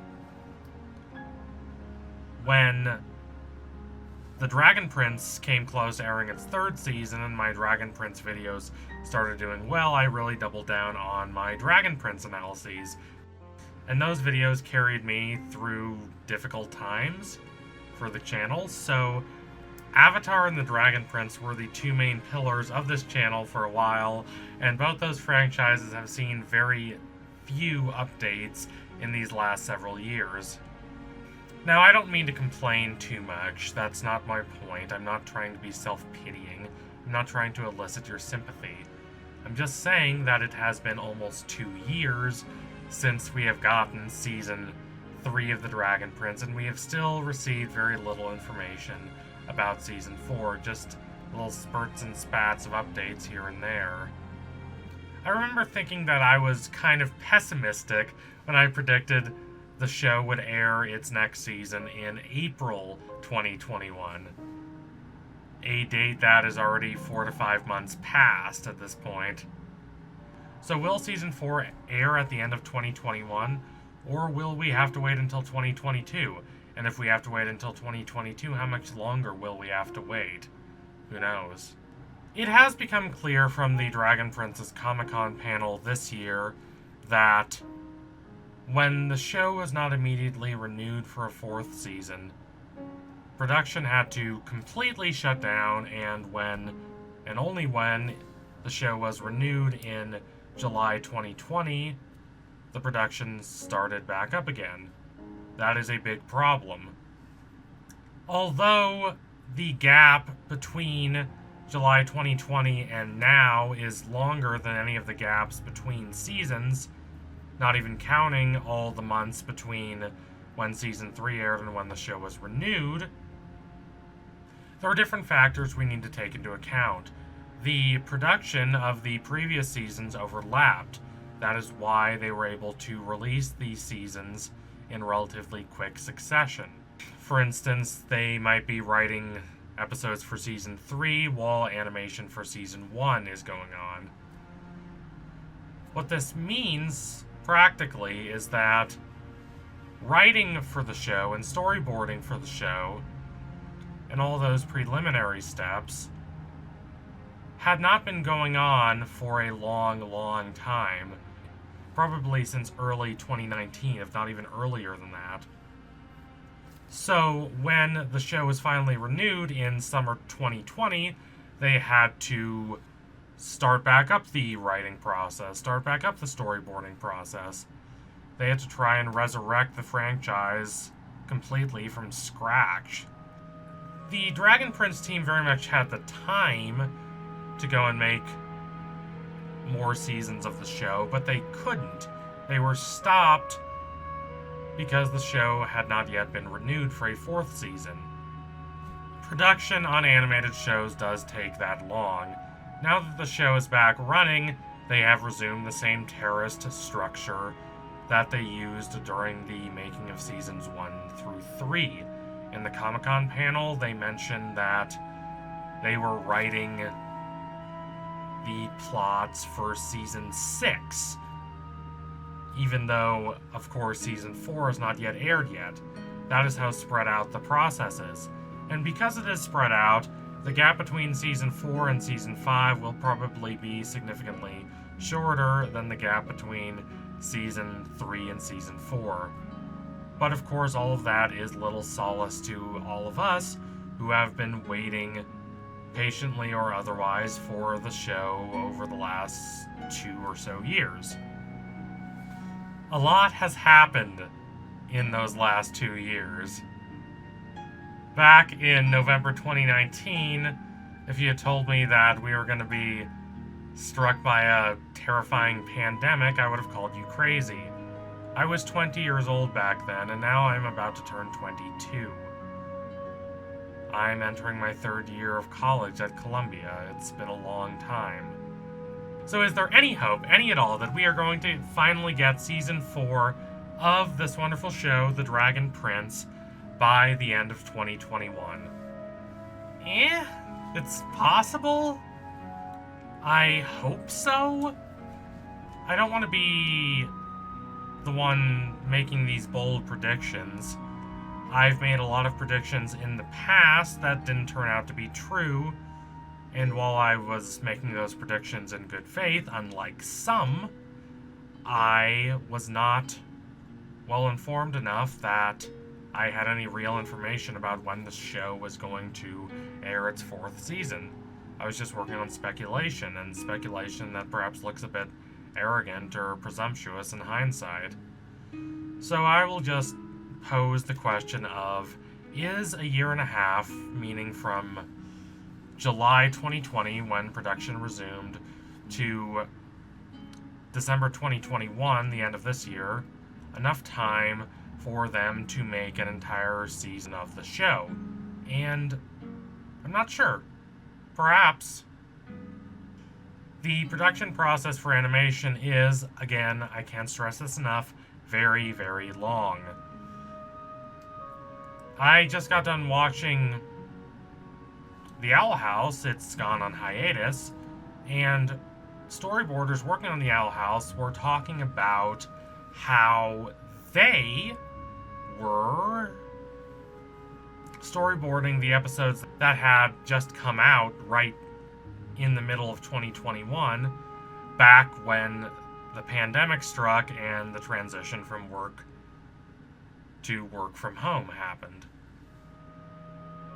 Basically, to put that in temporal terms, episodes airing in August 2021 were being storyboarded all the way back in February and March 2020. That's a gap of about 16 or 17 months. Quite a significant chunk of time.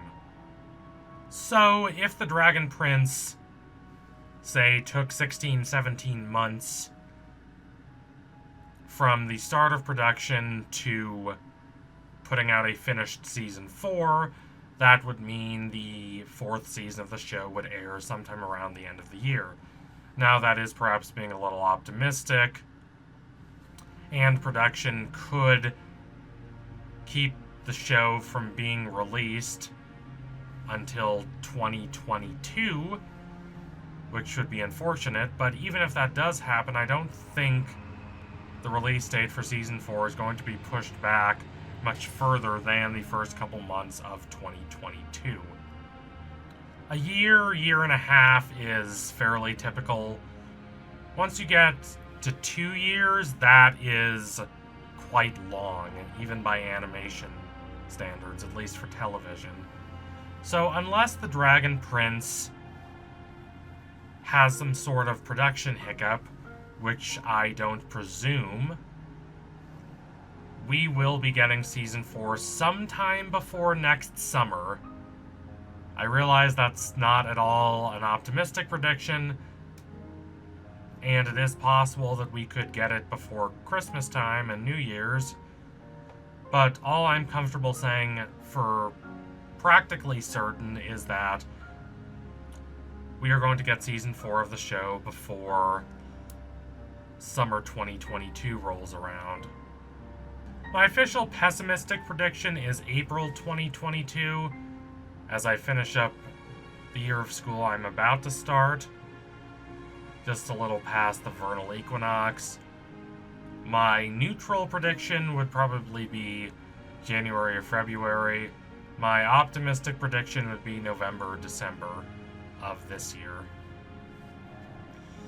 Now, again, this does not mean we will have to wait as long for the seasons of the show that come after Season 4, and I highly suspect that we might even get Season 5 by the end of 2022. I think the 6 to 9 month time gap that we saw between Season 1 and Season 2 and between Season 2 and Season 3 will be about the length we get between Season 4 and Season 5, between Season 5 and Season 6, and between Season 6 and Season 7. So, based on that, I think the show is probably going to finish airing sometime late 2023, early 2024, which again is a long, long way from now. I don't think we need to think that far ahead, but once we get to the end of the show, whenever that is, and look back on the fandom and on the long road that all of us went down from the beginning of the show to its conclusion, we'll look upon this long, long 2-year time gap as an aberration. That is absolutely not going to be the norm for the show going forward. If I had to guess, I'd say that parts of the show are already done animating for Season 4. I don't have any guarantees as to that, but it's certainly possible. I do believe that 95% of those "when will show X release Season Y" videos are baseless. It can be very hard to predict anything that nebulous and that far ahead. Now, that does not mean all prediction videos are the same. In mine, I've tried to estimate with reasoning, with dignity, and without sensationalism. I've tried to give you my honest opinions as I felt. Now, that does not mean all of my opinions were right. In fact, a lot of them were not, but there's a big difference between all those clickbaity videos that are just trying to get people sucked in with some false promises, and videos like mine and videos like a lot of people have been making that are genuinely trying to guess what's going to happen with the release schedule of the show, as hard as that is to predict. If you ask me, I think they're going to give us a trailer in the next couple months.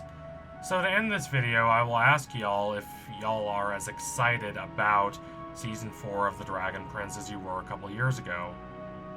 Sound off in the comments below. And don't feel bad if your opinion is that you're not as excited. I'm not quite as excited either. There's a lot of stuff I'm really interested to see what the show does with. I'm really interested to see how they complicate and undermine the ostensibly happy and peaceful ending at the end of Season 3. There's a lot of options they can take. But 2 years is a long time. And I hope the show will still feel as fresh once we see those next couple seasons. Here's hoping. So thank you all for watching. If you liked what you saw today, don't forget to like, comment, and subscribe. Donate to my Patreon if you can and you want to see more videos like this. Keep watching The Dragon Prince. What are you most looking forward to in regards to Season 4? How long have you been waiting for Season 4? Have you been there since the show first went on hiatus back in November 2019? Or are you a newer fan? I would love to know. Please tell us. Anyway, tune in soon for my next analysis. It will be coming soon, I promise you that. Thank you all again. Adios, comrades.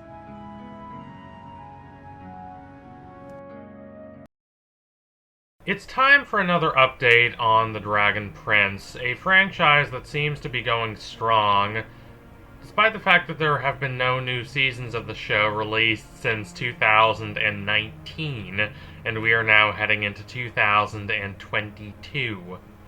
The franchise has only been giving us scraps for the last few years. Now, I hoped that The Dragon Prince would release in 2020, and perhaps my hopes were a little overly optimistic, considering what we know now, but at the time it did not seem particularly strange to believe that the show would come out that year. But it didn't, and that was fine, so I thought, okay, it'll come out in 2021. I first predicted that it would come out in March or April. March and April passed, and there was still no Dragon Prince. As I'm recording this in December of 2021, Season 4 still does not appear to be on the horizon. I assume it is going to come out eventually, because otherwise I don't think Netflix would keep pouring all this money into the show. And I don't think Netflix would be so tolerant with keeping the show around. And of course, Netflix isn't the only entity with a financial interest in this show, but that's not really relevant to this discussion, and other entities like Wonderstorm, the company that most directly produces the show, also does not benefit if the show does not actually come out at any point in time. Now, if the show does not come out next year, 2022, I am officially placing it in the same category as George R.R. Martin's The Winds of Winter, by which I mean it might come out, it might not, but I'm not going to hold my breath. 2022 is the last year wherein I'm still going to try and believe that the show is going to come out in the near future. I don't know if it will, but I think the odds are good. I think they are at least adequate. I think that there is a reasonable case to be made that the show is going to come out in 2022. Now, I know I've said that about 2021 and 2020, but I'm still holding out hope that it's going to be released in 2022. If we take the time from when the show was officially renewed in summer 2020, then that's about a year and a half from when Season 4 was announced to where we are right now. Which is quite a long period of time, but it's not completely absurd that the show could take this long. Animation does take a while. 18 months is long, but it's not ludicrously long.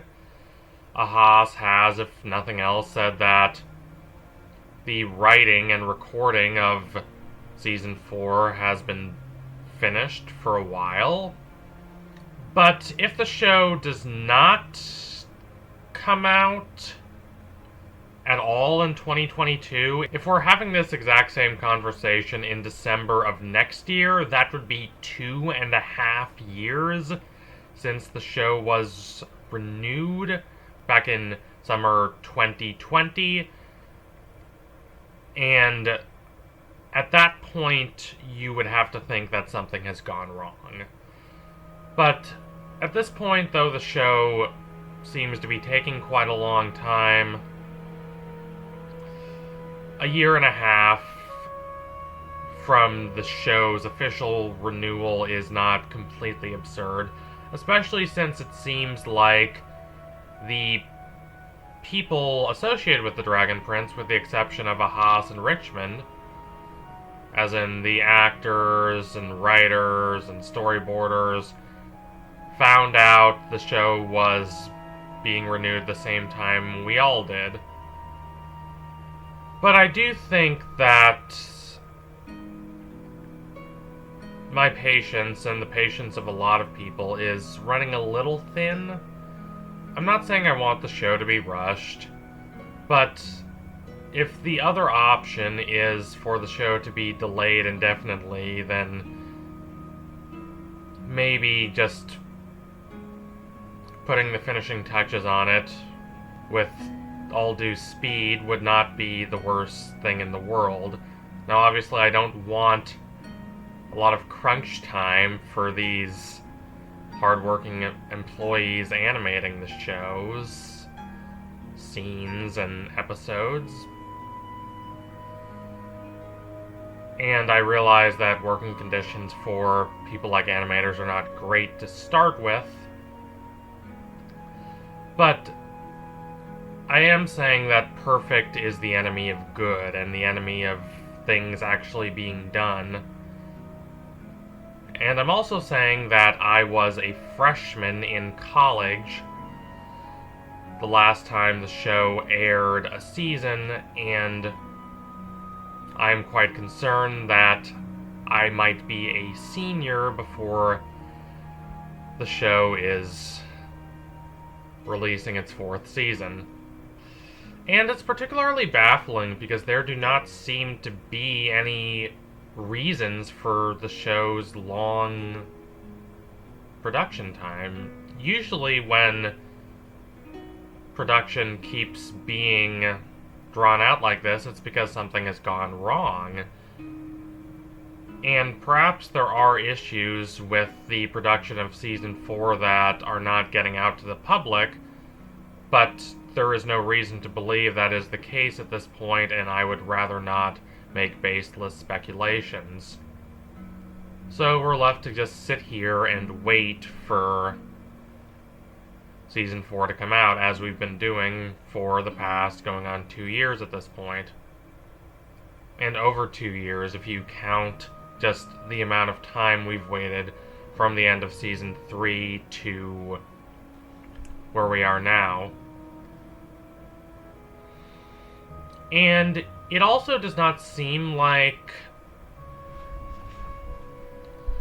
the show is the only part of this franchise that's being delayed, which is part of what makes me think that there are bigger problems going on than just, oh well, animation takes a long time. Think about Blood Moon Huntress, the next graphic novel in the Dragon Prince universe, that was supposed to release in February of 2022, but then it was pushed back to April 5th, I believe. And it now seems like another delay has occurred, and the publication of the graphic novel has been pushed back to June 7th. If you combine those two delays, that's 4 months. And it also means the amount of time we've gone without even a graphic novel adding to the series will be about 2 years, going from October of 2020 to June of 2022.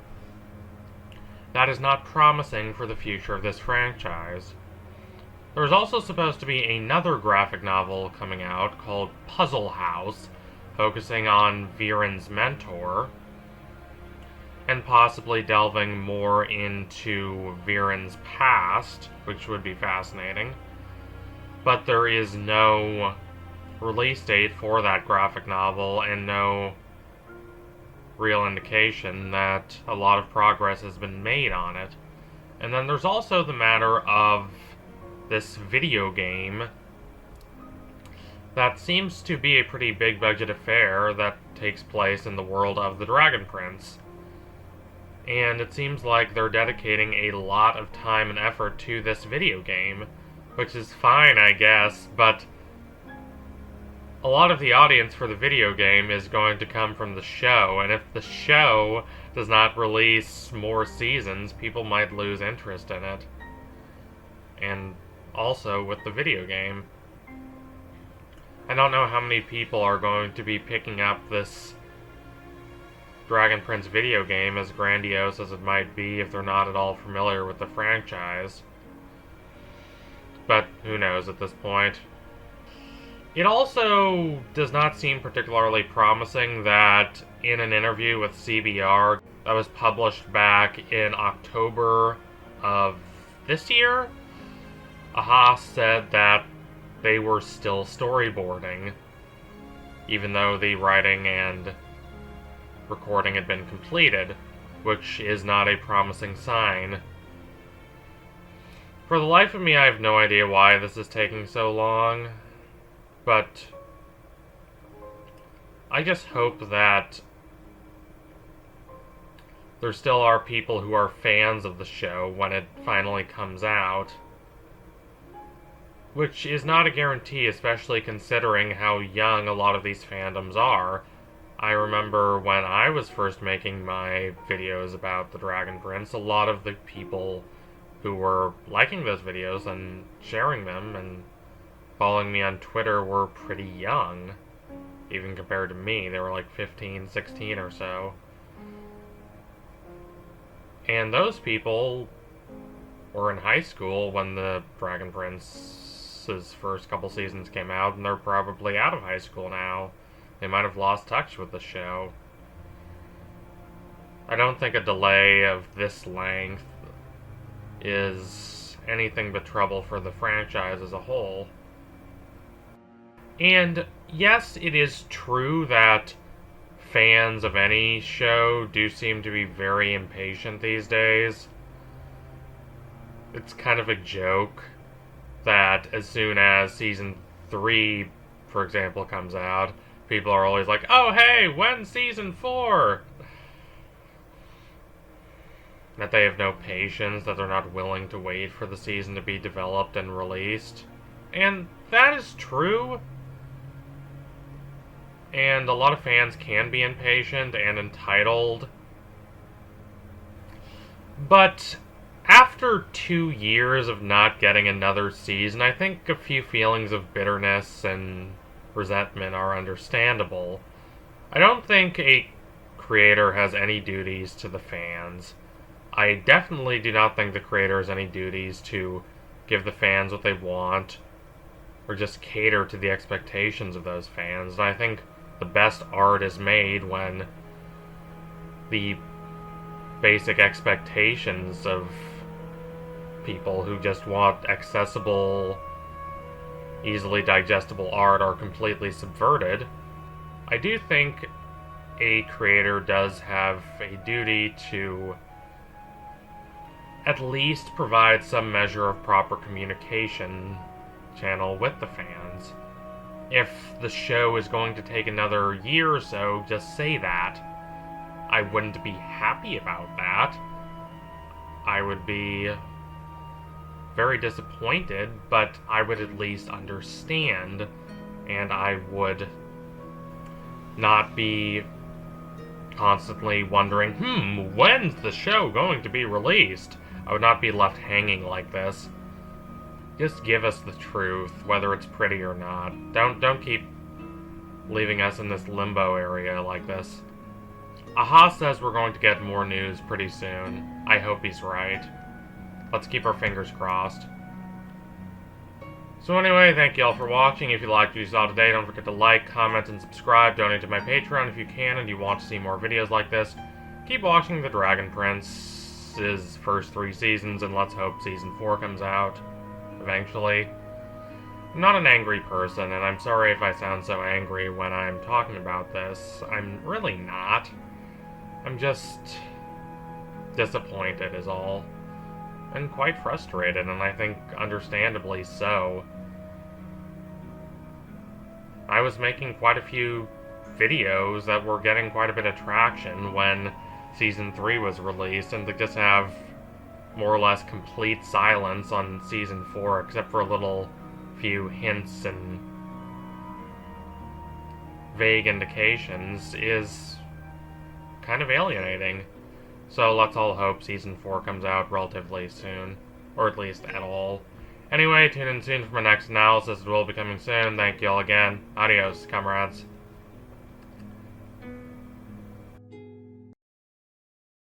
It is once again that time, the time y'all have been waiting for. The time to speculate about the future of The Dragon Prince Season 4. I think I have made dozens of these videos, and one of these days I'm just going to bundle them all together into a 4-hour-long compilation. But I do think it's important to keep making these videos now, because we actually have information to work on and base our speculations on. That does not mean we have as much information as we might want, but I do think that we are in a drastically different situation from the one that we were in just a couple months ago. I stopped making the Dragon Prince videos not only because there were other series that I was more interested in at the moment, such as Amphibia and the Owl House, and also all my Lord of the Rings and Game of Thrones videos, but also because we just didn't have a lot to talk about, and it was getting really dispiriting to just try to fill up 10 minutes going into different tangents and little anecdotes and semi-baseless speculations that were just me shooting into the dark, while trying to evade the fact that there really was not that much to say. Now, if you have not been paying close attention to the extended hiatus that we've been on, you might not really see what the big deal is. You might say, well, there still isn't very much to say, right? And that's true, there isn't. We still don't have the release date, and we still don't know much of what Season 4 will be like at this point. We only have the little subtitle, The Mystery of Aaravos, which isn't even the title of Season 4, but the title of this next subsection of The Dragon Prince that will extend through Seasons 4, 5, and 6.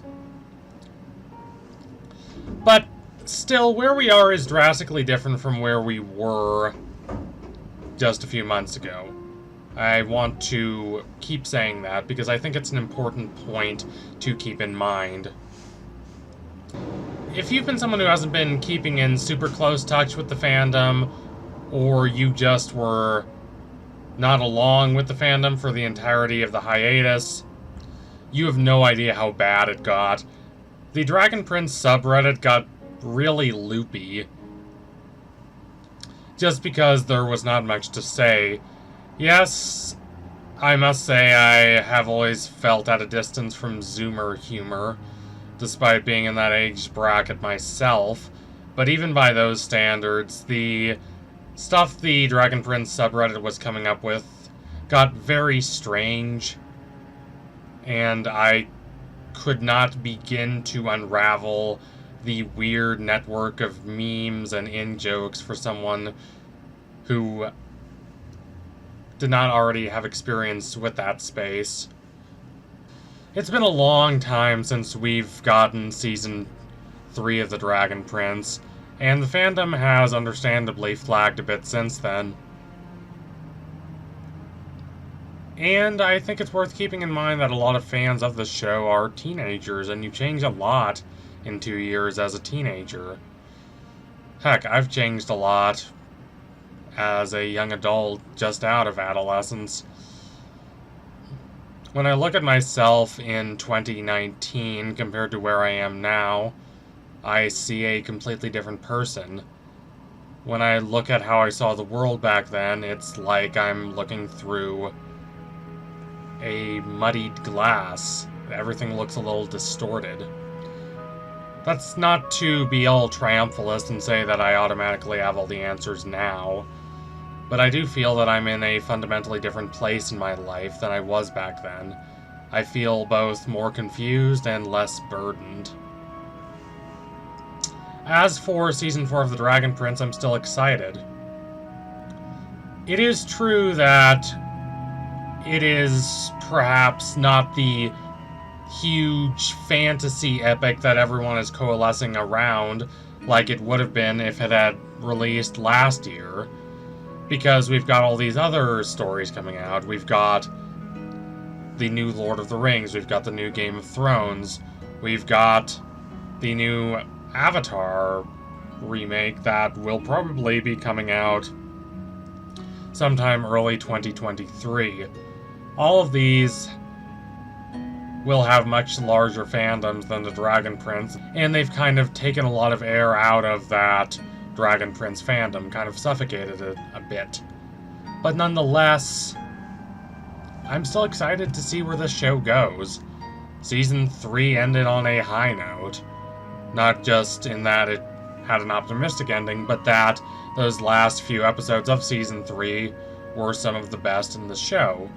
And they leave the show in a really intriguing and tense and ambiguous position that is fertile ground for a lot of great storytelling. So I can't wait to see what they do. Hopefully, we will see a lot more about Aaravos' backstory. It is called The Mystery of Aaravos, for the record. And it does make sense that there is going to be such an intense focus, it seems like, on Aaravos, considering that we do not know a lot about him. Compared to all the other characters in the show, Aaravos is the one who is the most mysterious, the most enigmatic. I do want to see some of those questions about Aaravos revealed, but I also just want to be a little closer to his voice. I want to kind of be in his perspective, seeing what he sees, but not necessarily knowing what he knows. It would be hilarious and quite insightful if we got a couple episodes that were not really about Aaravos, but just took place from his perspective and he was narrating everything like he does for the opening little intro of the show, leaving us to kind of parse out what's truth, what's fiction, what's an exaggeration. It's all quite intriguing.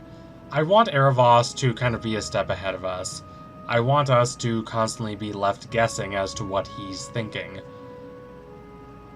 That makes for a much more compelling villain and a lot more tense, dramatic situations. A lot more robust storytelling. But I will say that that's a kind of uncertainty that is certainly superior to the uncertainty that we have been in for the last several years regarding when the show will release its next season.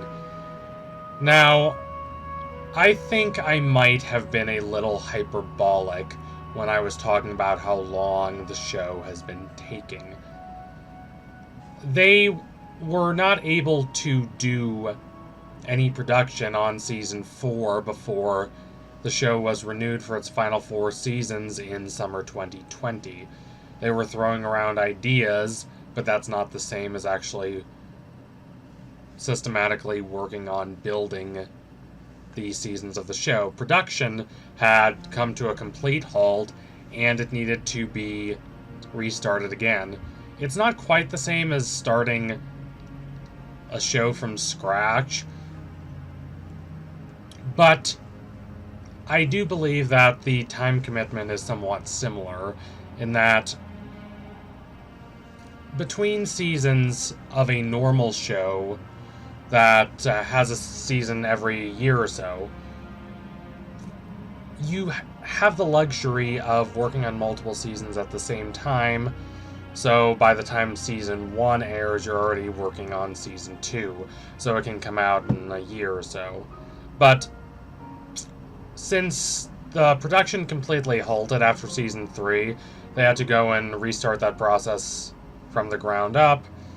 And so from there to releasing season 4 at the end of this year is about 2.5 years, which is a long time, but it's not that long. I think it's rather reasonable considering the comprehensive rebuild of the franchise that they had to undergo.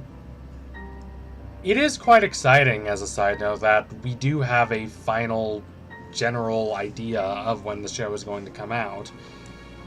It's less than 6 months away, unless there is a delay, which there might be, but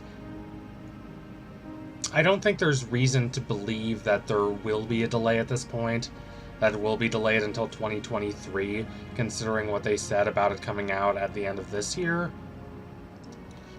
But I don't like to be fatalistic and nihilistic unless I have reason to be.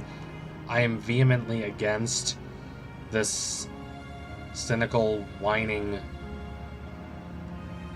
quietism that we call doomerism.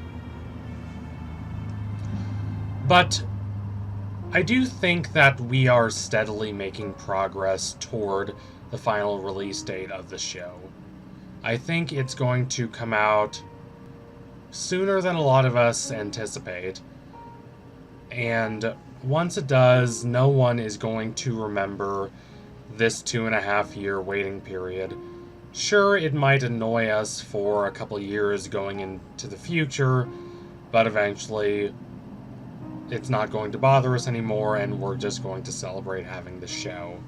And future generations that love and enjoy the show will just be able to watch it all the way through, and they will never really think about this long delay, except to note it as a somewhat interesting footnote in the long saga of the Dragon Prince. Don't believe me? Think about Harry Potter. Do you know how long there was between Harry Potter Book 3, The Prisoner of Azkaban, and Book 4, The Goblet of Fire? 3 years. This was a major annoyance for Harry Potter fans at that time.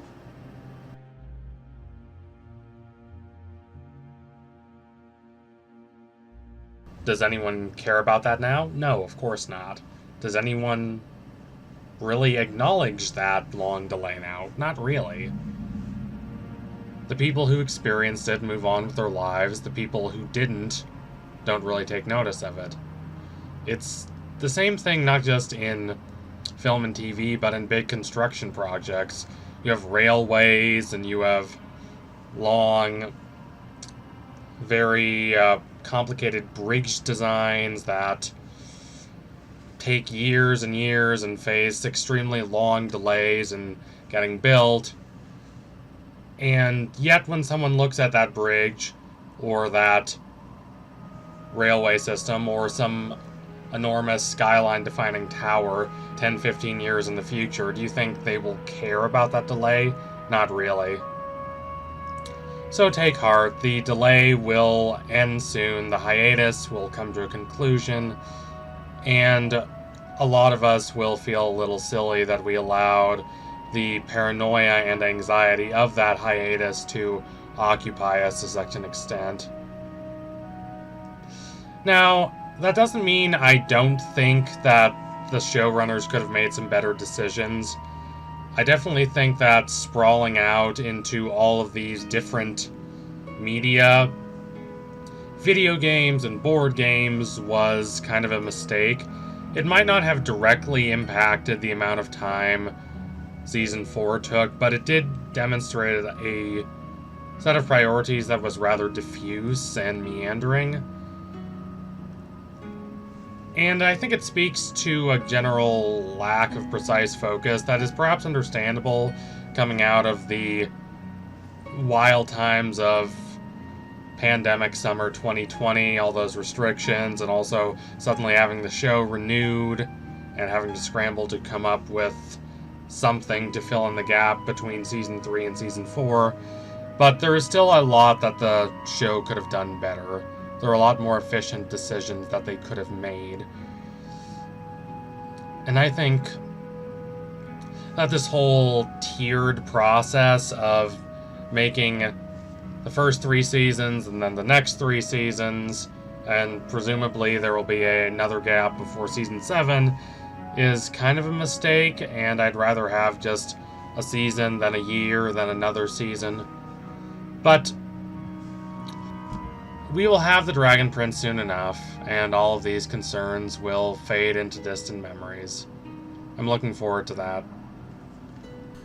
So thank you all for watching. If you liked what you saw today, don't forget to like, comment, and subscribe. Donate to my Patreon. See you all soon. Keep watching the Dragon Prince. Adios, comrades.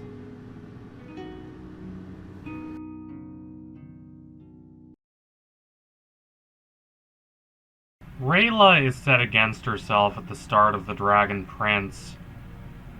There is a very marked discrepancy between how she views herself and how she actually is. She says that she wants to be an assassin, serving the Moonshadow Elves, but her conscience won't allow her to even kill a random guard because she's so guilt-stricken that the guard hadn't personally done anything wrong to them. Rayla is athletic and disciplined. Physically, she can be an assassin easily. It's the mental side of the job that she's so against. Rayla really desires to be an assassin in order to protect herself against allegations that she's not loyal because her parents were wrongly said to have abandoned their posts and left instead of protecting the dragon egg when Viren came. Rayla claims to hate humans for their greed, their deception, their manipulative arrogance. But while she condemns dark magic, she's too compassionate and caring to despise humanity as a whole. What Rayla cannot do is prioritize abstract principles over her actual feelings and experiences, as much as she might espouse these principles. Her training and her acculturation say that she should not trust Callum, but all her interactions with Callum are positive. He's kind of dorky, but he's caring. He's trusting. He's open-minded. And he really wants what's best for her. And she knows that, even if she's hesitant to admit it at first. And in time, she finds herself even falling in love with this strange, open-hearted dork. Rayla is insecure. She's anxious about her inability to conform to the expectations set by her society. In Freudian terms, she's in the thrall of her superego, which is the part of ourselves that acts as a replacement for the physical, material directions of other people who want us to conform to social norms. For instance, you might not have a stern father figure telling you that you need to serve your country, but you have a version of that inside yourself in the superego that kind of pushes you towards serving your country, even if you personally have far more questions than answers about whether your country's behavior is even moral. As Freud discusses in Civilization and its Discontents, being in the thrall of the superego does not make you more moral. It hardly even makes you more moral by the standards of that restrictive superego. Rather, it just means that when you inevitably fail to conform to the expectations that you've internalized through this superego, you feel bad about yourself. You feel that you don't really have a sense of worth. You feel like an outcast, an outsider. And this is exactly what happens to Rayla. She focuses on fighting because fighting is something she's good at. It's physical. It relates to the body. And it prevents her from having to take a step back and use her mind and think about what it is that she really wants for herself, what her ideals actually are, and whether they conform to the ideals that have been instilled into her by elf kind. And yet this division between the body and mind does not remain intact. Even though physically she's more than capable of killing as per her job as an assassin, her mind, meaning not just her reason, but all her values and convictions, that holds her back. The moral conundrum she yearns to escape instead comes into view. Rayla refuses to confront this problem, which is easier for her since she is not a particularly emotionally expressive person to start with. She has come to a crossroads wherein she has to decide whether she is going to continue believing in ideals that are so contrary to her actual feelings and experiences, or whether, by her actions, she is going to choose to depart from those ideals and face the consequences of doing so. These consequences being not only opposition from other elves, but also a loss of self, a confusion over who she even is. Her identity has been called into question. Now, if she managed to stifle her moral objections and conform to the path laid out for her by the elves, that existential crisis would be solved, but she will not and cannot act against convictions that she holds so deeply. This leaves her with only the choice of abandoning the elven hatred of humans and the life of violence they've been trying to coerce her into following. She can't do that. She won't do that for the elves. And this is the choice she wants to make when she finally sees the dragon egg after attempting to kill Callum and Ezrin. She's completely struck by wonder. Her stoic facade crumbles. Rayla is at her heart an idealist. She hopes for peace and a better and more prosperous world for everyone, and she wants to believe that's possible. She views the hatching of the egg as a miracle, and she does not want to let this miracle go to waste. Still, to commit herself to Callum and to bringing peace to the humans and elves means sacrificing, among other things, her chance to earn the approval of the elves, which is not an insignificant thing to Rayla. Because her parents were considered traitors, that it's implied is passed on to her, and she desperately does not want to be seen as a traitor too, so she acts in such a way that she will not be seen as a traitor. She follows the ideals and values of the elves, even when she disagrees with those ideals and values. She's tried so hard to prove that she does abide by those elven codes, that she is moral and just and loyal. And to turn away from the elves would be to throw away all that work. And yet Rayla finally proves herself willing to do just that. Not because she doesn't like her fellow elves. She has mixed opinions about a lot of them, and she loves some of them. She doesn't want to not be an elf, but she is not going to let herself be constrained by a moral system she finds rather reductionist and didactic. She is not going to commit herself to a moral system that she finds offensive to the complexities of real, actual experience. To do otherwise would be insulting. In seasons 2 and 3, Rayla is in a cocoon. Not a physical cocoon like the one Aaravos spins at the end of season 3, but a moral and philosophical cocoon. Without her conscious knowledge, she's changing. She's becoming more willing to act on the ideals and ideas she believes are right and moral. Callum facilitates this change. Rayla has been used to censor. She's been used to people not respecting her perspective and what she has to say. So when she finds someone as supportive as Callum, she's taken aback. Callum does not push her in any particular direction, but he gives her the space she needs to reconsider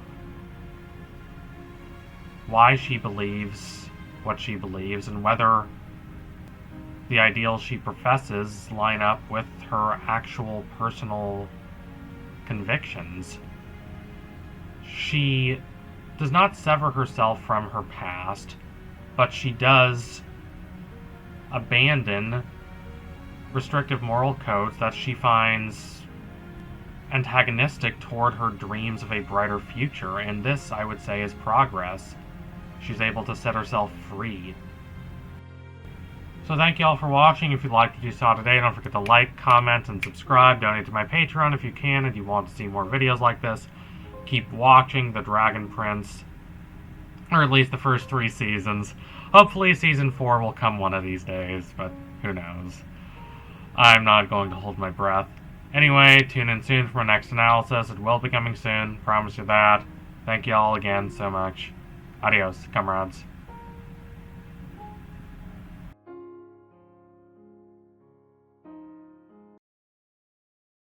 Since the Dragon Prince is not coming back for a long time for its 4th season, I have decided to delve into one of the aspects of the show that I do not believe has received nearly as much attention as it deserves: the music. Now, it's perhaps understandable that people don't pay as much attention to it unless they are normalized to studying music, because there are so many other aspects of the show to enjoy: the characters, the writing, the lore, the world, all these really interesting moral conflicts the show brings up. But the music's important. It does a lot to create the sense of atmosphere, the sense of tone that the show really relies on. Without the music, the show would be a lot more arid, a lot more distant, a lot more icy. You wouldn't feel that same warm, palpable emotional connection that you do. There are a lot of scenes where the music reflects what is happening on the screen, which is normal, but the music also enhances what's happening in a lot of really interesting ways. It finds a lot of little nuances and complexities that would not be clear just from the writing and the acting themselves. The score, composed by Frederick Weidman, is lush and beautiful, but it's a lot more than that. It conveys meaning and purpose. Let's look at that in the context of a specific scene, that being the scene wherein Rayla and Callum finally start their relationship, after Callum calls Rayla a hero and really valorizes her in that regard, and she, who had only been used to blame and suspicion, is inspired and heartened by that. The piece that plays in the scene is called Because She's Rayla. referencing one of Callum's lines that really makes Rayla realize that she is loved, that she is cared about, that she doesn't have to view all social interactions as antagonistic and innately fraught and tenuous. But before we look further into the score for that scene, let's take a step back and look at the music for the show as a whole. The instrumental palette is, at least at first glance, rather standard for high fantasy. There are percussive elements for more action-centric scenes. There are these mystical and elegant piano melodies, and there are soaring strings to convey real depths of emotion, passions and longings and desires, and also disappointments and despondency. But there are a lot of elements hidden in the score that differentiate it from the likes of Game of Thrones or The Lord of the Rings, even though for the most part, if you swap the musical score into The Lord of the Rings or Game of Thrones, it would still fit. There are a few recurring motifs that one can latch onto because they become familiar to the ear. There's a lot of talk of how shows or books teach you how to engage with them, but shows and movies can also teach you how to listen to them just as much as any opera or musical. There are these certain pieces of music, these ostinatos that you keep hearing again and again, and you come to, without thinking about it, associate a certain mood or idea or character with them. And since you hear certain motifs so often, they help the whole musical palette of the show feel more coherent. The main theme of the Dragon Prince is worked into a lot of these pieces, sometimes in very obvious ways, sometimes in ways that are more subtle and that you can only pick up if you listen to a piece right after you listen to the main theme. Only when you look at them in direct comparison does it become clear how similar they are and how certain pieces are taken from the main theme. These recurring passages make the whole score feel more organic and more continuous without making it feel too staid and stolid and unsurprising. Instruments that you might not expect to hear that I really love for how they function in the context of the musical score. In an interesting interview with the Dot and Line, Weidman talks about how he used medieval lutes and Bolivian wind instruments to make the score feel more otherworldly. It's something that's a bit strange, a bit foreign to the ear, a bit something that you wouldn't necessarily expect even from a fantasy series. It really feels magical. And this is not only because those instruments are from other cultures and time periods that we are not particularly accustomed to engaging with, rather it's because they contrast with the more foundational instruments in the work, such as the strings and the piano. This contrast, more than some sort of innate strangeness, is what makes the music of the show feel as otherworldly as it does. Weidman also talks in this interview about the Armenian duduk, an instrument I assure you that you've heard even if you're not particularly familiar with it. It's worked into a lot of pieces that feel more mystical, more strange, more elemental, really conveying a sense of myth and ancient history. I know I just said that the show does not rely on certain instruments sounding innately mysterious, and for the most part that is the case, but the duduk does sound a little mysterious, a little more wispy, a little more diffuse. every bit of music that comes out takes a little bit longer to completely reverberate. Every note stays with you a little longer. It stays in the air a little longer than you're accustomed to, and takes on all these little interesting nuances in its timbre as the notes dissolve into air.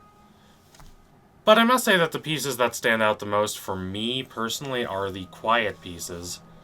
The harpsichord in Not That Simple is soft and inviting and welcoming, and it provides a nice contrast with the bombastic horns that eventually overtake the piece.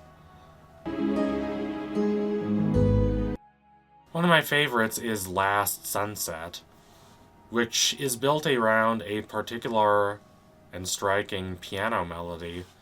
There isn't a lot of solo piano in the show, so when it does show up, it feels special. It feels intimate, but also a little lonely. It really draws attention to the tense longing of the scene. It provides an extra tinge of solemnity. Now we return to Because She's Rayla, which is not particularly one of the more experimental pieces in the show. It mostly relies on piano and strings, but how those piano and string sections are incorporated in the piece is quite special and interesting. We start with a humble little piano section. Then we soon hear the Rayllum motif. This is not the first time we hear it. It is often associated with the relationship between Rayla and Callum. One of the most notable occurrences of this motif is in the piece called Silver Grove, which depicts connection and intimacy and closeness between Rayla and Callum. If you listen closely, you can hear that this is heavily based off the main theme of the show, but it's also different. The main theme is darker, it's more austere, it's more suspicious. It's not resolved. It's inviting, but in a way that's a little dark, a little ambiguous. You don't quite know how this is going to resolve, which makes it perfect as a main title theme. But the Rayllum theme is a little more uplifting, a little more buoyant and ebullient. It's these two people from different backgrounds who, by the laws and conventions of this society, should not be together, still nonetheless finding connection, finding real love and tenderness with each other. So because the show has taught us as listeners to associate that motif with this relationship, when we hear it again, we know this is a Rayllum scene. But it goes a little deeper than that, because we hear that little piano section, and then it launches into soaring, rushing strings as the two of them come together.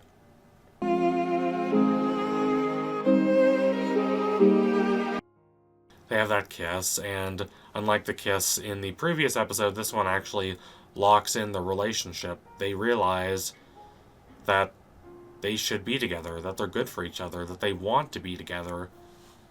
It's a key turning point in this season, and it's really important. Using strings for romantic moments is quite common, almost cliche, but I love how it's incorporated into this little piece, because after the string section, we hear a similar piano melody, but this time there's a little more resolution, a little more clarity than when we heard it before the string section, emphasizing how secure the relationship between these two really is.